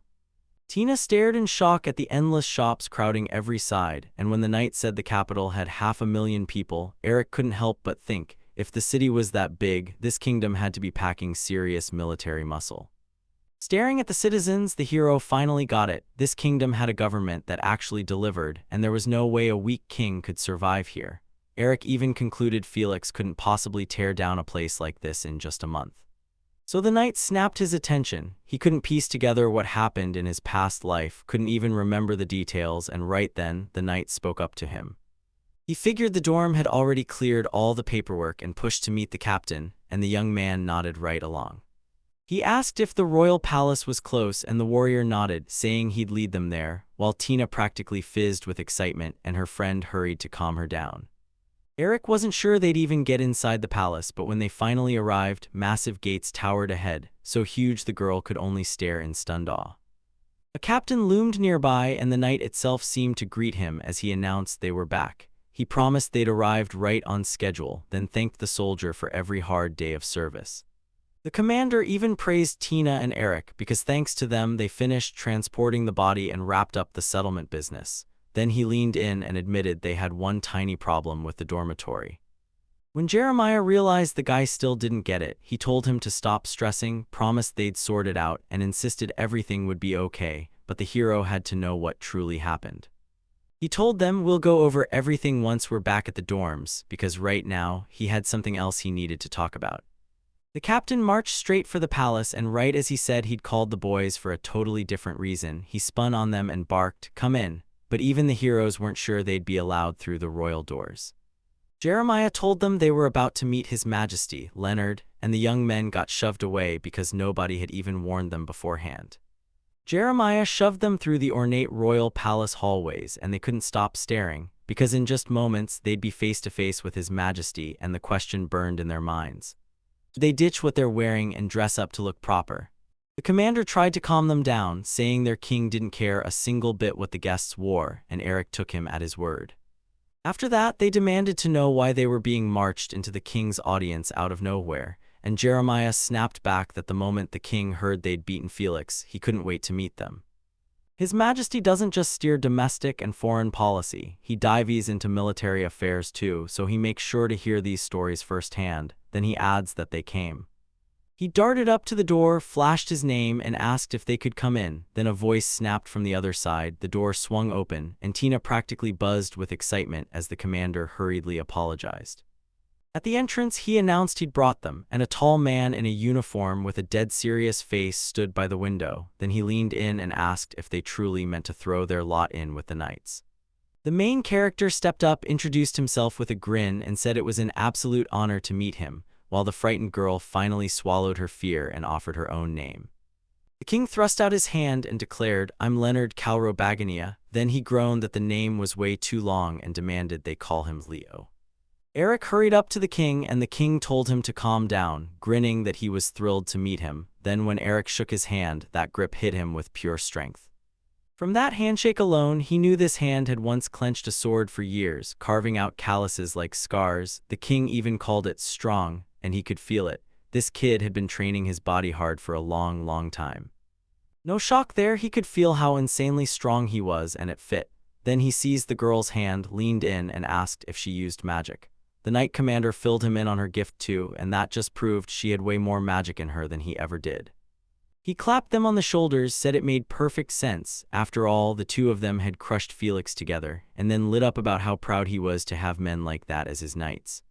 Eric bowed in thanks, and the king ordered them to sit. Then the king plopped down hard in his chair, rattling the room like it could break any second, and the boy instantly knew he must have been weighing at least 100 kilos, while the girl just braced, convinced the sofa would tear apart any moment now. The king kicked off the talk with straight-up gratitude, then leaned in with a grim look. If those boys hadn't wiped out Felix, this whole country would have been in real danger. Still glued to his seat, he bowed again and poured out his thanks like it meant everything, while Eric and Tina stared, completely stunned by what was unfolding. The crowd started railing at his words, and Leonard shot them a look, telling them they were being way too modest. In his mind, he figured they'd brag the same way because after all, they'd helped him, so he must owe them something. Eric snapped that he'd never dare say something like that, and the commander shot back that only the king could speak phrases like those. leaving the girl stunned that His Majesty had done it before, until he shrugged and said it was just his job. He claimed he'd once saved the country, but when they promised nothing in return, he blasted those words straight in the king's face in front of all his nobles, and then burst into a huge, loud laugh. After that, he grilled them for what they thought. First they went silent, and then Eric blurted out that they honestly believed it really happened, and that it was all just a joke. The commander shot it down because the king really had done it, and suddenly he was stuck juggling a storm of diplomatic nightmares with the commander's words slamming into everyone like pure shock. The king demanded to make it clear, and they swore they could juggle the kingdom's problems back then. His own people had gambled their lives, then still refused to pay, and that betrayal was unforgivable. If he hadn't spoken up right then, his soul would have never crossed paths with the soldiers. Eric finally understood what went down, thinking it was strange, yet seeing the heart beneath it was good, and right as it clicked, the maid burst in to announce they'd brought the tea. The king bristled when he demanded another drink, but the girl snapped that he still had work to do, so he erupted, threatening to cut her salary, and the maid only smiled and said she'd carry his order straight to the queen. After all that chaos, Leonard finally cooled off, took a sip of his tea, and went quiet as he praised how delicious it was, while the main character looked at him with that same doubtful, "Yeah, maybe you're not totally bad" vibe. Commander bowed and declared it was time to move, and the king nodded in agreement. Down went his tea in a rush. He shot up, apologized on the spot, and said he'd love to keep talking, then admitted that His Majesty had too much on his plate. He started roaring at Jeremiah for letting everything pile up like this, but Jeremiah stayed cool and shot back that it all happened because the king kept slacking off. Leonard cleared his throat, gripped the protagonist's hand, and said they'd catch up another time. Then the guy nodded right along. As he walked away, the king didn't even look back. He blurted out one last command: "Knights protect everyone in this kingdom." This is a prestigious calling. Only because the people put their faith in them do the knights get to carry out their duty. So he urged them, earn that spot, prove you deserve it. They shot back with inspired grins, telling him to count on them, and when the king lifted a finger, he declared they were in the greatest mood, because the future of the Ganya was hanging right in their hands. The heroes rattled around the city in a cart, and when the commander finally thanked them, he promised he'd get them to the dormitory. Right then, Eric caught the strange way the king acted. The girl said she figured the king would be way harsher or something, and Jeremiah shot back that it wasn't weird they felt that way, but it also made him feel even closer to the common people. One day, to help an elderly farming couple, His Majesty himself grabbed a hoe and stormed into the fields to work side by side with them. So that's the kind of ruler he is toward the people of the kingdom, and even those who couldn't care less about politics still back him. The knight tapped the commander's shoulder and warned him he was about to speak. Then Eric leaned in and asked if settling in caused any trouble, and the knight snapped back that, same as he said earlier, knights and mages got separate dorms. And because the rules say every room gets 2 people, Eric's stuck sharing with a specific guy, and yeah, that guy's kind of a problem. The protagonist snapped, "What's wrong with my neighbor?" And the commander answered coldly, "He's an aristocrat. And right now, he's nothing but pure mood swings. He can't stand sharing a room with anyone unless they tower over him." It's wild that an 18-year-old with real talent is up there performing, and the best part is, you can tell this kid is brimming with confidence, even if he's not a jerk, because when the girl asks him if he's the kind of person who thinks he's always right just because he's stronger, he doesn't flinch. She said it was normal to just ignore stuff like that, because she was an aristocrat, of course, since His Majesty had already ordered her not to think about it. The protagonist straight up asked, "Can I pick my roommates?" So wait, does that mean aristocrats get way more privilege than knights? Jeremiah snapped back that they wouldn't take those requests, no matter how high the aristocrats stood, but he admitted this one was different. The guy demanded to know if he was supposed to beg for this person's approval, but he couldn't make sense of it at all, so the commander cut in and said, "No, I just need time to get to know you first." After that, the girl puffed out her cheeks in pure annoyance, and the guy locked in with a serious, heavy expression like something big just hit his mind. A little later, they crashed into a massive building, and at the doors the commander was met by another knight. Then the two of them started trading sharp words about the situation unfolding right now. The commander said he'd warned them he was coming, but somehow it felt like this guy was dying to meet Eric. Then, out in the distance, someone shouted their name. Right in front of them stood a girl with a smug grin, announcing herself as Irina Cashball. Then she demanded the main character fight her on the spot.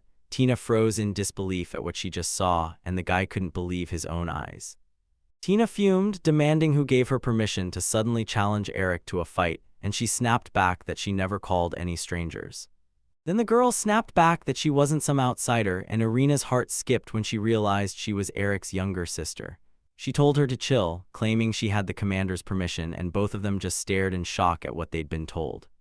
Tina erupted in screams, insisting she wasn't the younger sister. She was the older one, and she didn't care one bit about being some aristocrat or whatever. She also tore into the idea that she had no right to pick her own roommates, like why on earth would someone like her even have to live with them? Those words hit Irina like lightning. She snapped back that she only talks to the strong, no matter if they're a man or a woman, and then she challenged the girl to fight her if that's what she wanted. Tina burst into screams, swearing she'd handle this herself, until her brother yanked her back, stormed over to the commander, and demanded answers about what was happening and why he was being forced to fight her. He slapped his hand on the guy's shoulder and said, "I've got to see for myself how you take on your enemies." A showdown with her could be his perfect opening, win it, and he dodges all that messy trouble later. The moment she said it, the protagonist went rigid, like his nerves snapped to attention. The commander leaned in and said the girl wanted it herself, so nobody could raise a fuss, because this way, he'd crush 2 cases in one sweep. Eric demanded, "So you're ordering me to fight her and I win?" The man nodded along and Eric pressed harder, "But what happens if I refuse?" The commander smirked and said the boy would have nowhere to sleep, because that wasn't even the real reason he was pushing him to fight her. Because she's so strong, this girl walks around like she owns the world, and she's got that arrogant attitude to prove it. You can't fix her with gentle words or forcing improvement, so since he's right there beside her, has to knock her back down to reality. And at that exact moment, the girls are still in the middle of their heated argument. Jeremiah's face went stone serious as he admitted this was his very first mission as a knight. No way he'd stay in debt. And when the other guy sighed, he said he got it, prayed Jeremiah would stick to his word, and hoped he'd keep it. A crowd packed the training hall, and Eric and Irina faced off across the floor, swords clenched in their hands as the commander shouted the duel's start.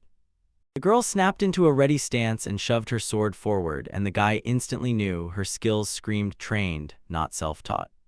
The girl fired off a question, what happened, and was he going to come closer? He shot back that he'd been taught to give women priority, so it was ladies first. She said it was sweet and he was pure-hearted, then warned him he'd regret it, and right after that she came at him from every angle, unleashing non-stop attacks. Eric felt every one of her hits slam down like a truck, and he couldn't believe she could take her own weight so effortlessly, until he finally understood why Mr. Jerry walked away from her with all that pride.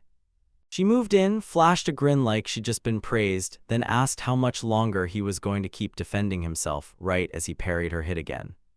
As he parried her relentless attacks, he blurted out an apology, saying that even with a wooden sword, that strike could still sting her, and the girl instantly snapped back that he'd totally lost his mind.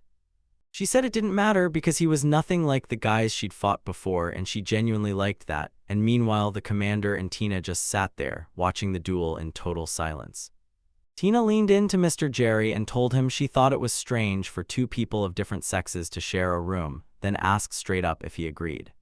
He shot back, saying it wasn't about agreeing or disagreeing, because honestly there aren't any rules for that at all. Their rules only spell out what they're not allowed to do, while what they can do is completely left wide open. Then he swore no matter what, that immoral behavior would be shut down for good, and Tina sucked in a breath. After that, she shrieked that it could already be too late, then demanded he ban mixed-sex living right now. Jeremiah flashed a grin and asked the girl straight out if she was jealous of the boy toward Ms. Cashpaw, and she shot back instantly. No way, she wasn't jealous at all, she was just worried about Eric like a protective older sister. He didn't buy her story at all and shot back that if little things like that could throw her off, maybe the Knights of Magic just weren't her kind of place. She clamped her lips together at his words. The commander sighed and admitted they'd already locked in the agreement, so now all they could do was keep a sharp eye on every move, because if anyone disgraced the knight's title, it would be on them. The girl stayed tight-lipped.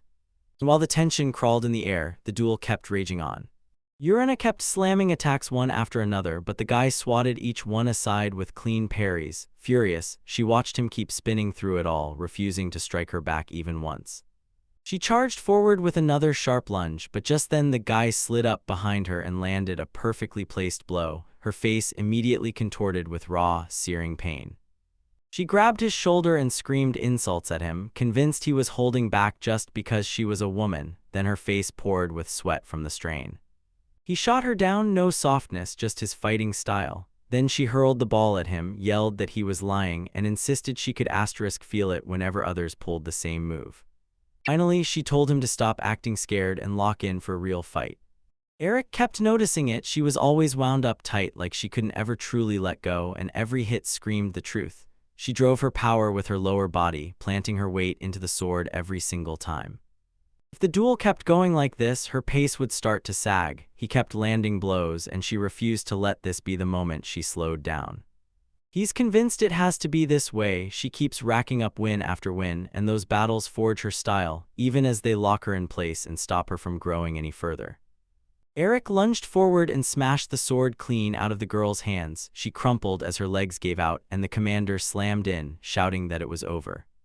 On the parade ground, Irina slumped in pure disbelief. She couldn't accept that she'd been beaten by someone who never even went all out, until finally the truth sank in and she accepted her defeat. But that boy refused to buy into her idea. Serious fighting isn't always about swinging with all you've got. From the start, he never treated her like an easy opponent, and she was the one smirking at his words. The guy flashed a grin and shot his hand out toward her. She met his eyes, smiled right back, and called him downright cunning, but reassured him everything was still totally fine. She pumped his hand and promised she'd love working with him, and Jeremiah practically lit up with joy. Then Tina glared at them with pure rage.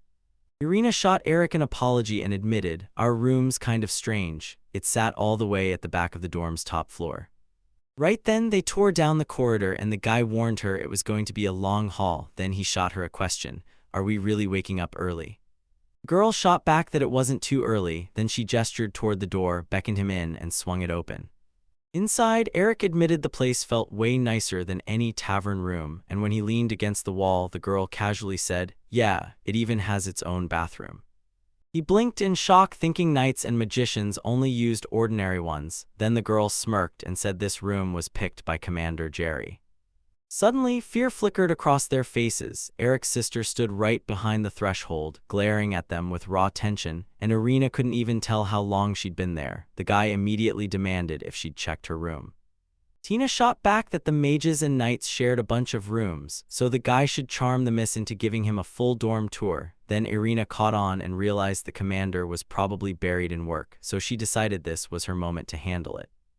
And she has to talk to his sister because she refuses to let any misunderstanding take root between them. Then, just a little later, they step into a huge dining room lined with long tables and benches. Irina said this dining room is where knights and mages all mingle, and the exits don't just lead out, they open straight into a shared training ground. She told Tina that Eric is nothing more than a comrade to her, so she shouldn't worry, and even her sister begged to be understood too. She stopped mid-step and snapped that she couldn't trust egoists who shove themselves ahead and demand special privileges like she'd seen. Eric tried to cut in, but he couldn't get the words out fast enough. Irina insisted everything was fine, like that should settle it. Commander Jerry then chimed in that her room was loaded with every comfort since the knights had almost no women, and Irina couldn't even tell if that was the truth. But she also makes it crystal clear, don't misread her, she refuses to think it's normal to sit back and enjoy special privileges, and her face turns deadly serious in that moment. Tina demanded, "So why do you suddenly act like you get to decide, my neighbor?" even though she was completely contradicting herself. She shot back that she doesn't go picking on her neighbor at all. At first, it was all girls next door, and since there weren't many around here, she was genuinely happy. Her parents packed them off to watch her, even though she lived with different night girls who had all been hired by her mom and dad, and she still remembered seeing them hand over money earlier. So she asked for a guy roommate, but everyone treated her like nothing more than a pretty creature meant for the opposite sex. She swore herself into knighthood to serve her country, and if anyone tries to block her goal of protecting the state and its people just because of her gender or her background, she'll walk away from it all. That's why she pleaded with the commander not to fret over her and begged him for a neighbor who'd be truly brave. Eric's smile fell away, replaced by a heavy sadness. She used her status like a shield to dodge special treatment, yet in the end, she walked away with nothing but a bigger loss. She bowed her head and admitted she'd dragged both of them into this, too, then apologized with a shaky voice for how she acted, while the brother and sister stared at her with heartbreak in their eyes. She grabbed Tina's hands, wore a serious face, and told her she understood she didn't trust her, then leaned in and demanded Tina get one thing right. Tina's eyes shot wide with shock. Irina said, loud and sure of herself, that she's one of the noble knights, and she swore she'll never do anything that could disappoint them. Tina swallowed hard, took a step back, and apologized like, wait, maybe I'm the selfish one here. Then she thanked the girl for saying it out loud and hurried off. Eric and Irina just stood there, staring as she walked off, and the girl snapped that she never saw her own experience turning into a mess, because this kind of complication doesn't belong on the battlefield. She slumped against the wall, heart sinking as she questioned whether she truly belonged there, and the guy paused, then nodded, confirming every word she said. He said, dead sure she was one of the most talented swordswomen out there. She only gave a small laugh, brushing it off like it was possible, and then she thanked him right after. With everyone seated, the captain slammed the idea forward and told the meeting to begin, then turned to Anna and asked if she had anything to add. She swallowed hard and said there was one thing gnawing at her. It was the mage commander Anavendix, and she warned that he'd started drifting just a little from their usual rules lately, because if those first cracks kept stacking up, the whole order would spiral fast. A long-haired girl with a little mole by her mouth sat there, lost in thought. What if problems hit? And if they did, everyone would crumble and lose heart, while the girl beside her just stared at the captain, silent as the moment held its breath.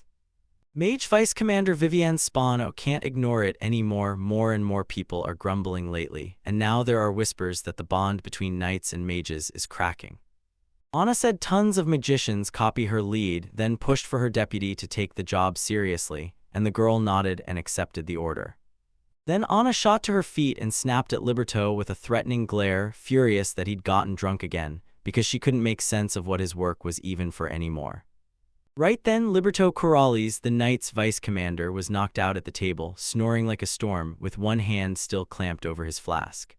The mage commander swore she meant business. Those rumors aren't coming from nowhere, because she moves just like that. Jeremiah even told her she's strict, and she never once changed. He shoved Liberto and told him to stop and really think together about his actions, then didn't even bother standing up, agreeing on the spot, while Anna clutched her head and snapped that she knew them way too well. They always played the repentant ones. She couldn't stop wondering, do they truly think these rules can be shattered just because they're never spoken aloud, not written as codes? Up to this point, they'd all swallowed their ranks the moment they turned 18. And the boy they accepted was just 16 years old. Then this noble girl came into the picture. He didn't just hand her the squad captain's room, he even arranged for that man to be settled with her too. And she couldn't even begin to figure out what he was thinking. She shot him an irritated question. Did he even know what capacity meant? And he snapped back that if they didn't grab talented people right away, someone else would snatch them up. She snapped in agreement, refused to talk about their nightly mess, then stared him down and demanded, what were you thinking calling in a stranger to join the magicians? Like, was he trying to bite off more than he could chew? Liberto told her to calm down. Sure, rules matter, but you can't let them trap you. That enemy doesn't play by any rules, he just charges in and swings. And when she stared at him, the girl knew he'd finally woken up. After that, she admitted he was right, then made it clear the final call on which mages got to join was still hers. The commander had nothing to argue, but he couldn't help grinning, convinced this kid would blow her away. The next day, Eric and Irina crashed into a brutal fight inside the training palace. Irina was sweating from sheer tension, but she kept throwing hit after hit without backing down. Her blade screamed past his face just a few centimeters away. She caught him smiling and snapped back, not bad, I'm learning fast, and the next second she almost crumpled, until she drove her sword into the ground and steadied herself. Staring at her, he shot a quick, how are you feeling, and urged her to rest, and as her breaths came in ragged bursts, the girl hurriedly apologized. They slid down near the wall, and Irina quizzed him on how he could swing a sword like that at just 16, then he froze, totally unsure what to say. Then he fixed you with a serious stare and admitted he'd already battled tons of people and monsters. More than once, death almost stole him, and still, he always ended up finishing the job and crushing whoever stood in his way. It all boils down to desperate fights just to survive and keep what matters safe, and she got him, said his life has been nothing but battles, so of course she can't just understand how it feels. He stared at his own life and froze because he realized there was no way their stories matched. Counting everything from his past, he was already a 40-year-old in his mind, so there was no universe where an 18-year-old girl could have lived the same experiences. He couldn't stop wondering if he could ever match her at 18. Her willpower, her talent, all of it was seriously unreal, and when he finally looked up, he caught her with a small, knowing smile. The commander barked at them in that moment, and they nearly froze. Then he praised them for training from the very first morning light. They rose from their seats, and Arena flashed him a bright good morning. The man leaned in and asked if they were handling the training okay, then the serious girl nodded and confirmed it. Jerry dropped his hand on the boy's shoulder and asked if they could talk, and the boy nodded. Then Jerry leaned in and told him he owed him big time. Eric scooted aside and asked the commander if he really meant a duel with Miss. When the commander nodded, Eric said to name it, and he'd make it happen if he could. Eric paused for a beat, then admitted he wasn't looking for just anyone, he wanted one specific person. The commander said, "If that's all you need, then I'll spend my time helping you," and Eric shot him a grateful "thank you." Then the commander leaned in and asked, "What's your name?" Chris answered, "Chris." Jeremiah went rigid and blurted, "Are you sure that's really your name too?" The stranger nodded and said he was certain because it was the name of his old friend. He was about the same age and height as me, blonde hair, brown eyes, and when I pressed him, he swallowed hard and apologized. He only knew he was from this country. The commander promised he'd hunt him down, and the boy shot back a huge thank you. Once the commander walked away, Chris crossed his mind, and his smile vanished into a heavy, gloomy stare. Tina cinched a bow on her uniform, sucked in a deep breath, and stared at the world like it didn't make sense, because lately everything she did felt like it only stirred up trouble for everyone else. Staring at herself in the mirror, she couldn't believe they'd call her a big sister after this, and then she slapped her own cheeks, forcing herself to snap out of it. Suddenly, someone called out to her. When she looked up, a girl with glasses was staring down and gushing that it was absolutely adorable and that she looked stunning in that uniform. Tina thanked her, admitted she hadn't been officially enrolled yet, shrugged it off like it was fine, and her neighbor still couldn't help but wonder if this kind of thing was actually normal. She said leader Anna is so serious that they'd better not let her roam around in her usual clothes. Honestly, even she didn't seem fully certain about it, and Tina totally agreed. Suddenly, a slam of noise ripped from behind the door, and a voice hissed that the leader Anna was waiting for her. We all froze, then it hit us, we remembered. The neighbor wished Tina luck, and Tina shot back a bright smile, then said she was heading out. The girl strode down the long hall when Anna, sitting on a nearby bench, called out to her and apologized for grabbing her so suddenly. She insisted it wasn't because she didn't trust Commander Jerry, it was just the kind of person she was, always needing to see someone's skills with her own eyes, and Tina shot back that she totally understood. Anna finally pressed, "Who taught you magic?" The girl answered with total seriousness, "Eric taught me everything," and the commander just stared back, deep in thought. She leaned in and asked if he was the same guy who'd helped them wipe out Felix. Then she fired off, "And what about you? Are you really a man?" The girl nodded and asked flat out if that caused any trouble. Anna shot back that it was just statistics, but then she leaned in and said the truth was wild. When it comes to humans, women soak up magic better than men, and sure, it shifts a bit by race, yet she'd barely ever seen a human male mage. Tina blinked in shock at what she just said because she'd never even heard of it before, so when the commander explained that it was the material from the very first lessons in magic, Anna couldn't stop thinking about how the girl didn't even know the basics. She'd been taught magic by that boy, so when she couldn't wrap her head around how she'd beat Felix, she started lowering her expectations, and honestly, she might have been leaning on Jerry a little too hard. Then she told Tina to show her everything she could do, no holding back, and the girl nodded with fierce confidence before launching into magic. The commander radiated a mountain of magic power, and Tina finally got it. This wasn't some harmless game. Her face practically glowed with ironclad confidence. Right now, a whole army of men was drilling hard on the parade ground, and Jerry barked, "When you're facing a swarm of opponents, don't you dare let them trap you. Keep your eyes open, stay ready, and strike the moment you get the upper hand." Suddenly, Jerry got stopped in his tracks. Someone greeted him and demanded to know what today's training topic was, and his deputy came right up to him. Jerry shot back that it was a one versus several kind of fight, and today's training was all about taking on a whole group. The deputy leaned in and asked what Jerry thought about the guy, and Jerry kept his cool, asking why he wouldn't go check it out himself. The deputy started marching toward the chaos, his mind racing as he tried to figure out how he'd spot that guy in the middle of this massive crowd. He started scanning the crowd and then bam, his eyes snagged something strange in the middle of it all, while Eric kept dodging the knights' attacks like they couldn't touch him. Even while the attackers dripped sweat under the pressure, the guy's eyes stayed ice cold, so the deputy asked, "Would it be terrifying if you stepped in?" He blindsided the captain with what he said, then asked Liberto straight up if he was sick, because he was way too lively today, and warned him not to joke about him. Liberto's stare burned with intensity. Seeing a guy this strong, how could he possibly look away? The fight never even paused. 4 people swarmed the main character at once, yet he calmly deflected every single strike like it was nothing. Their sword blows screamed through the air as they swung at him, and when one of the thugs hurled his whole body forward, he got shut down, repelled hard and launched to the side, while the other started striking him from behind. Arid yanked himself out of the hit, then fired back from midair and slammed down on the side, because this guy was furious that Arid wouldn't let him even get a finger on him. The protagonist was convinced it was exactly like that, because it felt like they couldn't move the way they wanted. Right then, his opponents finally caught on. Eric pointed out they were standing way too close, so they kept bumping into each other and couldn't work in sync at all. Then a voice behind them snapped that coordination just wasn't his strong suit. It was the deputy who shot his hand up to strike Eric, insisting that personal involvement was all that really mattered, and his eyes stayed locked on the enemy. Wide-eyed, he just barely leapt out of the attack's path. Then the deputy let out a shaky breath. The knight snapped to attention and greeted him, and the guy leaned in like, "So who's this?" The girl smiled and said, "That's the vice commander, do you know him?"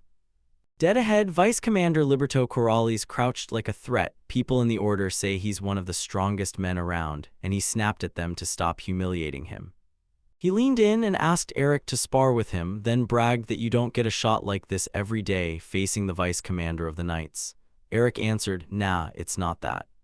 He cringed at how much of a slob he looked, yet he couldn't stop thinking. Like a book, he told himself, you can't judge it by its cover, even while he knew he was standing out like a sore thumb. Leaning in, he realized his left hand was gone. Right then, the man yanked a flask from his chest and gulped down whatever was inside. The knight insisted the commander always fights that way, and there's nothing to fear. The girl, dead serious, then snapped that they don't need to weaken the defense at all. Right as they were heading out, they called out, "Good luck," and in that same breath, the man pushed himself up and urged them to start. He charged the guy at full speed, but the guy's first shock turned into calm as he smoothly dodged, leaving the attacker staring in stunned disbelief. Eric stood behind him staring like, "Did I blink, or is this really how you fight?" And right then, Liberto spun around and blasted another punch. He demanded to know why the guy didn't strike him, like, how could he let that opening slip? Right then, the guy was dead serious about whether he was just putting on an act. He realized that if you spar someone like that, you can end up playing by their rules without even noticing, and honestly, he's not itching to go toe-to-toe with him at all. But he couldn't figure out why this strange feeling hit him so hard. It felt painfully familiar, like he'd seen it before, because he was up against someone who moved just like that. At first, he thought it was Felix, until he realized it wasn't him at all. He blamed his own drinks for the stutter, though he couldn't be sure, while the vice captain kept carving the air with those sweeping, ornate attacks.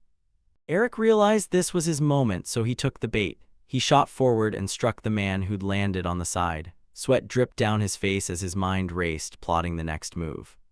A brutal kick slammed into his face, snapping his thoughts in half. Then he somehow dodged it at the last second, and Liberto froze, shocked. He demanded to know how, since he'd never seen anyone pull off a move like that. The commander slammed his sword against the guy's shoulder and snapped that something was seriously off, like this wasn't their first clash. He leaned in and asked if they'd met before, and the guy went completely stunned by what he heard. The vice captain stood right in front of him and told him something was seriously off, like this wasn't the first time they'd clashed, and he couldn't shake the feeling they'd fought before because the guy looked just as confused, asking the same question. He kept replaying the whole conversation in his head, and the more he thought, the more it felt like they'd already clashed before, so was he imagining it? Liberto admitted it anyway. Still, this felt like their very first clash, the kind he'd never shake off. That brilliant run-in was so intense he didn't even finish, and he decided to catch up with the tense guy. He figured someone already trained him, and now his curiosity burned. Who taught him how to hold a sword? Then, right after those thoughts hit, the protagonist finally snapped into a plan. The vice commander said his fighting style, especially how he hammers counterattacks, matched his almost perfectly, and then he couldn't help wondering if this guy was trained by the same person. The boy racked his brain trying to figure out who had taught him, because he couldn't shake the feeling that those coincidences just weren't real. He stared at the memory of that man and was certain of it. A brutal explosion ripped through the air behind the vice captain, and every soul on the parade ground went rigid with terror. Eric stood there, totally baffled. They grilled everyone from every angle, demanding to know what triggered that blast. Turns out they swore it started in the courtyard, right by the magician's wing. The vice captain started to jerk and sway, and then he felt it. Everything was shaking under him, his face contorted with pain as the ground's violence finally tore his stomach apart. The crowd around them stared at the picture and started chatting like this happened all the time, and one guy snapped, "Forget it, focus on what's going on. Are we being attacked?" The commander barked for everyone to stand down and demanded the officers rush to his side, because now they had to read the chaos like a battlefield. Then he pointed to the main character and ordered him to take Liberto straight to the infirmary, and Eric didn't hesitate, agreeing on the spot. The boy yanked the man's arm up over his shoulder and grilled him, asking how he was doing, and the man said they could go apologize right away, then waved it off and insisted he was totally fine. But his face twisted again. Everyone nearby went wide-eyed at how bad he looked, and the commander snapped that he must have strained his stomach before training even started. He whipped his gaze toward where the smoke was tearing up into the sky, then stared, confused and worried, at what Anna must have done to Miss Tina, because the chaos around him was pounding so hard that his head literally felt like it was splitting. At midnight, the men crowded around the table, replaying the whole mess till the king finally chimed in, saying he'd heard every detail. Liberto tried to act like nothing happened, but the king just burst out laughing at him. Then he leaned in and asked Eric, "So what did it feel like when our blades crossed?" Eric shot back that the other guy was terrifyingly strong enough to beat the version of him that existed in his prime. He burst into laughter and begged them not to throw him out, and the king nodded like he fully understood. Then boom, a knock slammed the door and he was called out. It was Anna. She knocked and asked to enter, and the king waved her in. With the door creaking open, she slipped inside and apologized. The moment she walked in, she caught the birdo doing his same old routine, and she snapped, reminding him the doctor had banned it after everything that happened. He swore this would be the last time and asked if she wanted to do it too, but she shot the idea down instantly, no hesitation at all. The king hurriedly apologized for calling so late, then demanded a talk about that explosion on the Order of Magicians territory, and the girl instantly went rigid. She admitted she's fully responsible for the damage done across the castle grounds, and she's ready to take whatever punishment he thinks she deserves. He snapped back that it wasn't that at all. According to his memory, she'd been checking on Tina Oren, so he demanded she tell him exactly what had happened. She admitted she'd totally underestimated it. She'd only called up simple low-rank flames, yet the blast hit like high-rank magic, equal in power. Liberto stared in disbelief and blurted, "Isn't this too much?" The girl nodded and shot back that they should start by digging into why magic is split into ranks. If you can hit that level just by scraping by with easy low-rank magic, why waste your time and your money on the pricier high-rank stuff? The king finally understood. Anna almost never misjudges someone's real power, so this had to be a rare miss. Then Anna added, "And I heard Tina learned magic from Eric. I can't even wrap my head around that," before she sank into deep thought, replaying her own blunder over and over. Liberto shot back that it was obvious to him, and the thought still blows his mind. How someone this deadly with a blade could know magic and even train others, then turn around and make that crazy claim about the boy using magic. The girl shot back that she hadn't seen it yet herself, but if his sister was right, then he could, because the vice captain could barely contain how astonishing it was. The king stared in amazement. His son was only 16, and somehow he'd already blown past every expectation they had for him. The king couldn't help but hope his son would set the same example, but the others just shut up, silent as stone. Then he ordered Anna to fetch Jerry, and she nodded right away, but asked if he needed anything else. The king just smiled and said there was one more thing he had to talk about with all of them. Later, deep inside the king's chambers, the commander pressed, "Are we really putting Eric on Prince Watch?" And that's when Eric decided to speak up to everyone standing there. He said, dead confident, that Eric had only just joined the Order of Knights, and then pressed, "Are you sure this is the right call?" The king doubled down on his question, demanding to know what was wrong and what the man hated about it, only for the man to snap back, "No, it's not dissatisfaction." Then he explained that the duty of guarding the prince should go to a rock-solid veteran with years of experience. The king figured the captain was hinting that Eric couldn't be trusted, but Jerry snapped back on the spot, saying he'd never said that. Anna couldn't believe it. After all, he was the one who tested Eric before he ever joined. She figured he'd back this plan all the way, but the man just shut his mouth and stayed silent. The girl said she was with Jerry 100%, but she still hadn't seen Eric's strength yet, so it made sense to stay careful around someone they didn't really know, and the king got exactly what they meant. He snapped his eyes to Liberto, sitting across from him, sipping his drink like nothing was happening, and that calm mask made his curiosity spike, so the man asked again. He coolly said it was excellent in his eyes and that the prince and Eric were the same age, so he figured they'd click and find common ground. The palace was packed with old men and women just like them, but the girl snapped in outrage at every word. With a grin, he insisted the prince needed a friend his age, someone he could speak his mind to without fear, and the people there went silent, faces turning thoughtful as the king nodded, saying it was the right call. The king, smiling like nothing was wrong, suddenly demanded, "Why didn't you ask Vivian's opinion too?" Anna blurted a reply, utterly stunned. She said, dead serious, that this was a dead end, no progress would come from it, and honestly it didn't look like Vivian's reply was going to be any kind of sense. Right then and there, the girl in the bed let out a sudden sneeze. The king let out a deep sigh and gave in, then he promised he'd be crystal clear, jabbed his finger at the commanders, and all of them stared back at him, totally confused. The king swore this choice was made for his son's future, hoping Eric would steer this kid toward a better calling as a knight. Yeah, pride was roaring in him, but he also knew his boy was growing up to be the nation's finest representative. The situation isn't that complicated, but if anything goes wrong, it's his name on the line, so he turns to everyone there and asks what they think right now. Jerry didn't answer at all, just stood there in silence. Anna said if His Majesty was truly certain, then she turned to Jerry and demanded his opinion. With zero emotion on his face, he shrugged and said he didn't care, and the king lit up, declaring they'd drop it right there and go. The king rose, clapped his hand on Commander Jerry's shoulder, and promised he'd tell his son, then handed Eric's training straight to his care. Jerry nodded and accepted the command. The next day, inside the king's office, Eric burst out in shock and demanded answers again about the assignment he'd been handed, and they apologized for dropping it on him so suddenly, because to Eric, this truly felt like a massive surprise. He said, "A newcomer like me got handed this kind of responsibility, that's an honor," but then he admitted he still had no clue what his actual duties were. The king admitted his son finally wanted to hunt monsters for the first time, and that's why he insisted Eric come with him. Then the boy pressed him again about his job, and the king snapped back that his knight's purpose was simple: protect their homeland.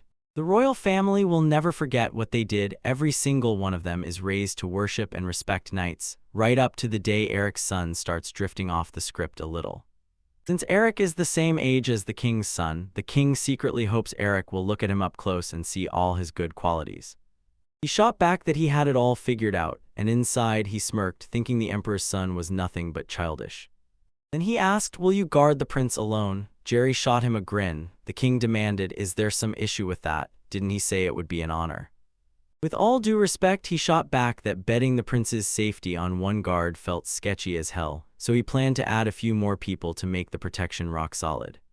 He spun to the captain and demanded, "Do you agree with this?" But that look from the captain hit him like a brick wall. He called out again, and Jerry shot back, "It's for the prince's good."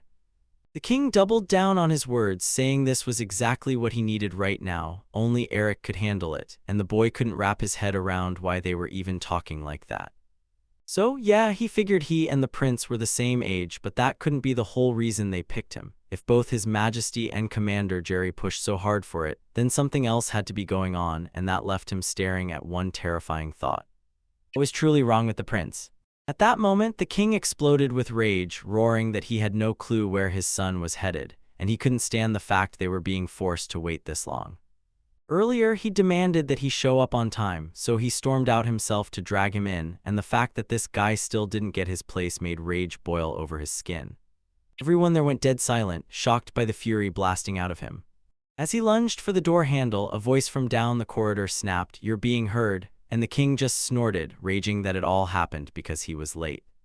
He demanded that man rush to him, spun toward everyone there, shot an apology for the wait, and then kicked off the moment by introducing his son.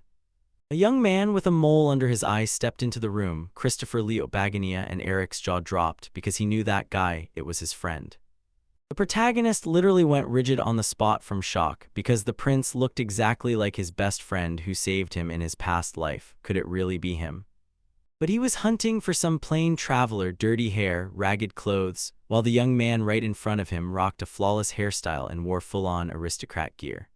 Then it hit him, this random guy was actually a prince, and he had no clue what that meant. Stammering, the main character blurted out that he was happy to meet Prince Christopher, but the other guy shoved all that aside and snapped at the king. He screamed that he'd already begged them not to call him that, and the king just stared like he had no clue what was happening. So the prince fired back that he'd even warned him not to stick his name in the middle of it, yet the king still didn't get why the prince kept fighting, like he should have just swallowed it as fact and shut up. But the boy wouldn't calm down. He couldn't wrap his head around why everyone called him Christopher, because the name his mother gave him felt far more beautiful. The king blew up in rage at his words. He'd only tucked in a couple extra letters, and somehow it sounded way cooler than before because that was the name his parents crafted for him. The boy couldn't calm down. He didn't care what his mom said because Chris was just too great. Then the king erupted, shouting it was completely unacceptable, and the main character stared at them in stunned shock. He blurted Chris again and again in pure shock. His father and the king's son just stared at him like he'd lost his mind. Then the king snapped that it wasn't true, that his name was Christopher, and the prince grinned, happily declaring the boy was right. Chris leaned in and said he'd heard about him before, then asked, "Am I remembering right? Your name's Eric." He patted the guy's shoulder and smiled like he could see the confusion in his eyes, then said, "So just call me Chris."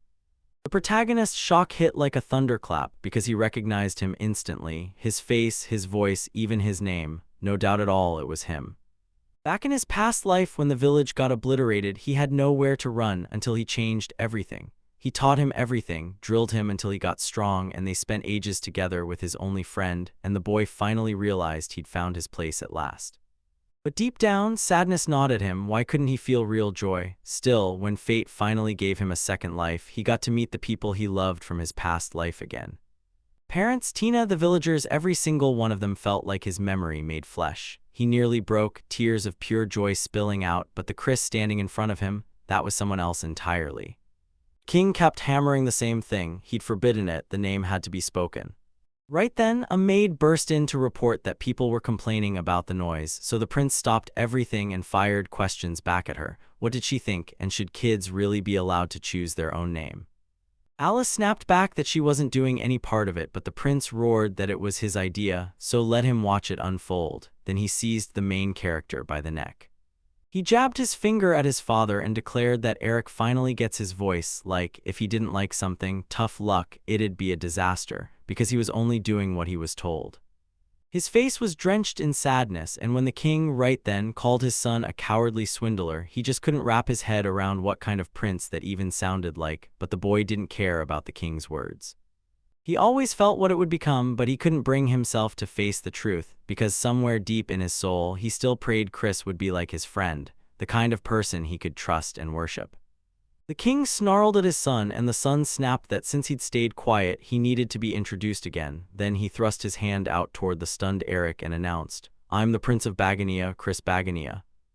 With a grin, he told everyone he was hoping it would work. Then Eric stared at his own hand, smiling anyway, like the answer had to be in there. He knew he had to dig up the strength to beat anything, but damn, facing a reality like this felt brutal.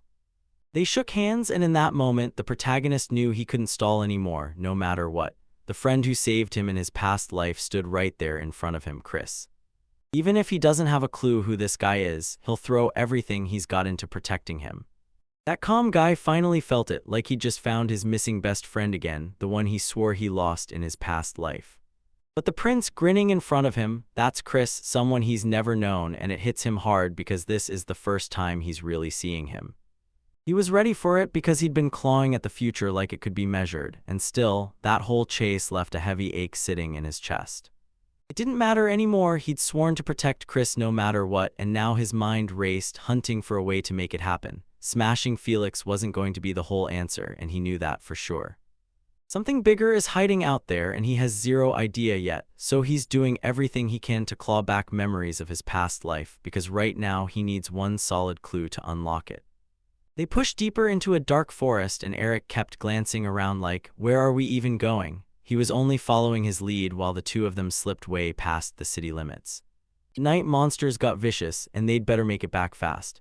You told him they wouldn't come back, but the protagonist couldn't even parse what he meant. Your words felt like noise to him, so he just went silent, spun around, and walked off. Then he told Eric that the forest was way safer than the city now. Eric immediately apologized, but shot back that he didn't believe that for a second. They rolled into a spot where a makeshift camp had popped up, leaf tent, log bench, and a fire crackling in the middle. Then Chris leaned in and told him, "I'm gonna show you something."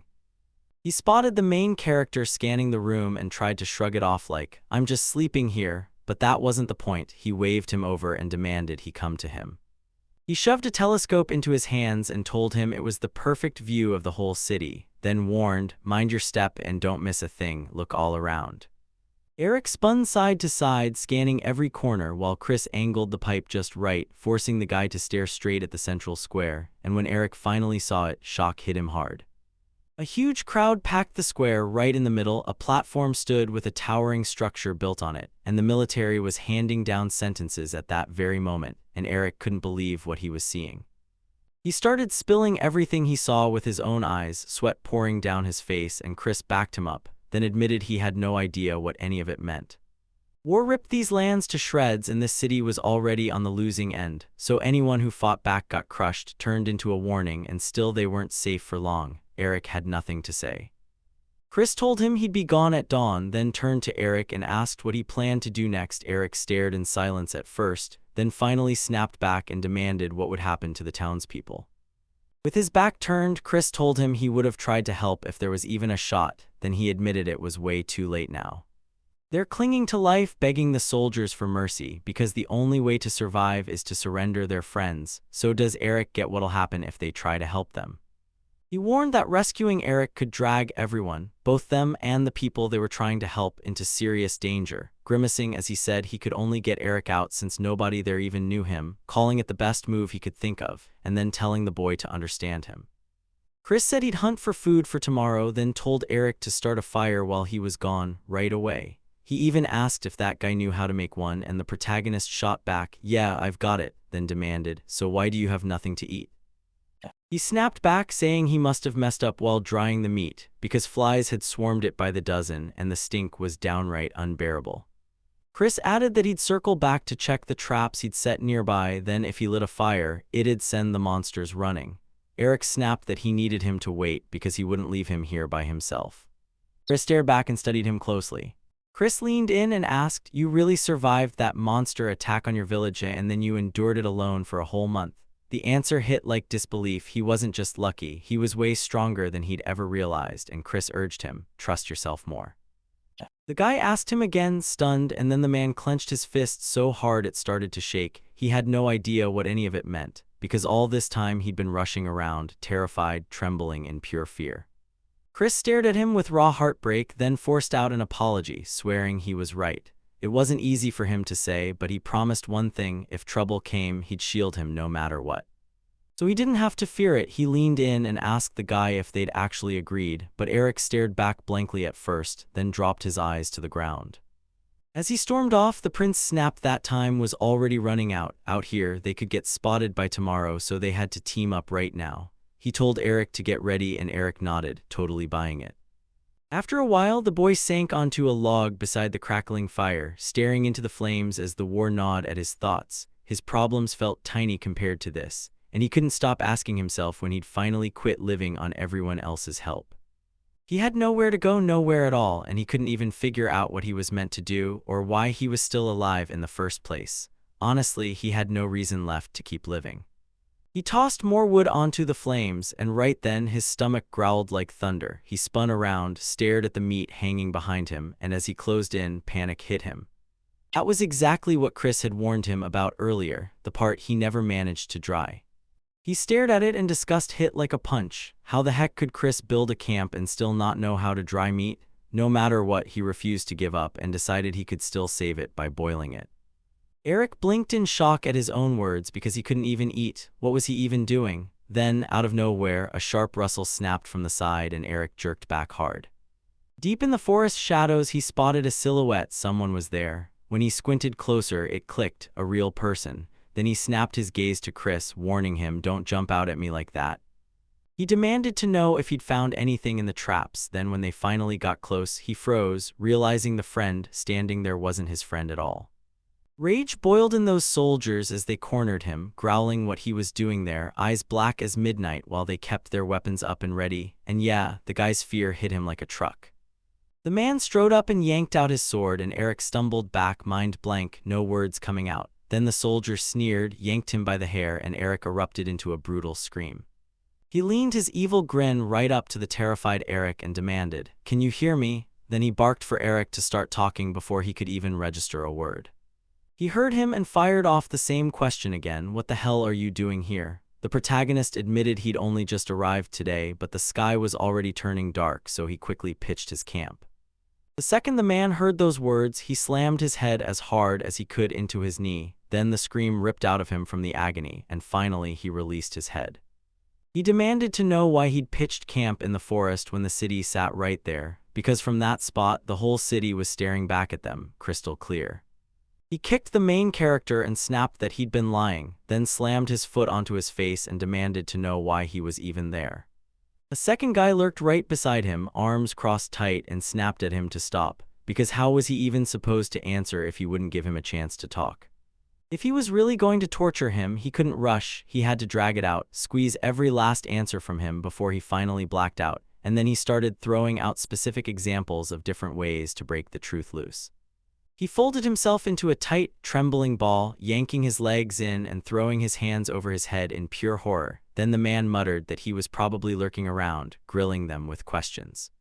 It'd be trouble if he wasn't alone. Anything about the partisans could fetch them a payday. The second soldier nodded along. Right then, Eric slipped into the shadows and tried to crawl away without a sound. Suddenly, a sword slammed into the ground right in front of him. Then the soldier leaned in and said he'd heard everything, ordering him to be a good boy and speak the truth before the torture started. Eric snapped, "Who are you and why are you camped here?" The man had to spill everything, from what brought him in to how many of them were sprawled out dead on the ground, and when Eric finally saw it, horror hit his face like a punch. Tears stung his eyes and he couldn't stand for it to end like this, so he blared a desperate scream, begging for rescue, until a voice snapped from behind the soldier and told him to let the boy go. Soldier spun around in stunned silence. He bellowed, "Who told you that?" And when he swung around, his partner stood there while the prince loomed behind him with a knife. That guy had nothing to do with it, he insisted, but the soldier just stared back in terrified silence. After he got done with his partner, Chris went stone serious and told him, "So you're the one lurking around here, snooping and asking about us? I found you." Then he yanked his hood off. The soldier had no idea how long he'd been stuck there. Then he glanced at his partner sprawled on the ground and clenched his teeth, fighting through pure fury. He ordered Chris to stay where he was, drop the weapon or the friend was dead. Chris stared at her dagger first, then locked eyes with the man. He pressed him again. Didn't he just say that guy had nothing to do with it? So that's why he snapped an order to let him go immediately, but the poor man just couldn't get what he meant. He snapped, asking what he planned to do with that toothpick, and with Chris stuck at the edge of command, he didn't understand. The guy giving the orders still demanded answers. Then those words lit a fire in him and rage surged. Vane's rage burned on his face as he swung his sword at Eric, snarling that if they wanted to throw their lives away, he'd help them finish it. Eric froze, terrified all over again. Meanwhile, the prince flexed his fingers, and the screaming man's hands were gone, his eyes blown wide with pure disbelief. Staring at his own hands, he erupted into a wild scream, totally baffled by what just happened to him. Then Chris yanked him by the throat and shouted that it was incredible. He admitted he was a demon, yet he still couldn't recognize magic, even when it was right in front of him, and he honestly believed magic was just something everyone handled like it was normal. The soldier ground his teeth with raw fury, stunned that someone like that could pack so much power. Then, out of nowhere, he finally clocked what made him different. Then the prince took care of the man, and Eric stared at him in stunned silence, blurting out who he truly was, while Chris just stood there, deadly serious and saying nothing.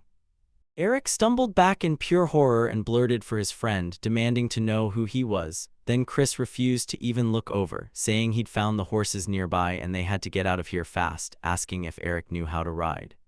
Later, they clopped down a deserted road on horseback, the whole world swallowed by dark trees, and Chris rode a bit ahead while Eric hung back with a deeply thoughtful stare. The protagonist tried to speak up with a shaky, unsure voice, but the prince bulldozed right over him, claiming he got what he meant, then admitting he still had no idea where to begin. The Gladio Kingdom seized this land as their own, and their leaders were the demon race themselves. He leaned in and asked if he still remembered what Chris told him back when they first met, and he admitted he'd been shoved out of his home and only later managed to reach the city. Teeth clenched, Eric said they did all of this, wrecking his home and ripping apart everyone he cared about, and Eric just listened, silent as the story tore through him. With fury blazing across his face, the prince snapped that he'd never forgive them, and that's exactly why he'd go to war. Eric shrugged, saying it was fine, but what could one single man even do? The boy shot back that it had only been a month since the war began. There's still ground the kingdom hasn't swallowed and people there who think the way he does, so he'll track them down and pull them into the fight against the kingdom. He screamed that it was totally unrealistic. After all, he'd said it was a kingdom, because no matter how many people he dragged in, he still swore no army could ever topple the state. Chris shot back that he wasn't talking about full-on battles, because even a tiny force could crush an enemy in a guerrilla war. If he wrecks the command, that should gut most of their forces. Eric said that was insane, because not everyone's built as strong as him. Without even glancing back, Chris snapped that he was right and that even fighters weren't the only ones who mattered, because the weak could still help.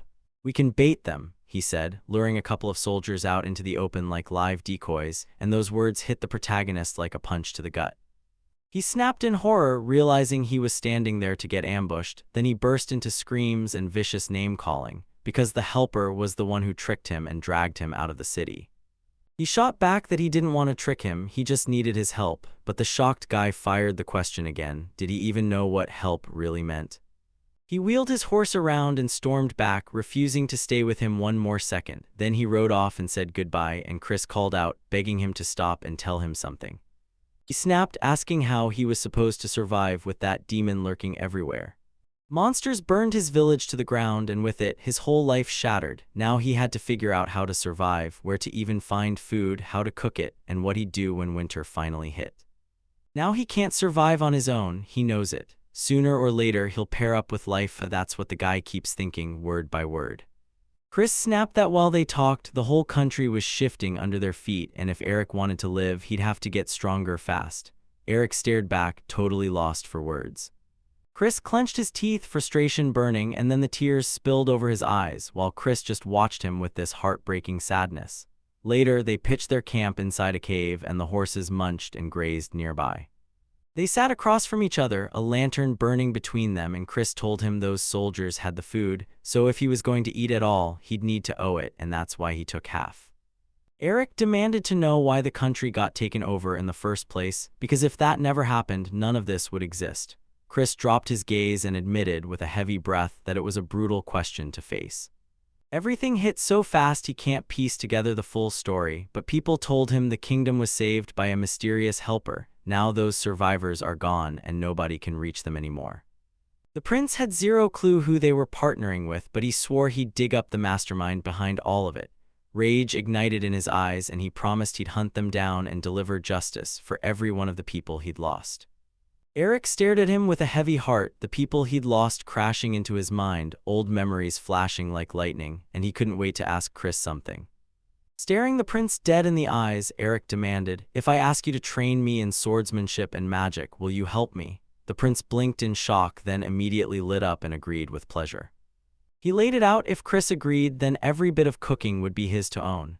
They exchanged smiles, and Eric finally realized the truth wasn't just in what Chris said, it was stamped into every move. And that ex-prince had already handed him a killer clue, so when he studied this prince and his father, the boy's gut screamed that someone inside the kingdom was working with an outside force, and he was going to figure out exactly who. Jerry sat hunched in his office, pen scratching across paper on his desk as a wall of books loomed behind him. He let out a tired sigh, then stretched his shoulders like the weight of the day was crushing him.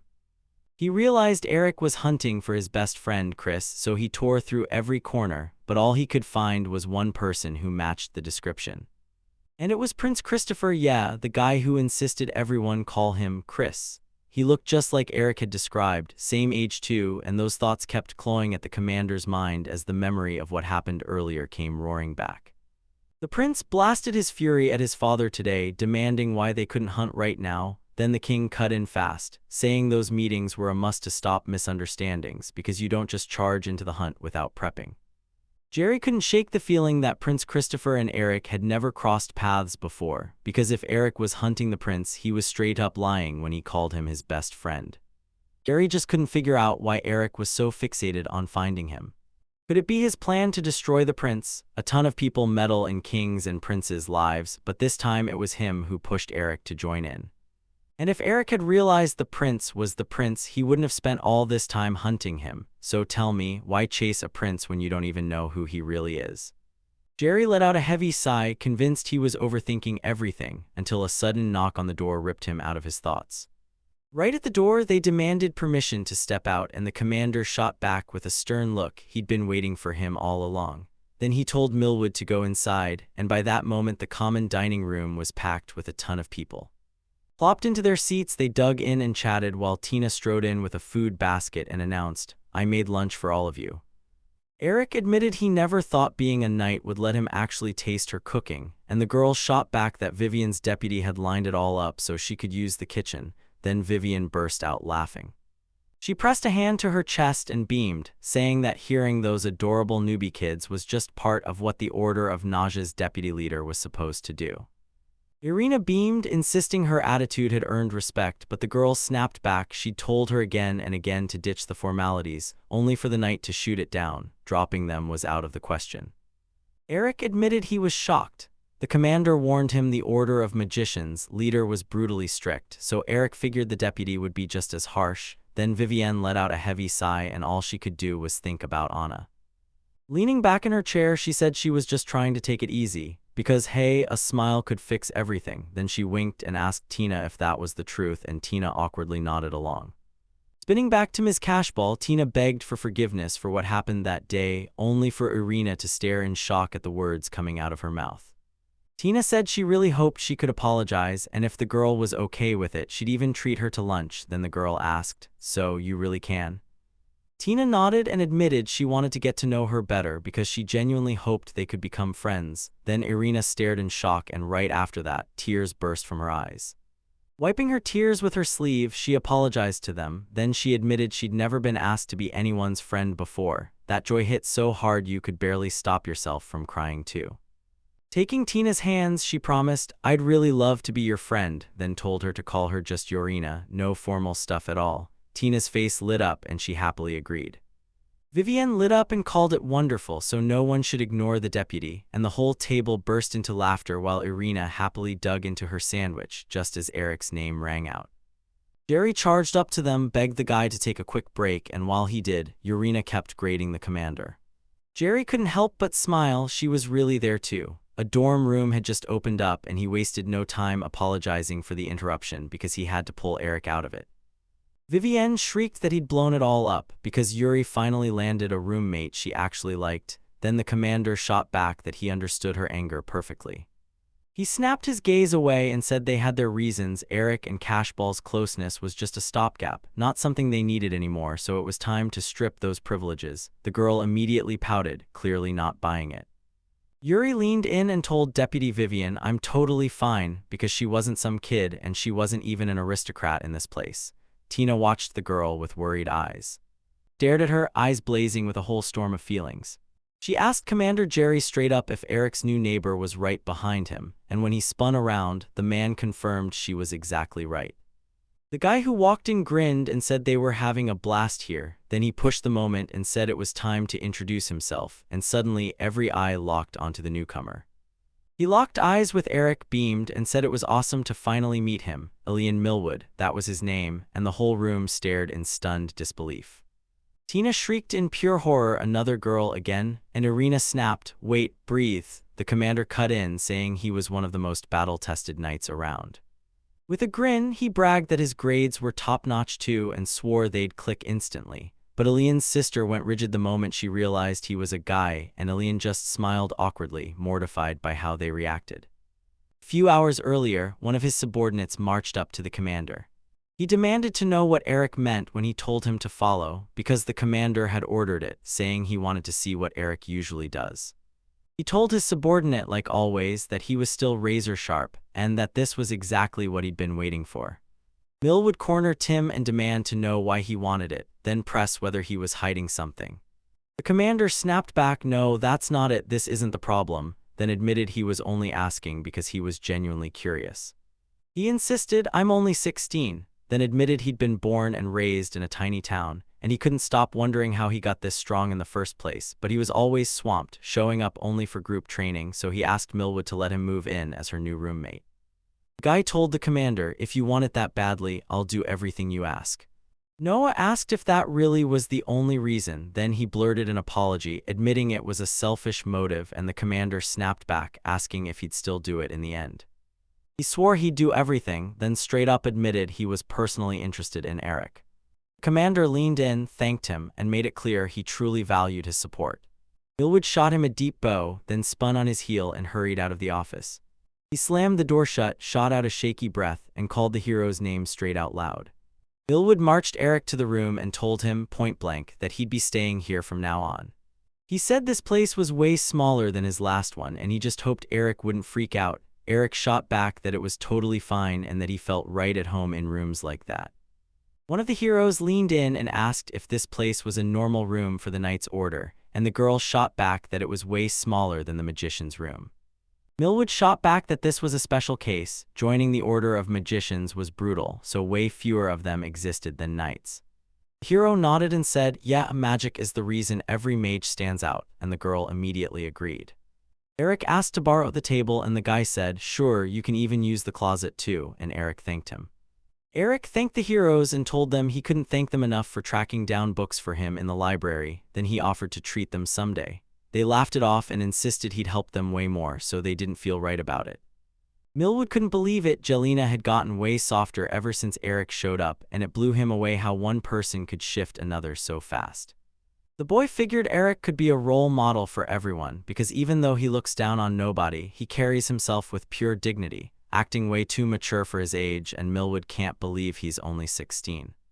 The hero hesitated to say anything, because he wasn't just different from Eric, he was basically the exact opposite. Millwood flipped through history books of their land and neighboring countries, dug into geopolitics, and even read monster manuals and battle tactics. Then he shrugged and said the hero studies hard, but most of this stuff was supposed to be taught in class. But you don't just pick this up by living like a normal person. Eric missed school, yet he's ridiculously smart, and somehow he already has the exact knowledge he needs.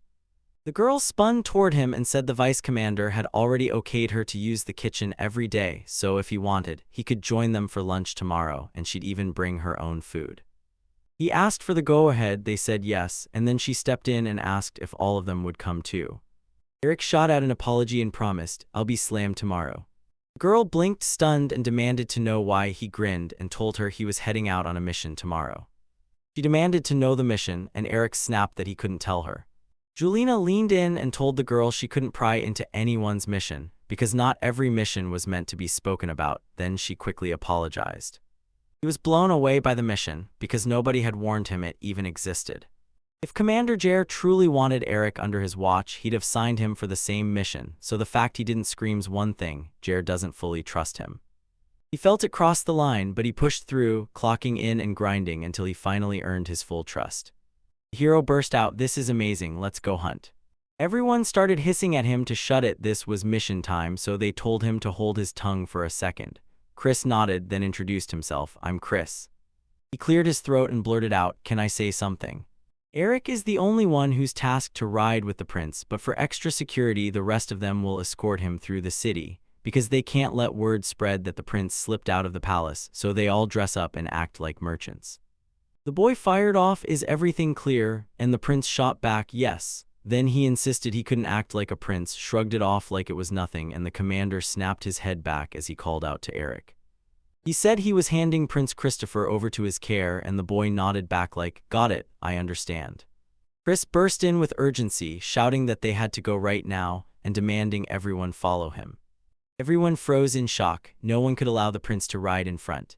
Commander grabbed Eric's attention and ordered him to make sure he stayed safe. The commander snapped his gaze to the prince and Eric, then told him, "Take this before I'm gone. It lays out the monster layers and spills every nasty detail about what you're about to face." Eric ripped the scroll open and the prince's eyes caught it. This was a guild request. Still, the boy pushed again, begging for an answer. He grilled them, asking if this guild was just a trade club and if they truly needed a third person to go hunt monsters. Then they hit him with a straight-up yes. Jair said every merchant owns their own territory, and even the Order of Knights can't step in without special permission. And today especially because the prince is right there and they can't miss a single detail, not even the tiniest one. When it comes to money, there's no problem more deadly than that. The principal yanked him into silence, told him to wait a second, and then grilled him, was this collusion or not? The old man snapped his gaze to him and said it's really more accurate to call it a division of labor. The commander made it clear their main job is hunting monsters, so the Night Order can throw every extra resource at whatever comes next. Prince admitted he didn't get a single thing, like it all flew right over his head. He leaned in and asked, "You ready?" then pushed Eric to go, only for the guy to hesitate hard. The commander told him he could go and ask the man to watch over the prince, so Eric nodded, swallowed his nerves, and said goodbye. The man snapped toward the commander and demanded, "So you'll really just let us go like this?" But the commander hit back flat out saying, "No, you won't." The old man shot back, asking if he'd really go after them and what would happen the moment the king found out. He answered with one clear truth: they weren't chasing this out of courage, they were terrified for the prince. The commander shot back that if that's how it's going to be, none of them would snitch. The men stared him down, then nodded along like they had no choice, mortified to be caught agreeing. The prince sprawled on the grass and declared that absolute freedom was the greatest thing the world had to offer. Eric leaned in and demanded why they'd come all this way. Was it hunting? Chris shot back, "Yeah, that's exactly it." Eric shot back that straight from the guild's intel, 2 orcs had torn through the village's crops, and because that place was also the main trading spot, the wagons got wrecked too. He said everyone was counting on them, then snapped, "How's the prince just lying there?" Chris cut in again, "We're here to hunt." He told them straight up if they didn't know where the orcs were, they couldn't hunt them, and then he made it clear the peasants were already evacuated. So for him, doing absolutely nothing felt like the best possible win. Eric couldn't believe that was what he meant. Prince snapped and demanded everyone stop calling him that, then insisted they use his real name. Eric said straight up that it wasn't right for someone with his rank. Prince fired back, saying it was an order and that the boy had no choice but to accept it.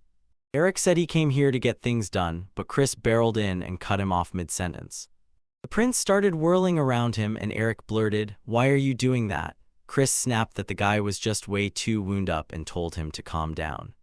Eric lunged in to tickle him, burst into laughter, and begged the prince to stop. Chris realized the hero had dropped the formalities and was suddenly talking to him like they were friends. The prince swore he was just messing around, but if the guy refuses his orders, he'll keep poking him until it gets unbearable.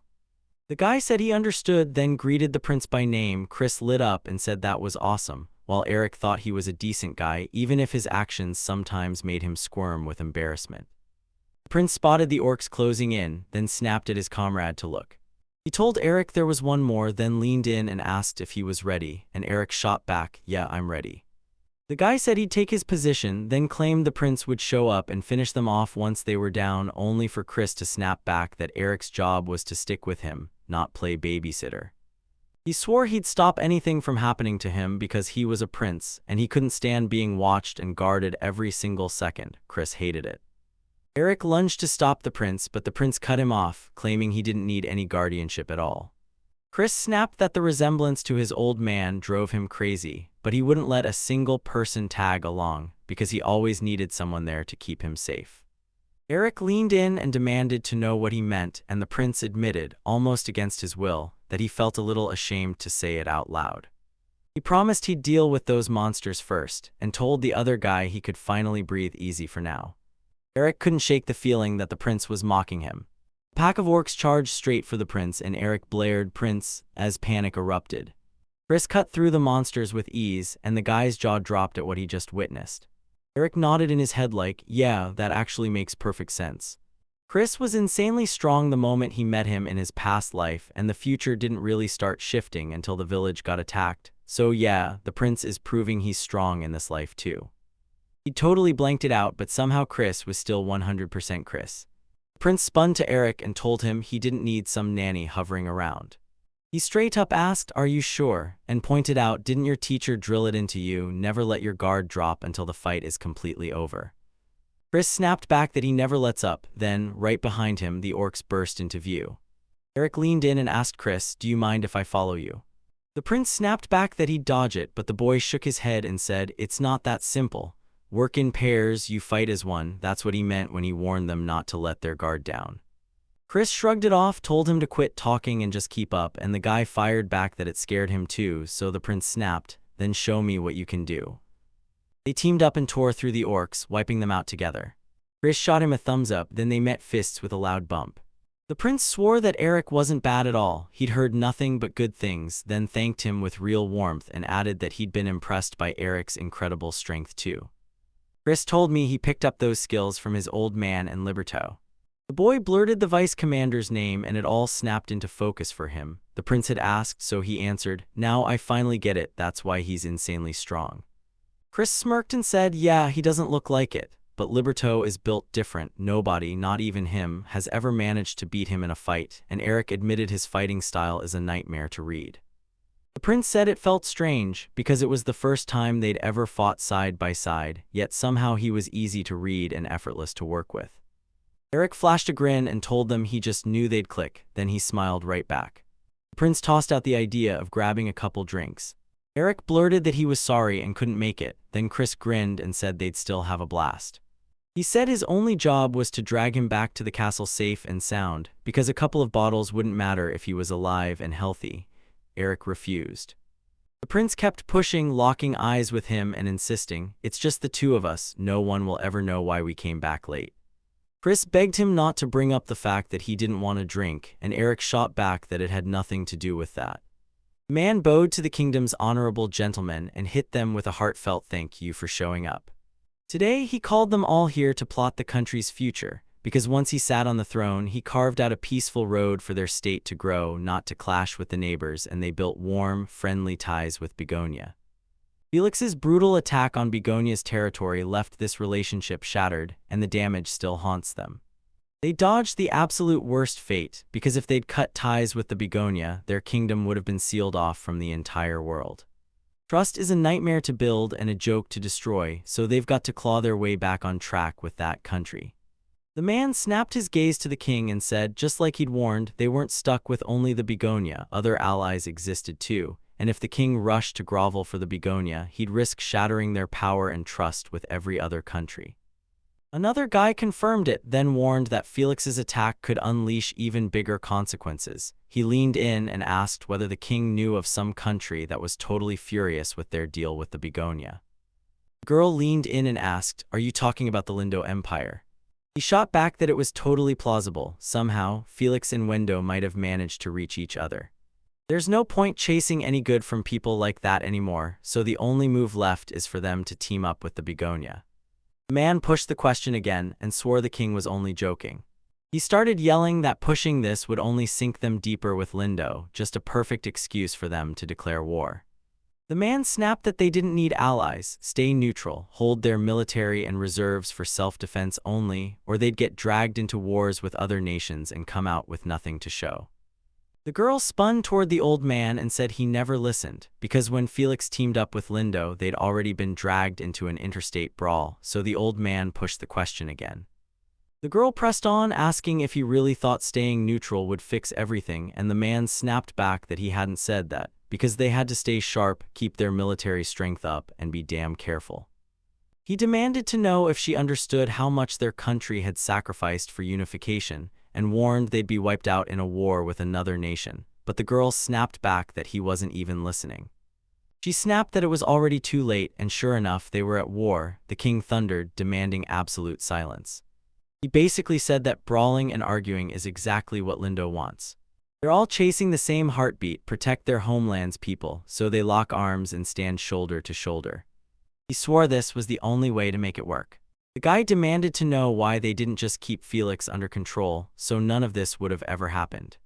The girl spun to her father and told him straight that he looked wiped out and couldn't sleep a wink, and the man immediately apologized, saying he was sorry he'd worried her so much. He snapped that he was incompetent, that he couldn't cool everyone down because he'd already been kicked off the throne once. Then the girl whipped around and blared at her father. She said he was the only one who could steer the country right now, but if he slipped into the spirit realm, he'd just pour gasoline on the anxiety everyone else was already drowning in. The man said her words hit the mark.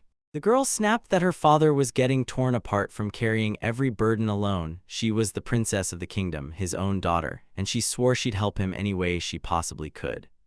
So she begged for permission to become a special envoy to Begonia. In the kingdom of Bagania, the girl shot a question at the room, demanding to know what it meant and straight up checking if Christopher was even listening. She was furious because the prince was downing alcohol at night in some plain, run-of-the-mill tavern.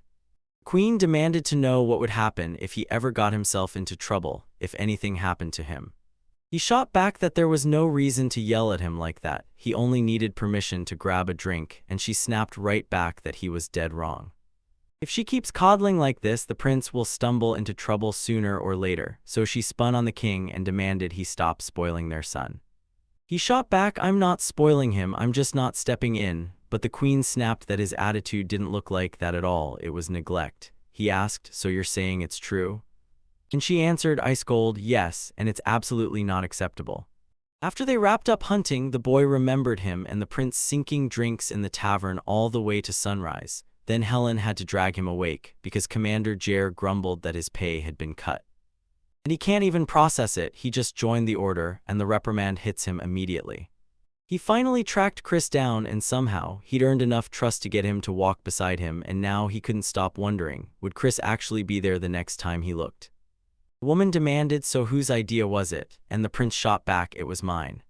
He told Chris he'd never had a real close friend, and the joy in him was so loud it dragged Chris right along. Then Chris swallowed his pride and apologized. The queen smirked like she expected it, but froze at the thought of what to do with them, and then the woman turned to the guy and demanded his name, Eric. She told me she'd heard everything about him and that she finally understood why his pay got slashed because of her son. Then she promised she'd hear him out on that whole incident, and even hinted she could flip it and reverse the cut. The boy snapped back that he couldn't stomach it, and then he nodded, agreeing to go with him, like that meant he was guilty too. Eric gritted that he'd take whatever punishment came his way. The woman snapped, asking if he knew he'd just blown his one chance to defend himself, and he admitted, yeah, he realized it. Queen leaned in and told Chris, you've got a great friend, one you can truly count on. She promised she'd stop chewing him out, and then, at last, she'd let him breathe free. The woman said Orisa would hand us everything, no questions asked. Then the prince leaned in, bade Eric farewell, and begged them to hunt together again. Queen begged him to calm down, apologized that she had to bend to her son's every whim, and the boy snapped back, denying it. She begged him to stick around a little longer, and Eric didn't hesitate, he agreed. He demanded to know what they were up to, and they snapped back, zip it, keep quiet. The girl gasped that he'd never come home this late before, and the guy shot back an apology, saying he'd finally made a real friend, and once it happened, he got completely swept up. She grabbed his hands and demanded he promise he'd never do it again, because even if he was fine, she had no idea where he was, and that uncertainty would wreck her. He told her he already knew, and that he'd absolutely warn her about his plans. The boy figured out the prince was dating the maid, and even though it shocked him, he couldn't act like it was impossible. He was already old enough to expect that kind of mess. Eric was totally lost, staring at everything like, what am I even seeing right now? Because the prince and the maid were head over heels, he couldn't stop wondering if the king and queen would ever accept their love. They stared back like it didn't bother them at all. Meanwhile, this guy couldn't stop peppering them with questions about why they dragged him here. The king grinned and said, we've got a perfect view today, and the queen smiled back, it's like the days of our youth came right back. The man claimed he'd hold her in his arms, but he wouldn't even stroke her head, so Chris's shyness was written all over him. The woman confessed she was dying to know who he took after. Eric shot a question, did you call me to check it? And the queen snapped back, yeah, we did. Both of them push him to dig up every last thing he can about Christopher. Christopher would someday inherit the crushing weight of the crown, but right now he was their cherished, precious only son. The king backed up his wife's words and confirmed it was all true, and they told him to soak up his youth while it lasted, because they weren't going to let him slack off on preparing for what came next. Right now, their son needs one thing above all else, a real friend, and they even asked straight up if they could count on Eric to keep supporting him. He finally realized the Chris he was hunting didn't match the one from his last life. Back then, just having Chris nearby would have felt like instant happiness, but now he knows that magic is gone. He's stuck with no choice but to watch Chris get forged into the next ruler, because only then can he finally go save everyone he holds dear. He told Chris he'd do whatever it takes to back him up, no matter what. Backing Chris is a smart move, but if all you've got is sword art magic knowledge, you're not going to get very far. First, the hero has to lock in on what's really happening around him, figure out how that country and its neighbors are tied together. Right in front of the hero, a massive map sprawled out, showing the nearby countries like a battlefield waiting to be claimed.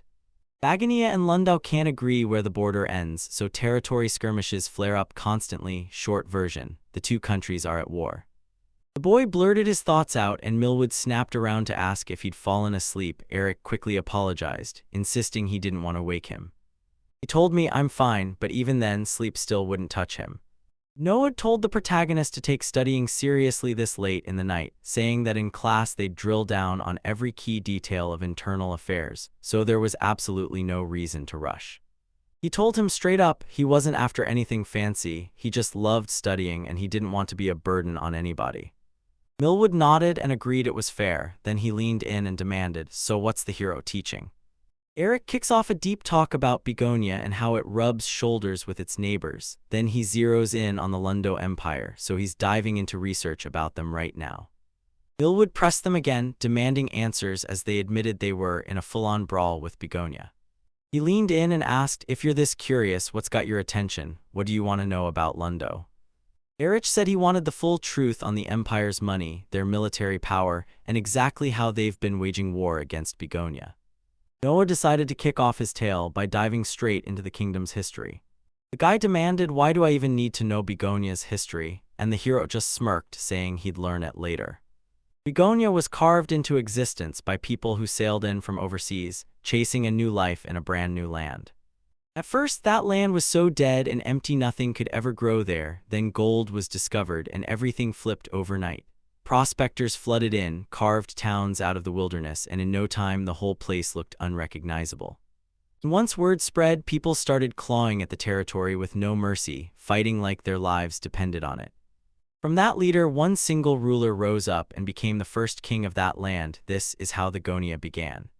Eric pressed, "What does Lundau have to do with this?" Millwood answered, "Before humans ever moved in, someone else lived here first, and they already called this land home.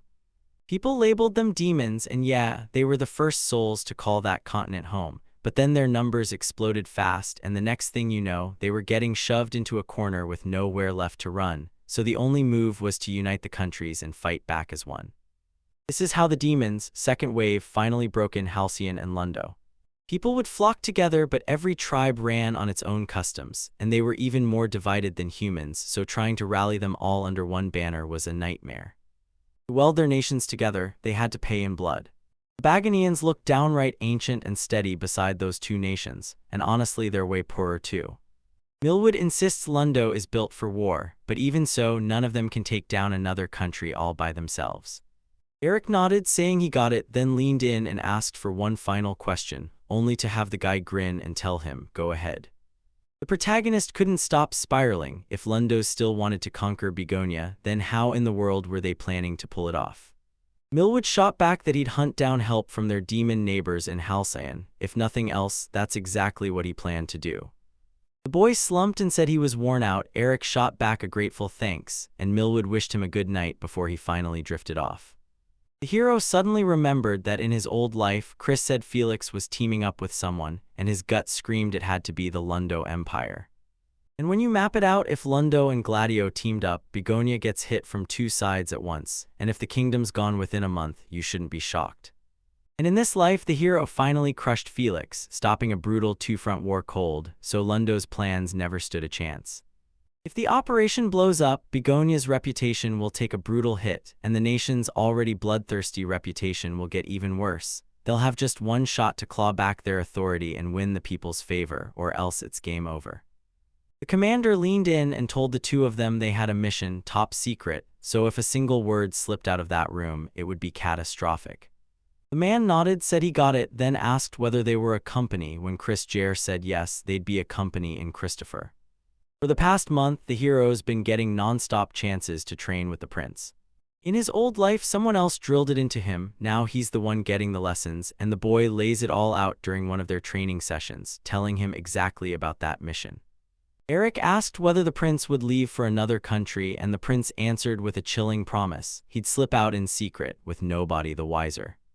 Chris has been sneaking off to other countries in secret ever since last year, and for his royal family, chasing new towns and villages isn't just sightseeing, it's a tradition, a way of learning the world from the ground up. On most days, that foreign prince never sets foot in those cities, so when he slips in without warning anyone, he finally gets to watch how they run when nobody's watching. Chris admitted it was supposed to stay secret, but they were still going to saddle him with bodyguards. He normally only rolls with 2 or 3. Eric asked the newcomer, "So you want me on your team?" And for a kid who's only been with the Knights for a month, the prince still shot back that he's strong and that's all they need because his father doesn't mind a bit. The boy shot back that it was an honor to ride with the prince. Then Chris smiled and said he was just relieved Eric was there with them. This all went down just a few days ago, and now the main character can only make one educated guess about why Commander Jur dragged him there. The man snapped, asking if Eric had anyone else coming with him. Then they told him it was a direct order from the deputy commander of the mages, Biana, and that the 3 of them would ride out with him. He couldn't shake the feeling that he didn't truly earn a spot in that group. The commander straight up praised Eric's skills and nodded to Liberto too, and warned that this mission would be a brutal, long road, so Eric had better gear up and get ready. The guy nodded back, and the man assured him everything would be okay, and they'd slip out incognito so the whole trip would feel like a normal, friendly adventure. The commander snapped that they'd been warned not to let their guard down, and Liberto fired back, "So when and where are we leaving?" He told them, "We're out in 2 days and we'll be on the road for about a week." Then he added where they were headed, the kingdom of Galcian. The commander snapped, asking if Eric was even listening. Eric immediately blurted out an apology. The man snapped, "Why are we heading there now? Of all times when everything's this risky." Jer shot back that it was exactly why they were heading there, because in days this chaotic, you can only learn certain things by living them. Liberto said this trip was going to rattle his nerves to the core. He couldn't forget her, not even for a second, and he never saw it coming that he'd get to see her again so soon.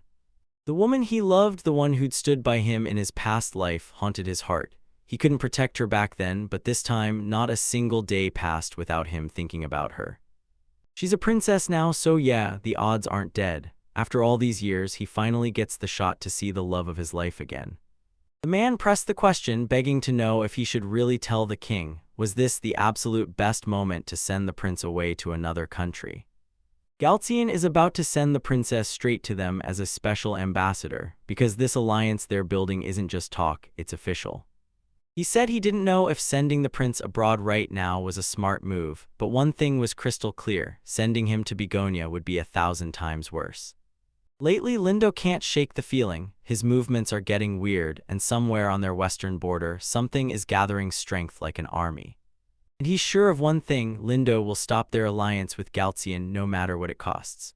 Thanks to Felix, their forces splinter. Now they're stuck fighting along the western and eastern borders, and even in death, he's still a brutal roadblock in their way. Good news, there's a king in the other country who can be trusted, and the eastern border is safe, but dragging every soldier from the east to bolster the western border is still going to take time. If Lindo goes all in and strikes now, the soldiers on the western border are walking straight into a nightmare battle. The man suggested maybe Lindo would strike first, right at Galcian, and the king snapped back that both of those nations were demon countries. At least Felix's connection, built before his death, still held strong, and now he had one brutal question: would Linda actually gain something by tearing it apart and striking Galcian? Honestly, it doesn't matter if the alliance with Galcian stays rock solid, they're safe, and Christopher, he can't be in this country. If these fears are nothing, great, because the chance that their secret information could slip to the enemy is still never truly zero. The king barked that they could never drop their guard for a second, and that they had to stay ready for the worst, no matter what. The girl bragged that the sweets in that shop were to die for, and the other girl snapped back, "You're totally right." Then they both agreed they were absolutely amazing. They said it actually tasted amazing, and honestly, digging into a commoner dish here and there wasn't the worst thing ever. Then the girl pointed out that none of them really knew the city beyond their training grounds and the dorm, and the guy nodded, saying there were tons of shops all around. Today they strode through the city center because tomorrow he and Vivian will board out for Galcian on a top-secret mission to protect Chris, so Commander Jer slapped them with a special title. He figured Tina, Blina, and Alina had nothing to do with it, and sure enough, they'd be gone for a bit, really kind of the commander to handle it that way. The girls begged the vice commander to look at the pastries, fresh, golden, downright irresistible, and they were ready to try them, but Yulina stepped in and shut it down. She warned them if they overate, they'd miss practice tomorrow, and then leaned in, asking Eric to entertain them. Eric grinned and said he wasn't ready to leave the city just yet. The first girl said it was wild to hear him admit it, then another girl chimed in that the guy wouldn't be staying in Begonia for long, and the third girl immediately demanded, "Wait, what are you two talking about?" She told me that tomorrow, her and Eric were finally blasting off on this huge trip. The girl pressed him, asking what the vice commander was even talking about, and then she fired the question at Eric. Was it true? Eric's stomach dropped. He couldn't shake the awkward feeling. Yulina flat out said she didn't think that guy would actually join a fun trip with the Order of Magicians vice commander, and she was pretty sure it'd turn into a hike instead. Tina asked, "So that's true?" Eric shrugged and said, "Yeah, pretty much." She fired off a question, "When were they coming back?" The guy shot back, "We're going to miss you a ton." He wants to know exactly when they're coming back. The girl grilled Tina about wanting new clothes because she knew this awesome store just around the corner, plus she could grab something for Alina too. Alina told them the guy got offered something too good to refuse. He said that outfit was pure embarrassment, and he refused to step around the city wearing it.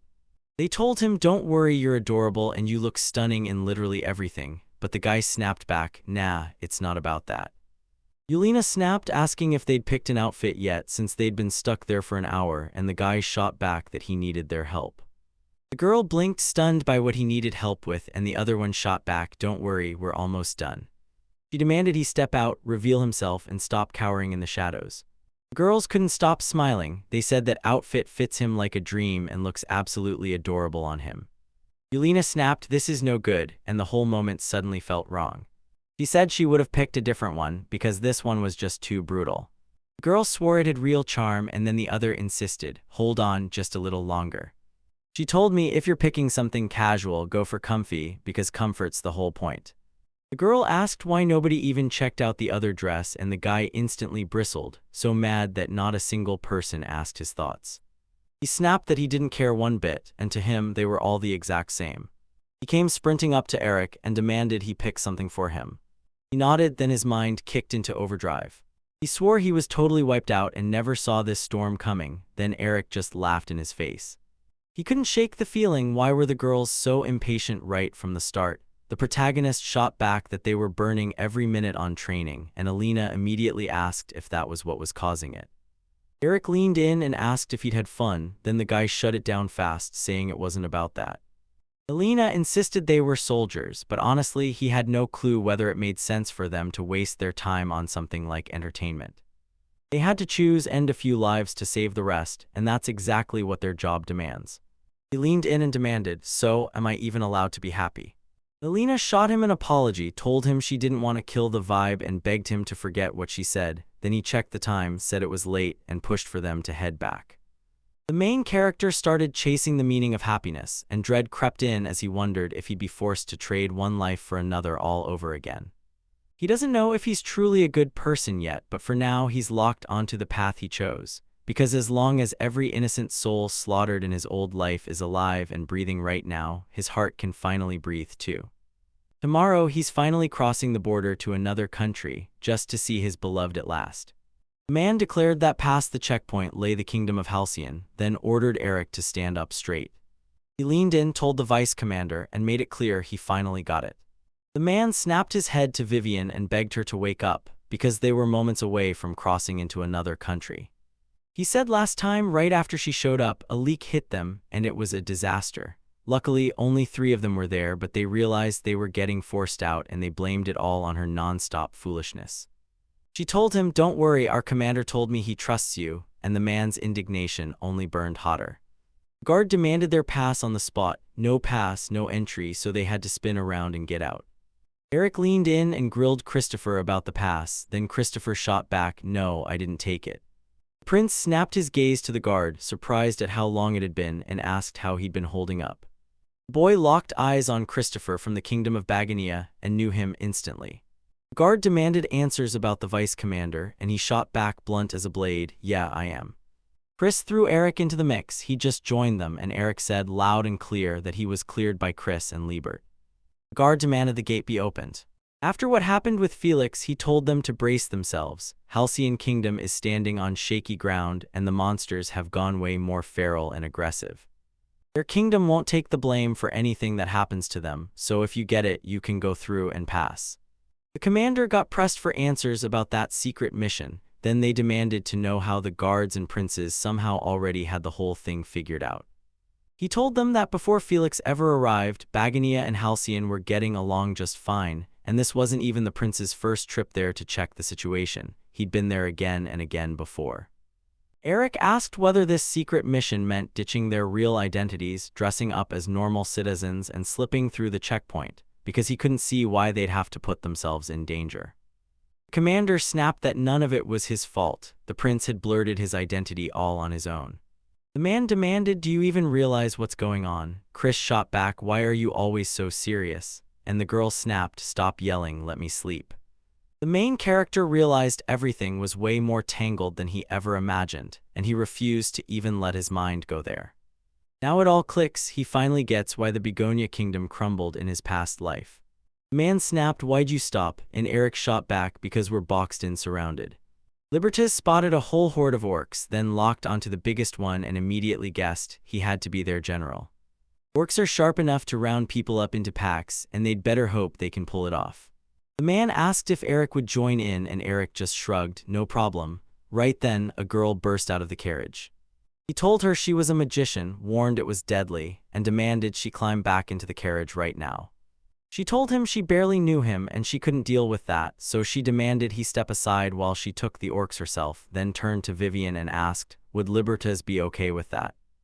Men surged in to help the girl, and Eric's jaw practically dropped in shock. Vivian snapped that she hates people treating her like she can't, so she's going to prove them wrong, loud and clear. He swore she'd wipe out the orcs in seconds flat. The girl hurled a burning fire projectile straight at the enemy. She cut down every last orc and demanded, breathless, was that fast enough? The men started insisting she didn't do it in a couple seconds. She did it in 10, and Vivian snapped back that they were clearly turning it up on purpose. The girl blurted that she was gonna grab a quick little rest.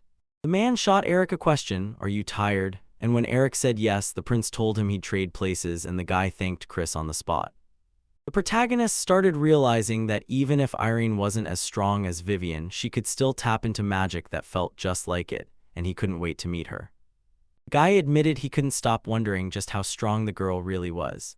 She claimed she was stronger than most people, and the guy shot back asking if that meant she was weaker than demons, so the girl paused, weighing the question in her head.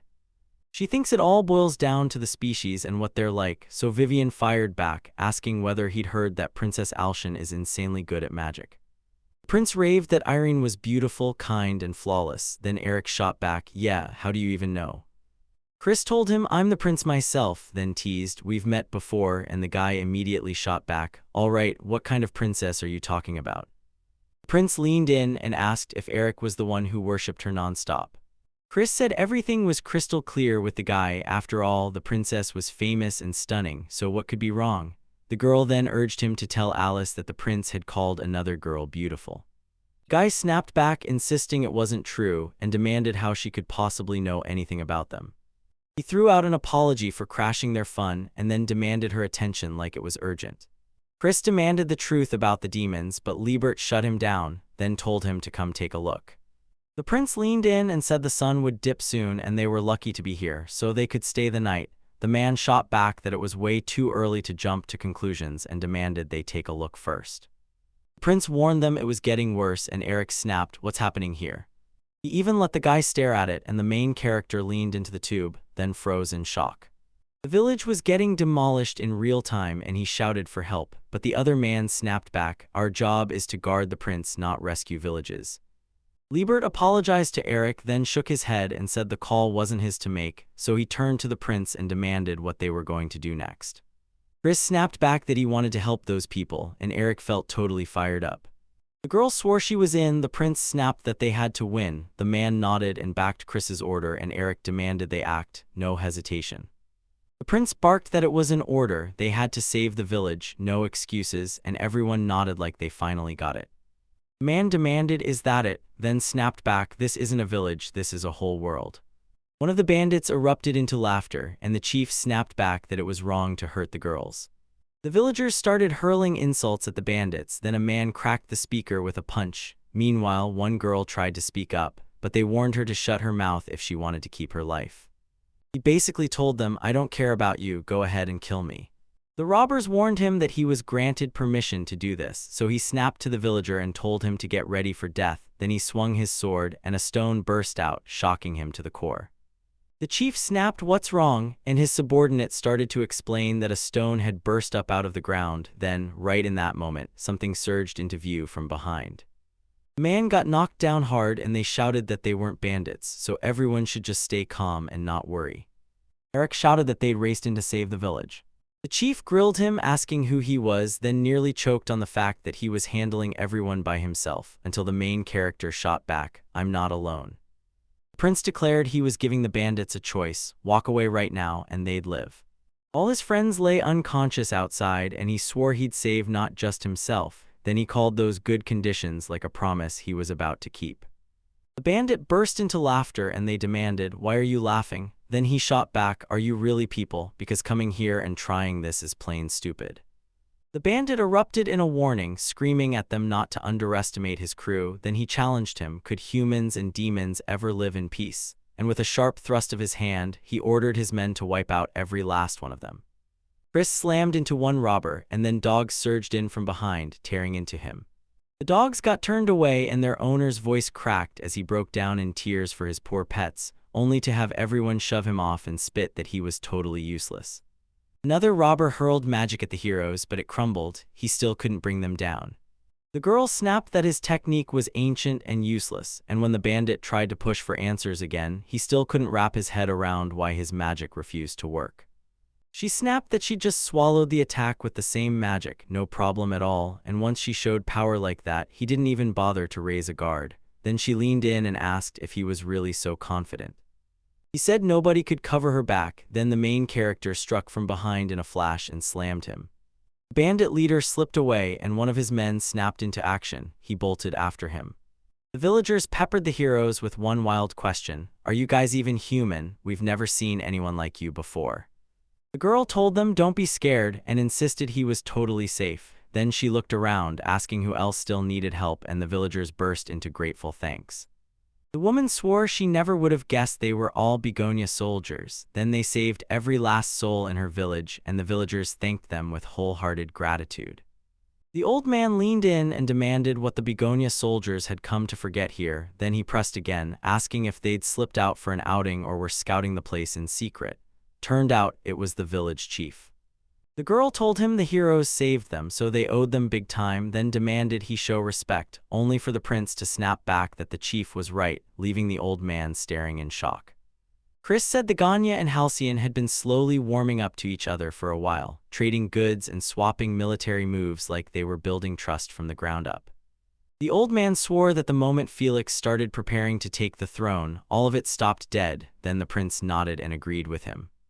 He said that even though Felix is gone, his actions keep echoing, and in this unstable chaos, they have to get a real grip on what's happening inside Halcyon. The old man nodded like he got every word, but the conversation was way too blunt for soldiers to stomach.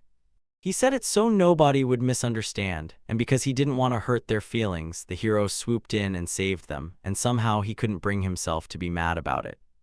From the very start, the villagers couldn't stand Felix. When the Begonia outplayed him, they practically cheered, and he immediately asked for permission to thank them. He said the sky was already turning dark, and if they wanted, they could sleep in the village tonight, and the prince was completely stunned. The old man nodded and admitted they never expected any visitors, but then he waved them in and said they could come to his house. Chris thanked him and offered to help clean up the mess the bandits left behind, and the village chief lit up, saying he'd gladly take their help. The village chief started blaming himself, saying that if he'd been stronger, none of this would have happened. Then the girl burst up to him, steadied him, and begged him not to talk like that. She snapped that it was all Felix's fault. He had too much fun wrecking their country, and now they were stuck paying the price, and even the old man nodded along. He admitted he knew exactly how deadly he was, and still did nothing to stop himself. He started yelling that he was helpless, like there was literally nothing he could do. The old man's fear hit him like a wave, so he shut his eyes tight and refused to look at anything. He shot up out of his seat and declared he was done, because right then it felt like things couldn't possibly get any worse. Lexi's homeland was the one true place he could call home. Eric pressed for answers about Felix, and just then a man sprinted up to the old man, saying he'd been listening closely the whole time. He started pressing who showed up, and the chief caught the meaning right away. Right there in their path stood a girl named Nina, staring them down. The man stepped forward, flashed a half-smile, and demanded, "Where have you been all this time?" She pressed him again, insisting it was crystal clear, and all the while Nina was busy checking every monster trap. He told Nina that she'd been missing for days and that bandits had stormed the village while she was gone. Nina just snapped, "I don't care." The man snapped at her, demanded to know how many people died because she wasn't there. Then the girl exploded in anger. He told her she was chasing Felix again, and the guy snapped that she was too stubborn for her own good, like all she ever did was hunt a bad man and drag them straight into danger. He demanded she understand he was dead and then ordered her to quit, but she didn't take that lecturing lying down. She wasn't happy about any of it. She said he always plays the victim, tossing blame onto everyone else, then claims that since the strong run this country, he should get the power to protect himself. And if he can pull off something like this, he's got zero right to trash her brother's name. Rage boiled in Nina's eyes, and when Libert snapped his attention toward Eric, the protagonist instantly got it. Every single person turned to Nina as she blurted out exactly what they needed. The old man leaned in and demanded she listen, saying a band of heroes had just chased the bandits off, and Nina snapped, "They're soldiers from Begonia." She spotted people hogtied to a tree near the village, and it all clicked in her head at once. This wasn't some demon move at all. The prince snapped that since they were Bagonian, they couldn't be judged by something like that here, even if the person was wicked, because they came from Halcyon and they'd be judged under Halcyon's law. She insisted it was only true if the law actually worked, then pressed them hard. Why did they decide their law was the right one? The man demanded she stop, and the girl snapped back that the weak in that country had brought her nothing but misery. Nina snapped that all they can do is blast noise and bolt, or else fold meekly under the strong like cowards. That's why she decided to toughen up and become strong, no matter what. She basically said, if this country actually had real order, I wouldn't have had to fight this hard. The whole village gawked at the giant dome Nina had asked about. Then she shot the heroes a question. "Are you really staying the night in there?" The head nodded and confirmed it right away. She swore she understood everything, then said it'd be fine to play host and show their guests as long as that girl stayed there, because the village was safe. Prince leaned in and demanded to know if this was Felix's home village. Eric went stone still and Chris just stared him down. Then Chris leaned in and asked Vivian how she even figured out which spell the girl had used. She shot back that it was an upgraded barrier, because barrier spells are brutal, and even the lower-ranked ones are still way too hard for most mages.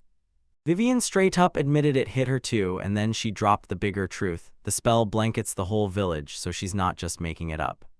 Libert said it fit Felix's little sister perfectly, then leaned in and asked, "So what do we do?" Because apparently the girl was actively hunting Felix herself. Prince said maybe it was time to bail, before this whole thing spiraled out of control. He didn't want to stir up more trouble. Then knock knock, the door rattled and the prince demanded, "Who's there?"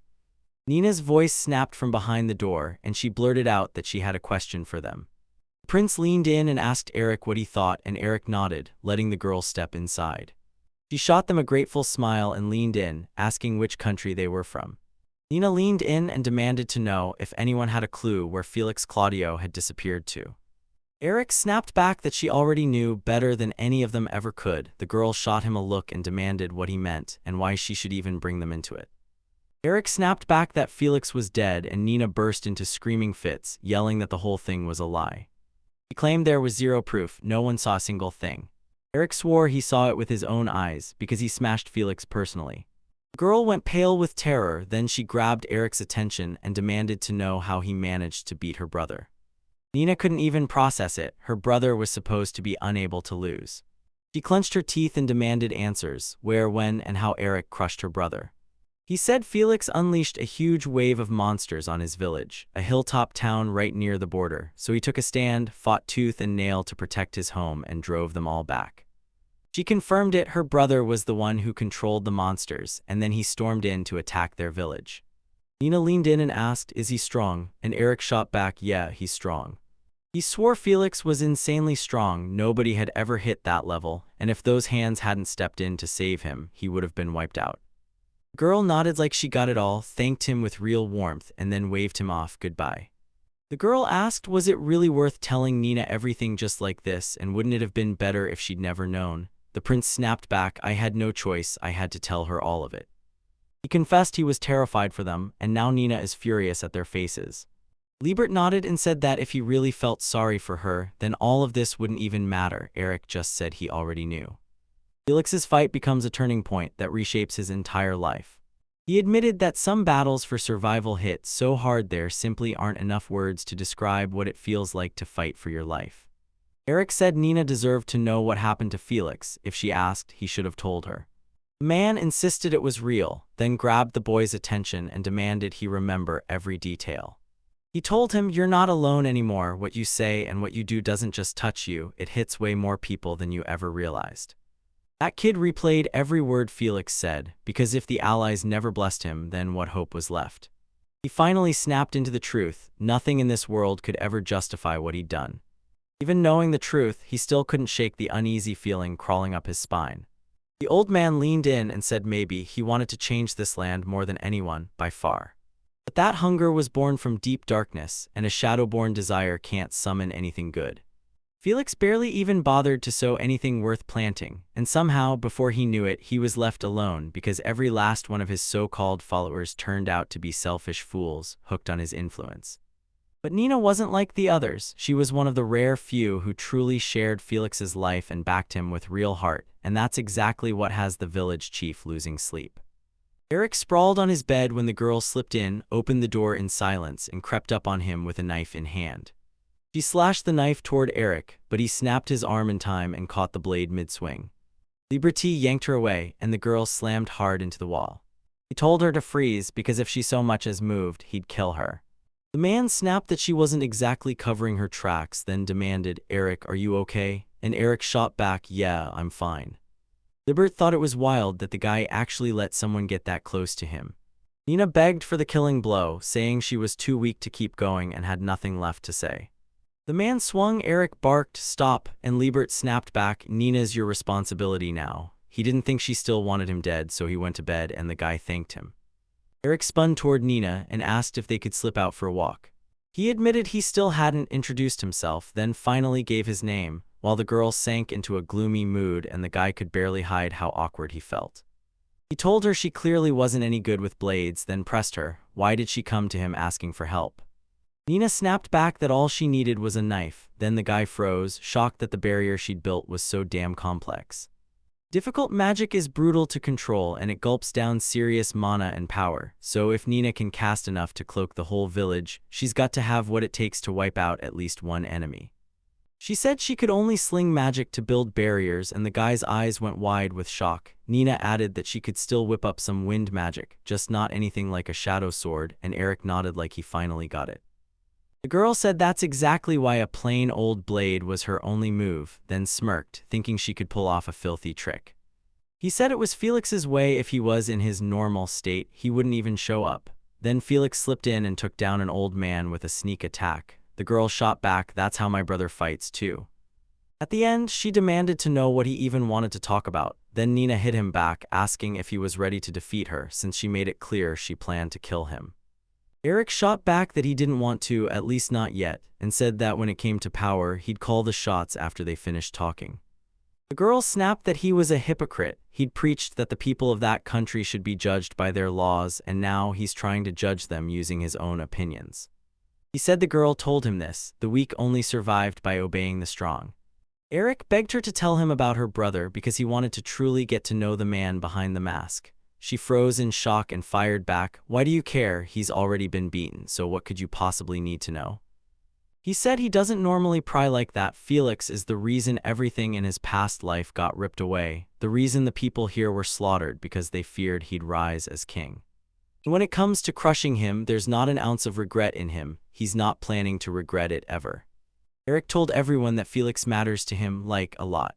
The boy demanded to know if she was his younger sister, so why didn't she grow up with him? Then he pressed Felix for the real reason. Why did Felix want to become king? Nina shot back that she never grew up with him, and the guy's jaw dropped. Then he blurted that she was his sister. She told him, "Yeah, he's my brother, just not by blood," like it didn't matter. She'd claimed him as family, and he felt the same way, like she was his sister. She finally started to recall the first time they missed each other, back when she was just 10 years old. Nina got thrown into the capital slums just as Felix showed up and tore in to save her. He spun toward her and demanded, "Are you alive?" She knows nothing about her parents because when she finally snaps back to consciousness, she's stuck in an underground city, clawing for scraps just to survive. Then she glimpses the royal capital above ground, and it looks gorgeous at first, until it's so filthy you start wondering if that's even the same city. She was born deep in that underground labyrinth where broken souls from the surface crawl in after failing, like life itself is rolling downhill. People who got shattered in some place and can't work anymore like her. She has no clue if her family got left behind, but somehow she wound up there too. They're all together, yet every pair of eyes is drained, like the light got hunted out of them. For kids like her, that underground city is pure hell. If you've got food, someone snatches it and you can get knocked down just because it pisses off an adult. Even pretty children get dragged away and their fate is brutal. It looks like most of them are trapped in a cruel existence where dying would almost feel like mercy. One time they tried to snatch her too, but she slipped away. Then right then and there, exhaustion and hunger finally crushed her and she collapsed, ready to accept whatever was coming. Because in that underground city, nobody lifts a finger for anyone else, and she's no exception. But Felix was different. He looked her in the eyes and told her if she was still alive, then she'd better put her head on the line and race it. The girl shot to her feet and lunged at him with a knife, then he flicked it out of the way like it was nothing. He told everyone she was a beast in a fight, and the fire in her soul was exactly what hooked him. Felix warned her that if she wanted to survive out there, she'd better be in top shape because living alone is brutal, but he insisted she still had a shot. He whipped an apple straight into her hands. In the underground city beneath the royal capital, she finally felt something for the very first time. She believed it was kindness, pure, real, and meant to save someone. She hated the capital, so this underground city felt pointless to her, until she realized she had nowhere left to go, and she chose to head out with Felix.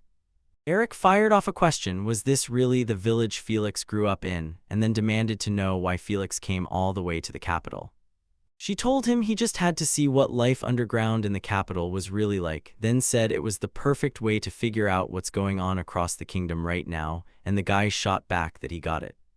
He swore it caught him off guard because Felix doesn't even look like the type to team up with anyone. Then the girl just shrugged and said, "That's what everyone always says about him."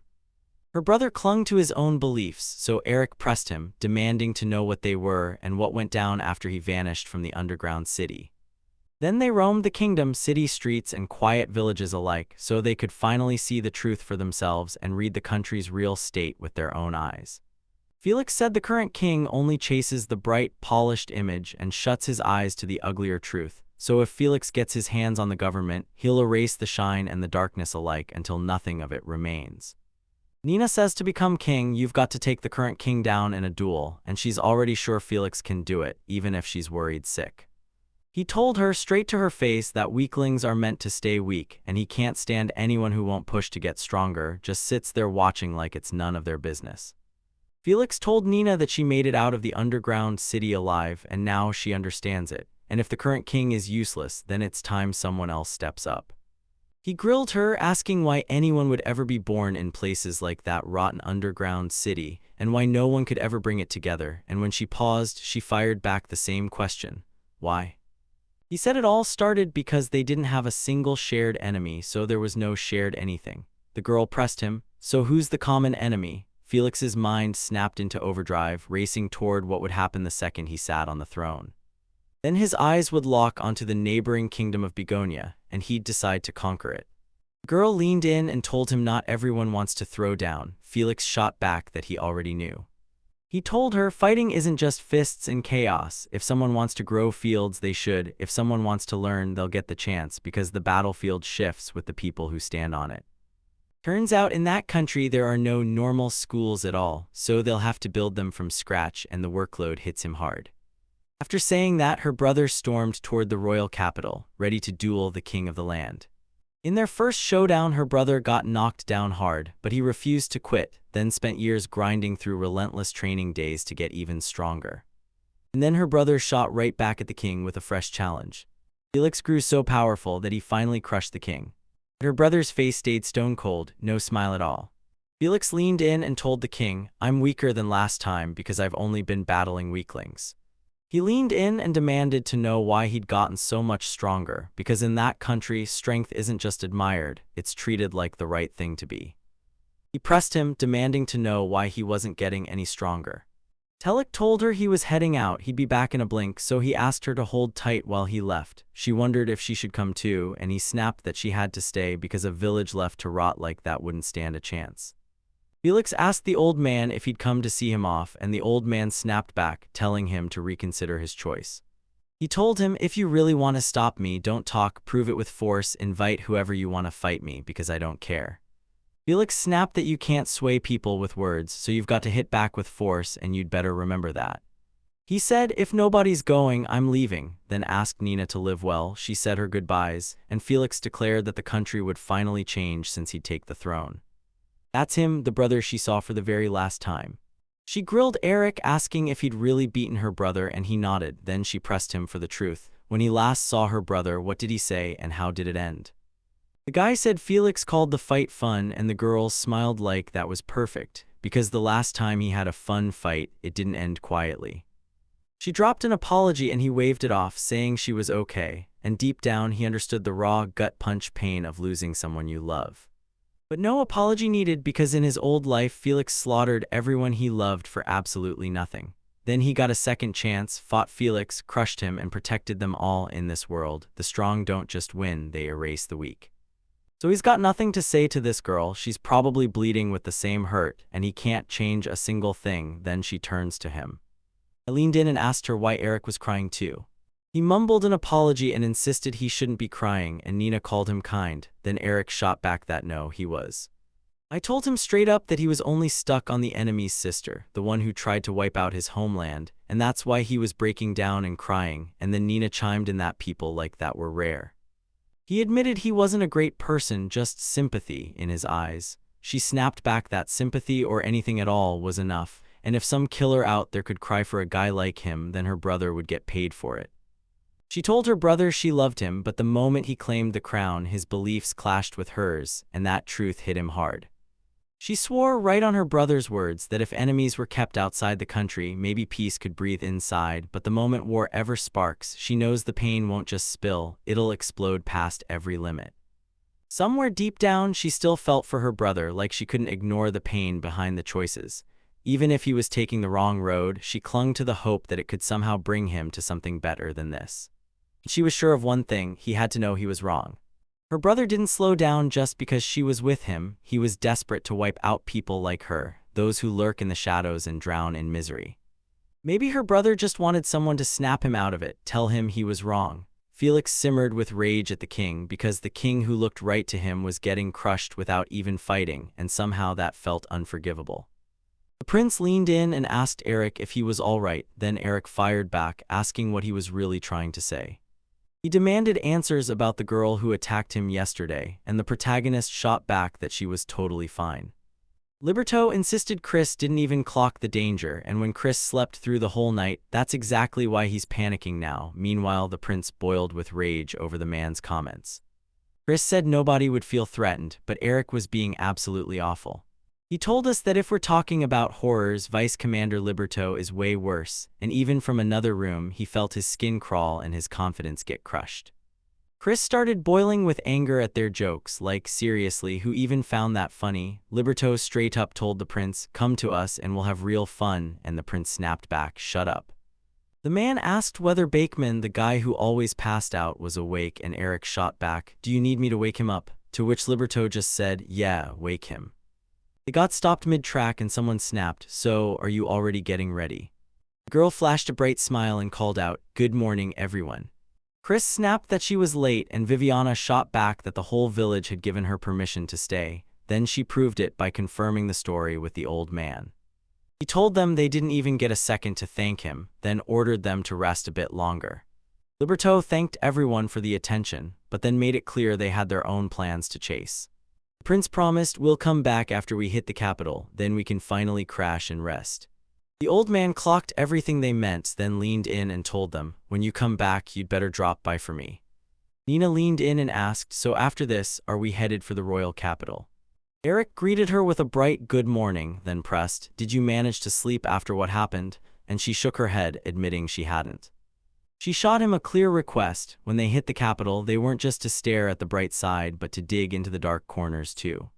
She demanded he tell her later exactly what he was feeling, and then she pressed him, would he come back to the village? He swore he'd come back. Everyone snapped awake and demanded to know what in the world had happened. The girl shot, "Are you robbers?" And the man snapped back, "Look closer." Then she saw it, the armor of the Harujian soldiers.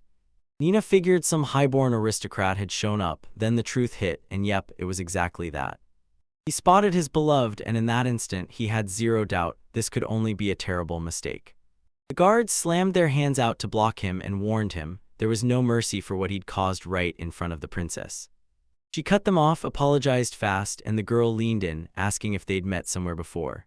The prince spun to the princess, confessed they hadn't seen each other in ages, and apologized, then roasted Eric as a downright ridiculous companion. The girl gasped because she recognized him, and Chris demanded why she was stuck in a place like this. Irene leaned in and said she had something huge to share, but she couldn't spill the details just yet. Kingdom of Bagania is getting slammed right now. Right now in the Kingdom of Bagania in the capital, just a few hours before the attack hits. The man leaned in and demanded, "Tell me, did you hear they're boosting the troop numbers on the western border where the Lindo Empire meets the borderlands again? Just last week the reinforcement finally rolled in, and maybe Lindo already crushed them. Nobody knows when they'll get tossed out either because the guy told everyone to shut up about it." Alina spun toward Irina and demanded to know why she was even there. He figured out the girl was in the amplification too, and then, right on cue, he heard something moving upstairs. He added that, at least for once, hope needed consoling. He also got chosen to be reinforced, and Irina's jaw dropped in shock. Alina snapped that the girl was burning herself up too fast because nobody just goes to die, not like that. She pointed out that there are people who are miserable and slipping away, and that's exactly why everyone's on edge, terrified something's about to happen. Irina leaned in and asked if Alina was terrified. He just shrugged and said maybe she is. He's actually pumped that people finally see him and he can get back to doing what he does best, being a real knight. Irina told him, "You're insanely strong." He said maybe he just wasn't that scared, and somehow that still didn't make him feel truly strong. He can't do the saving by himself, because even the power he's got isn't meant to carry everyone. Uranus said that's exactly why he's got comrades and companions by his side. He shot back that it was true because they were friends. The magician snapped his gaze to the girl and praised her wild skills, then he cut it off and told her, "That's enough for today. And if she can boost that quality, even the lowest spells will suddenly hit like monsters." She wonders if she masters a higher magic level, who's going to cast it with way less magic cost, and the answer lands in her head, the magician. She grilled them about how a wizard's powers are basically set in stone until they hit 18, and they confirmed it, then made it clear that while the foundation is set, skills can still grow and level up. The girl held herself up as the example, bragged that she was plenty grown now, but admitted she was still fighting to improve. Then she promised, "I'll try." The man grinned, saying it was awesome training this late, and he spun toward Anna. She nodded and confirmed it. The girl leaned in and asked the knight captain straight up, "Do you need anything?" He quizzed her about the mud, and once she blushed, he figured she was totally obsessed.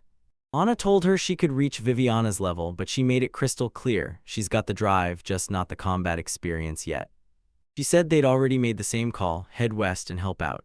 The man said he was listening and begged them to rethink everything. Then the girl snapped back that their minds were already made up. Their magic is top tier, built for legends, and with Liberto and Viviana gone from the prince's guard, this is exactly why they should lock in and stay put in the capital. Anna leaned in and asked if he knew what people were whispering about their magical order, an elite crew with serious power, insane skills, and a track record for pulling off big, world-shaking results. She said the truth is knights can absolutely dominate the front lines, and then, when the fighting is over, they still have to back it up from the rear. He said the knights at least got to rotate through the front lines, but the magical order didn't. Anna cut him off and told him to stop. She snapped that she couldn't stand his military look. Then the man grinned and told her she looked exactly like the commander of a magical order. Anna snapped that she hated it, like once you became a soldier, your brain stopped doing anything except think the same way. Girl snapped, asking Eric, "You okay?" The man demanded answers and she shot back, "So what's that light in the north?" Anna pitched two chilling possibilities. Either the culprit was stuck in some far-off place cut off from trade routes, or it was the hunters, light flaring in the dark. Turned out the light wasn't natural at all. It was magic blazing in plain sight. Nobody could wrap their head around it. Someone was attacking the begonia, and they demanded to know what it all meant. The prince pressed her, asking if she meant the western border where begonia butts up against the Lindo Empire, only for the girl to snap back that nope, that was a whole different story. Irene shot back that this was going down in the begonia capital. Nobody could wrap their heads around it. The man swore they only slipped out of the country 3 days ago. There's no way the enemies could crash the capital that fast, unless the princess really did see the surprise attack with her own eyes. The girl snapped back and swore, too bad for him, that every word she'd said was 100% true. Right before they headed to Begonia, their comrades still stuck in the capital rushed this news over to them. The prince froze in shock when he spotted Princess Irene in the Begonia and blurted that he'd never heard a single thing about it. She shot back that they were racing to the capital to forge an alliance with Begonia as special envoys, then pressed, "Did you tell Prince Christopher? I'm pretty sure he's already in the loop." The prince grabbed the Liberto and demanded to know why the princess was telling him about the attack and why the Begonia wasn't reporting it to them. Eric snapped that Chris needed to calm down because their country was under attack, and the prince nodded, agreeing that understanding what was happening in Begonia mattered most. He spun toward the princess, blurted that this was an emergency, and demanded to know whether the messenger who brought the news was standing right there. The neighboring empire launched the attack for sure, but something felt asterisk off the moment it started. They say the Lindos crawled out of the northern mountains and hit the capital with a surprise strike out of nowhere. With the supply situation this tight, it looks like a reckless gamble, and honestly, it's hard to believe they'd make a move like that. Eric insisted it only takes time before this starts happening. They might be trying to grab supplies nearby, but the prince snapped that it was straight-up looting. No real army would ever do that. Eric said, "We've got to drop the idea that our enemy thinks like we do." Liberta shot back, "Yeah, that's the truth." The guy felt like nothing would ever go right, because at this pace, they were headed straight for the same fate as their previous life. Back in the previous timeline, Begonia got hit hard while Chris was away from the capital. He couldn't shake the question, was Chris gone for the same reason as this time, to sniff out the neighboring side? Eric flat out said it didn't add up. In that earlier life, Hargan's kingdom had already fallen into Felix's enemies' hands, so sending a prince into an antagonist territory, especially with S in the mix, was basically begging for disaster. And if there was even a hint of a safer path, then the resistance forces that once teamed up with Begonia might still be alive and working inside Felix's country. He finally got it. This was real, and it meant one thing. Back in their past lives, Liberto and Viviana might have been off the Begonia, serving as the prince's escorts. Their situation mirrors what happened before. Begonia's capital is left wide open, stripped of its key defenders. The girl races to the capital to forge an alliance with Begonia, and from the other kingdom's side, they're desperate to stop that deal, at any cost. The protagonist warned that Begonia had just massed troops along the western border. Then the man snapped, "No way," and pushed the idea that someone was sabotaging them. Eric knew this wasn't luck. The Lindo Empire picked that exact moment to pull off a deadly surprise strike in both past and present lives. He felt the whole situation was on the brink of collapse, and he knew that if they kept going the same way, the country would slam into the exact same disaster it faced in the previous life. Eric blurted out that he was so sorry, then leaned in and demanded the man tell him how many enemies they were up against, only for the guy to answer, "Yep, I do." Based on his rough count, he figured there were around 10,000 enemies closing in. Everyone stared in shock and blurted out, "This is a disaster." Eric started to warn that anyone still stuck in the capital was sitting on a ticking time bomb, and that getting there would only take them a day, maybe less, so they needed to bolt back fast. Liberal snapped at him to hold on. He swore there was exactly one move that could snap them back to the capital right away. The man declared there was just one way to get them back to the capital fast. Eric blurted out if they could jump back in an instant. Chris shot back that it was the Diana's magic and she cut in fast. It was different. Even she can't pull off that kind of specialized magic, so he demanded to know what she could do, and the girl plunged her hand into the box. She pulled out 2 magic balls right there and held them up for the boys to see, and the prince shot back, "So what are these?" It was a so-called magic tool, an object packed with magic, and its powers hinge on that magic. "This one can teleport you." The prince barked for her to hand them over and lunged to grab the magic balls right out of her hands, but the girl snapped back, "Wait, just 1 minute." Because she had only 2, meaning only 2 people could make it back to the capital.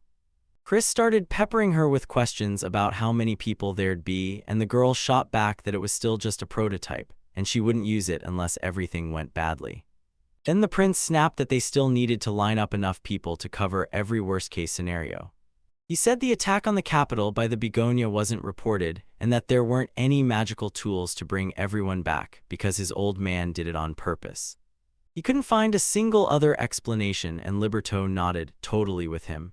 He declared that Chris was the Prince of Begonia and that under no circumstances could anything at all, go wrong. The guy's indignation flared as he refused to sit back and do nothing while his country got attacked. He couldn't stomach being indifferent, and Liberto clenched his teeth, rage boiling over. The man yanked the prince by his cloak and hissed that if the king goes down, the prince will take the throne, but if both vanish, then it all crumbles and the worst outcome hits. Begonia's kingdom is getting wiped off the map for good. The prince clasped the man's hand in his own and launched into a speech, insisting that maybe things weren't as grim as they seemed. He pushed for Eric and Vivian to head back to the capital, and they exchanged a quick look, then nodded like it was settled. Liberto chimed in that it was the smart move. He asked the girl to show Eric how to use the magical tool, and she snapped a salute before diving right into it. Magic swirled into a roaring storm around the protagonist, and right then, Chris whipped his head toward Eric and Eric snapped back. The prince handed them the royal capital and said, "It's yours to protect," and the boy immediately understood he'd been given the whole weight of the crown. The girl leaned in and started asking if it was because he was stronger than the Liberto. The man said that was exactly why. He was stronger back then, more capable, and he'd be a perfect asset, so he went for it and beat him. The girl blurted out, "What's your name?" and Eric shot back, "I'm Eric." She shrank back, then blurted out that because of him, the kingdom was saved, asking permission to thank him properly, so the girl poured out her gratitude and the guy just smiled like he couldn't help it. She begged him to come back alive, and her words lit a fire in him. With a dead serious stare packed tight with determination, the main character shot back that he'd absolutely come back. They vanished into thin air, and everyone insisted we keep the faith. Every single person who watched the heroes depart stood there, stone-faced and grim. The prince spun toward the princess and asked, "Can I ask you something?" She nodded and he leaned in, "Have you ever met a guy?" Then she shot back with, "Asked again." The girl beamed, saying it thrilled her to meet them for the first time, but the prince wouldn't buy it. He snapped that Eric must already know her, leaving the princess feeling painfully awkward. She asked, "Could it be because I'm a princess?" And the prince shut that down hard, saying the guy acted like he'd already met her, then watched her freeze in total shock. She told me she'd crossed paths with all kinds of people in her princess role, trying to lock names and faces into her head. Then she hits a blank spot. She can't remember Eric, and they meet for the very first time. Even so, a weird gut feeling hits her, like this isn't the first time they've ever met. The prince swore Princess Irene felt the exact same way. Her face lit up in shock like she was about to blurt out more, but right then, she got cut off. She moved in closer, peppered the girl with questions, then her breath caught when she heard the name Felix, because that name meant absolutely nothing to her, and the princess stared back at her, suspicious and confused. She flashed a grin, told them her name, and claimed she was Felix's sister. Then the guards moved in and started yanking her away. Nina spun toward the princess and told her, "I'd be so thrilled if we could chat for a little while."